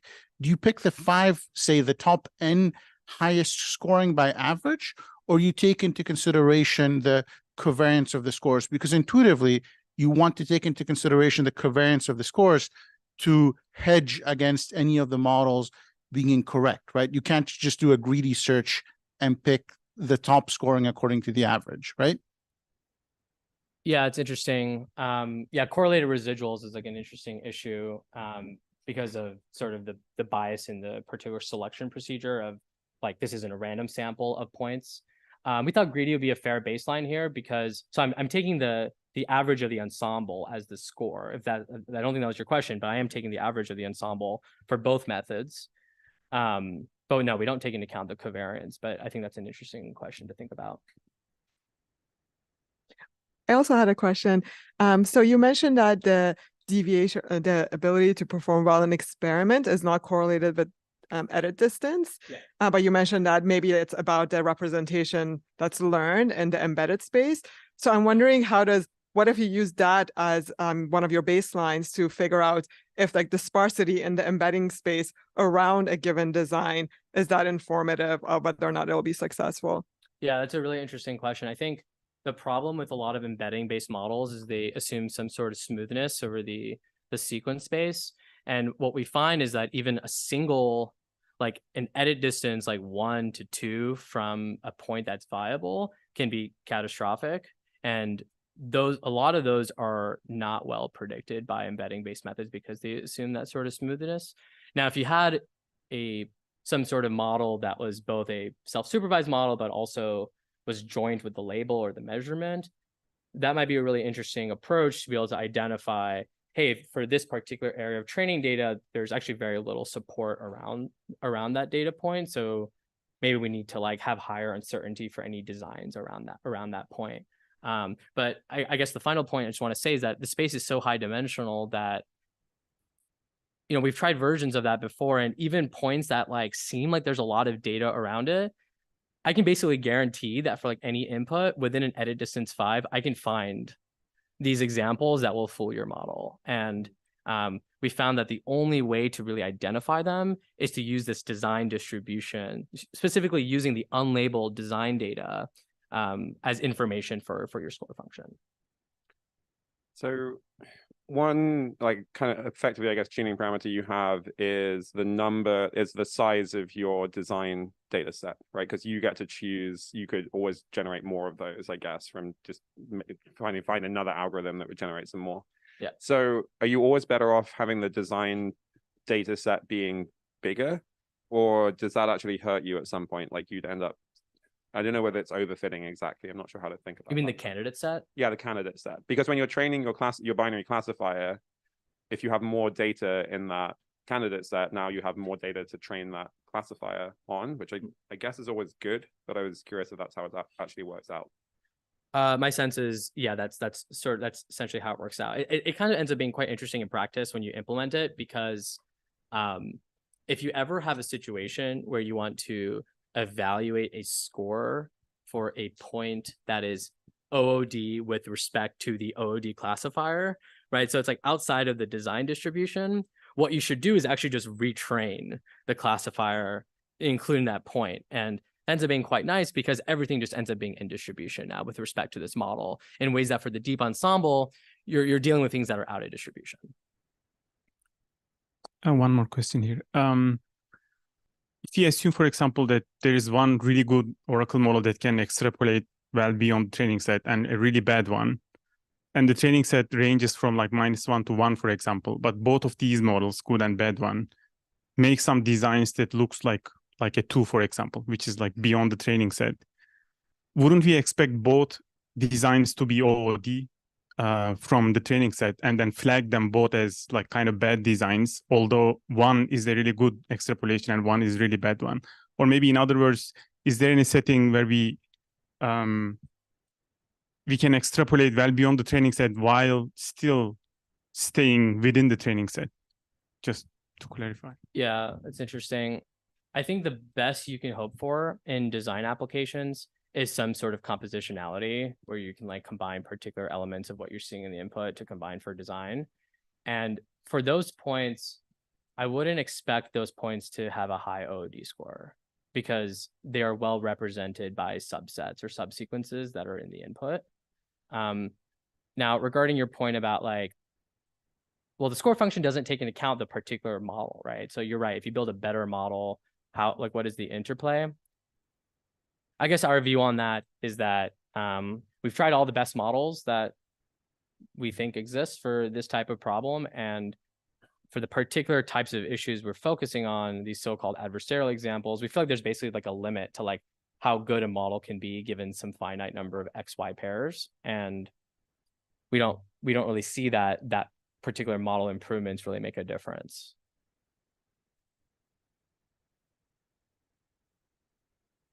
Thank you so much.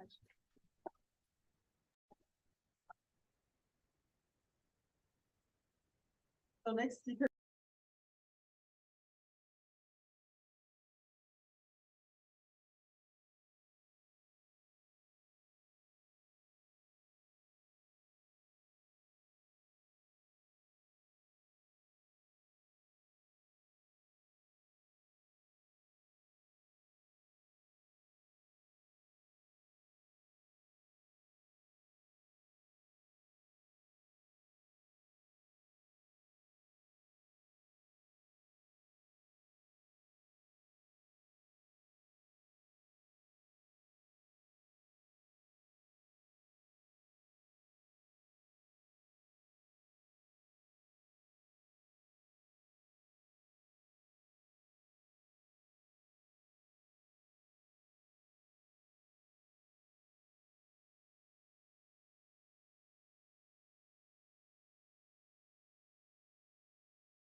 Do I need to do it No, again? no. Okay, sounds good. Cool. Let's get started. So today we'll talk about perturbacy. I think most of you probably know, but I'll give a very brief overview of what is that. Basically, given a set of gene of interest, we do some perturbation. It can be CRISPR-I, CRISPR-A, and we then do single cell RNA readout. And in the end, we'll get a set of outcome, like perturbative outcome, where each row is a cell and each column is a gene, and then each value is a gene expression upon perturbation for that cell. And as we all know, perturbation screens are powerful. They answer central questions in biology, such as target discovery, cell reprogramming, and if we are doing like combinatorial perturbation, then it can also ask questions like genetic interaction, like synthetic lethality. But with this great power, it also comes with great limitation. That is, the perturb-seq is very expensive. And to answer many of these interesting questions, we require a large set of perturbations. And for example, if you want to, as an example, want to do like the entire perturbation space, then it will be like, it's massive. Like if we look at a single gene perturbation, it's 20K. And if we do like double genes, become 40 million and so on. And also we're interested in perturbation in different, like various type of perturbation, like genetic, chemical, and also we're interested in various contexts of perturbation, like different cell contacts, different disease state, and things like that. So with this like combinatorial explosion, even the largest facility cannot do this kind of thing in the wet lab. So now the question is if we can predict these transcription outcomes, you know, of perturbation not seen before. So recently there's a wide range of work that have been proposed to tackle this problem.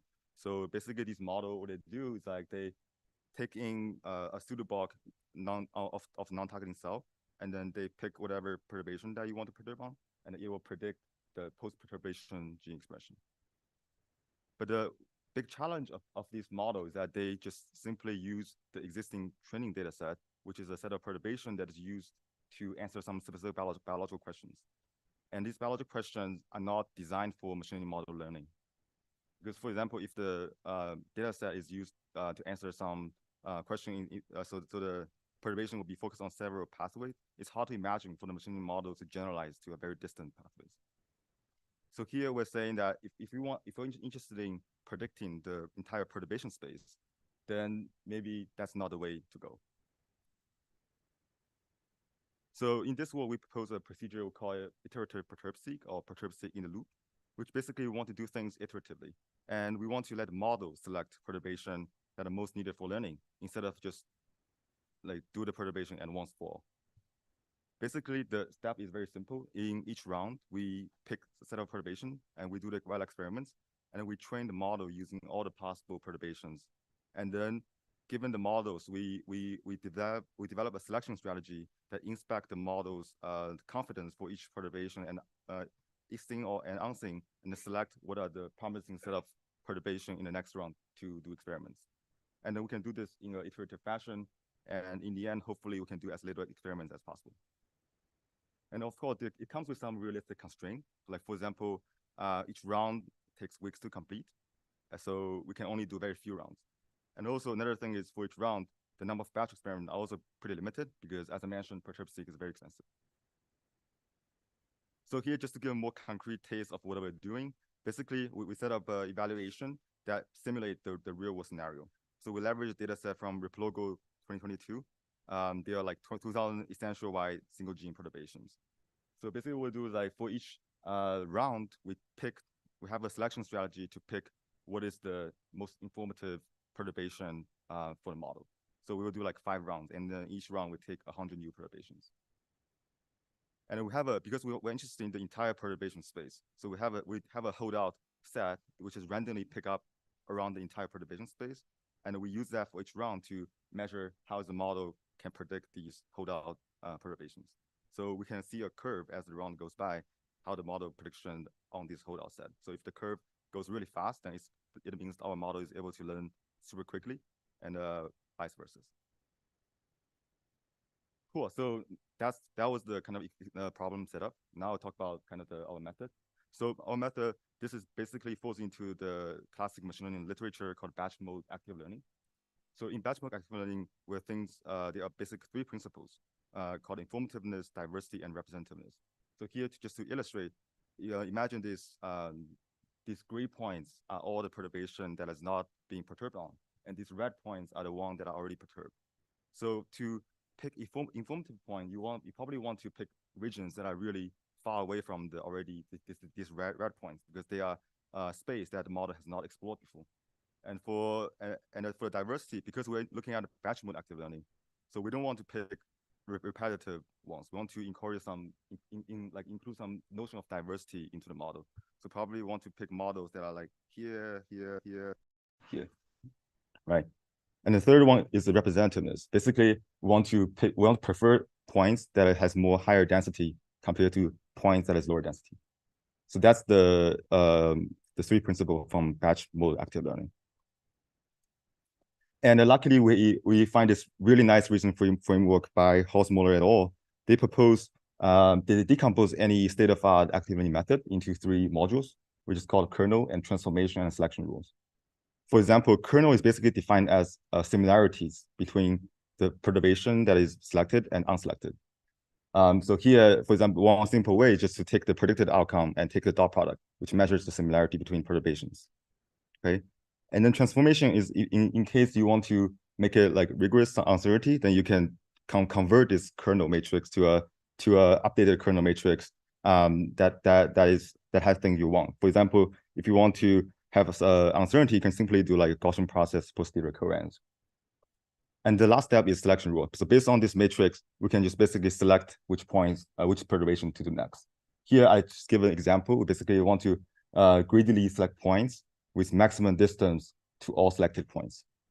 So this way, in each iteration, we're picking the points that are most informative. And also, we're doing greedily because this way we account for some diversity. So that was just an example, but all of these state-of-art active learning methods can be decomposed into some variants of individual modules. And cool, so next we kind of use this approach and we just test it out. But then we realized there's a significant difference with the classic active learning setting and our active learning setting. That is, in classic active learning setting, where people want to do computer vision, they want to label some image. There are usually like tens of thousands of initialized sample where the model is already really good. And also they're looking at like tens of hundreds of rounds, and each round will consist of large samples. But in our case, we're doing like in extremely kind of limited budgeted regime, where we only have like hundreds of initialized samples and only have like very few rounds. And then for each round, we can also only do like hundreds of samples. So this has a very kind of bad consequence, that is the model kernel estimation is really bad because basically it failed to capture the similarities between perturbation, which is hard for the later step to select because if the base kernel is bad, it highly biases the downstream selection step. So we also have an independent data analysis to support this claim. Basically, what we did is we basically simply do a vanilla active learning method, which is like uniform sampling. And in each round, we compute the model kernel on the same set of perturbations. And then we also have the ground truth kernel because we have the ground truth for several perturbative data set. And then we can just calculate the alignment between them. And we find that as round goes by, of course, the kernel alignment goes larger as the model gets better. But the thing is, at the first few rounds, the model kernel is not that good. So now we want to say maybe you can, how do we tackle this far? So this is our kind of a method motivation. So as we all know, like when under resource constraint, prior knowledge is very useful. So because we can really look at like vast amount of prior knowledge about perturbation relationship, and hopefully we can enrich this model kernel insufficiency. For example, if we look at there are other perturbative data set in other cellular contexts, but then maybe we can guess some perturbation relationship are conserved in across contexts. Or like there's a recent like cheap genome-wide optical probe screens, then we can hypothesize that maybe the perturbations that have similar morphological changes could have similar perturbation relationship. Or there's also vast literature around each gene and how kind of it affects the downstream effects. And there's like knowledge graph of capturing about protein-protein interactions, like physical interactions. Because for example, if two proteins that are in the same protein complex, then we have a strong prior that they have potentially similar perturbation outcome. And there's also like single cell RNA-seq from vast amount of data, and also like biochemical structures, like proteins that are similar potentially should have similar functions. Okay, now, okay, we know this. Then how do we kind of incorporate this into the active learning method, and how do we account for this multimodality? Because here we are talking about matrices, tags, graphs, images, and I don't know, like geometric objects.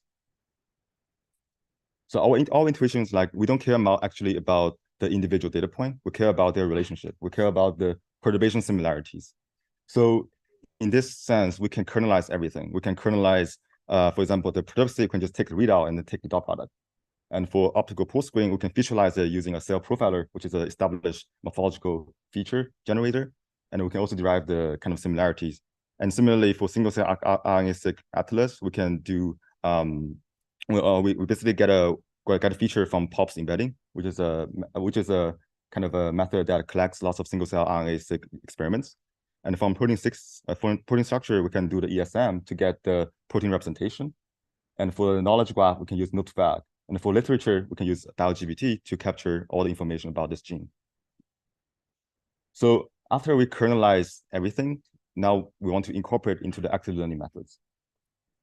Oh, sorry, before that, we also have a data analysis that showcases that indeed, like these prior knowledge have really useful information. So we're doing the same analysis, but now we kind of compare against the ground truths with each individual prior knowledge kernels. And then we can see, especially in the first few rounds, there are abundant information where the model kernel does not capture, but there's information in the prior information that we can leverage. So using this motivation, we kind of develop a simple method to incorporate them. Basically, what we have is we first kernelize everything in the same space, and we fuse them with the model kernel at each step. And then we get an updated kernel matrix where it basically captures the better perturbation similarities. And then we can do kind of the similar transformation rules, transformation selection rules, and whatever. So here now I'll quickly show some results. So first of all, because this is the first time we try to do active learning for perturb-seq data, we also build a benchmark for that. So we can see that indeed the red one is the random uniform selection strategy, and all the kind of previous active learning method indeed show some improvement. And then the orange line is our method. We can see that we further surpass this performance. For example, just to give a sense, we achieved a similar accuracy with the uniform sampling. With I think it takes five rounds to achieve the similar accuracy for the random, but we only use less than 1 round. And similarly, for the best active learning baseline, we have more than 3 times speed up. And also, just to zoom in a bit, we also find that the fastest speed up actually happens in the first round, which also matches our kind of data analysis, showing that in the first 2 rounds, the information is most useful. And we also, check other kind of biological meaningful metrics and see that the trend is conserved. I think due to the sake of time, I'll just quickly walk past these results.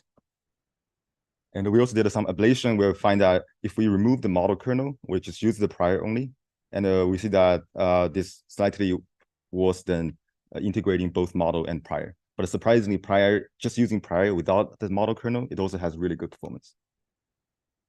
So we also disentangle each of these prior information, and we see that different prior has different level of usefulness. I think the most useful one are the kind of perturb-seq data set, because as expected, they're potentially very conserved perturbation relationship across different cellular contexts. And the OPS also has lots of rich signals. And then one last thing that we look at is because in reality, when we deploy this system, there will be strong batch effects because we're doing it in each round, we're doing different experiments. So we did a simulation to account for this batch effect. What we did is, because in the reproducible data set, there are 48 lanes.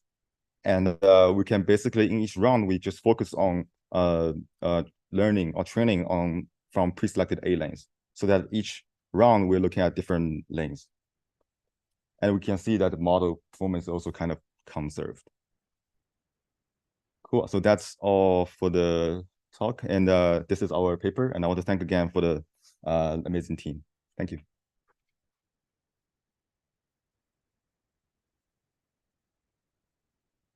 You have time for a couple of questions?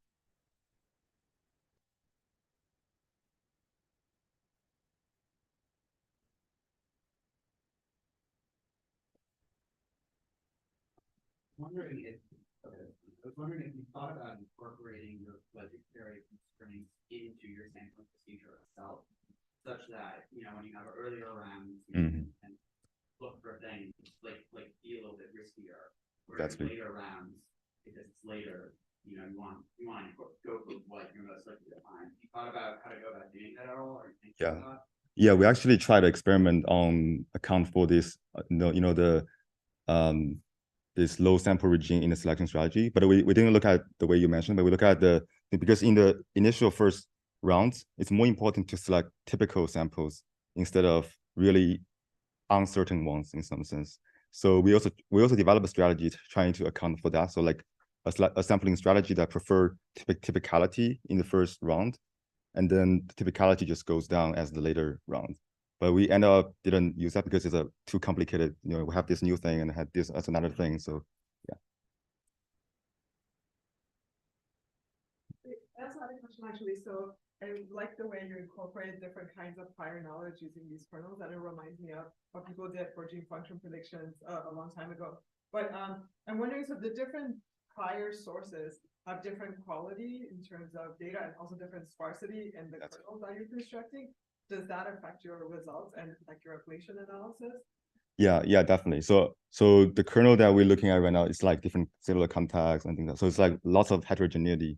And so we did investigate a bit on how do we fuse them cleverly. But actually in the end, we find that simple average seems to have the best performance. Mainly, yeah, I see. Yeah, that makes sense. I think mainly because like when we do like really complicated way to like do fusion, it's easily overfit. But like the simple one, you know, doesn't have that issue. So.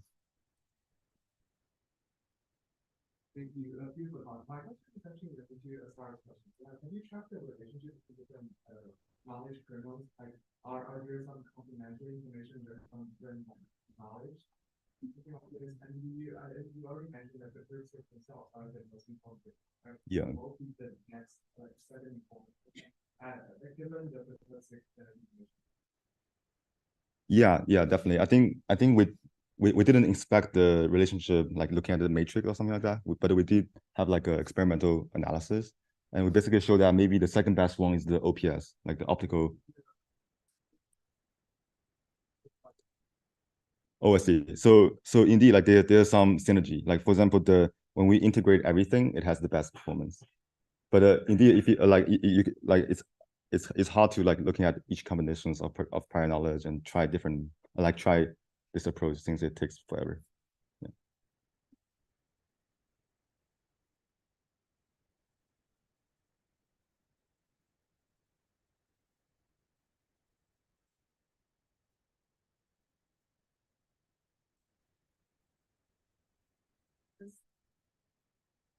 Yeah. We definitely try like different fusion operators, also like weighing different modalities. Yeah, because imagine like here we are consider everything similarly, but if we were drawing this iterative perturbacy in another cellular context, ideally the set of weights should be different for each kernels. Yeah, so we tried some approach, but it didn't work out. So we actually, for example, we can utilize information from this already kind of experimented data, and we can infer some weights about each contribution to each modality. But we just find, and it like in the end, the simple taking the mean is the best. Yeah, but it definitely it was like investigating in the future. Okay, very nice talk. So based upon your observation, can we make assumption that the majority of the perturbation combination is additive, but what we care about is a very small set of non-additive and cooperative combinations? If so, maybe we can break apart, the perturbation effect into, a sum of marginal, second order, third order, and so forth. Will this significantly reduce complexity for example? Yeah, I think that's a good question. I think it's like two different goals in our approach. So in our approach, we want to have a machine learning model that can predict the entire perturbation space. And so that's usually the active learning regime. And another regime is want to optimize some properties, like, want to find maybe like a set of perturbation that has most novel effects. And in that way, I think it's more like a Bayesian optimization scheme, where we have a slightly different kind of a selection strategies. Yeah. Thank you.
Yeah, do you want to see if we can do it? Oh, okay, awesome. And you send in your file? Okay, so hopefully it all. Coffee break usually how it's working.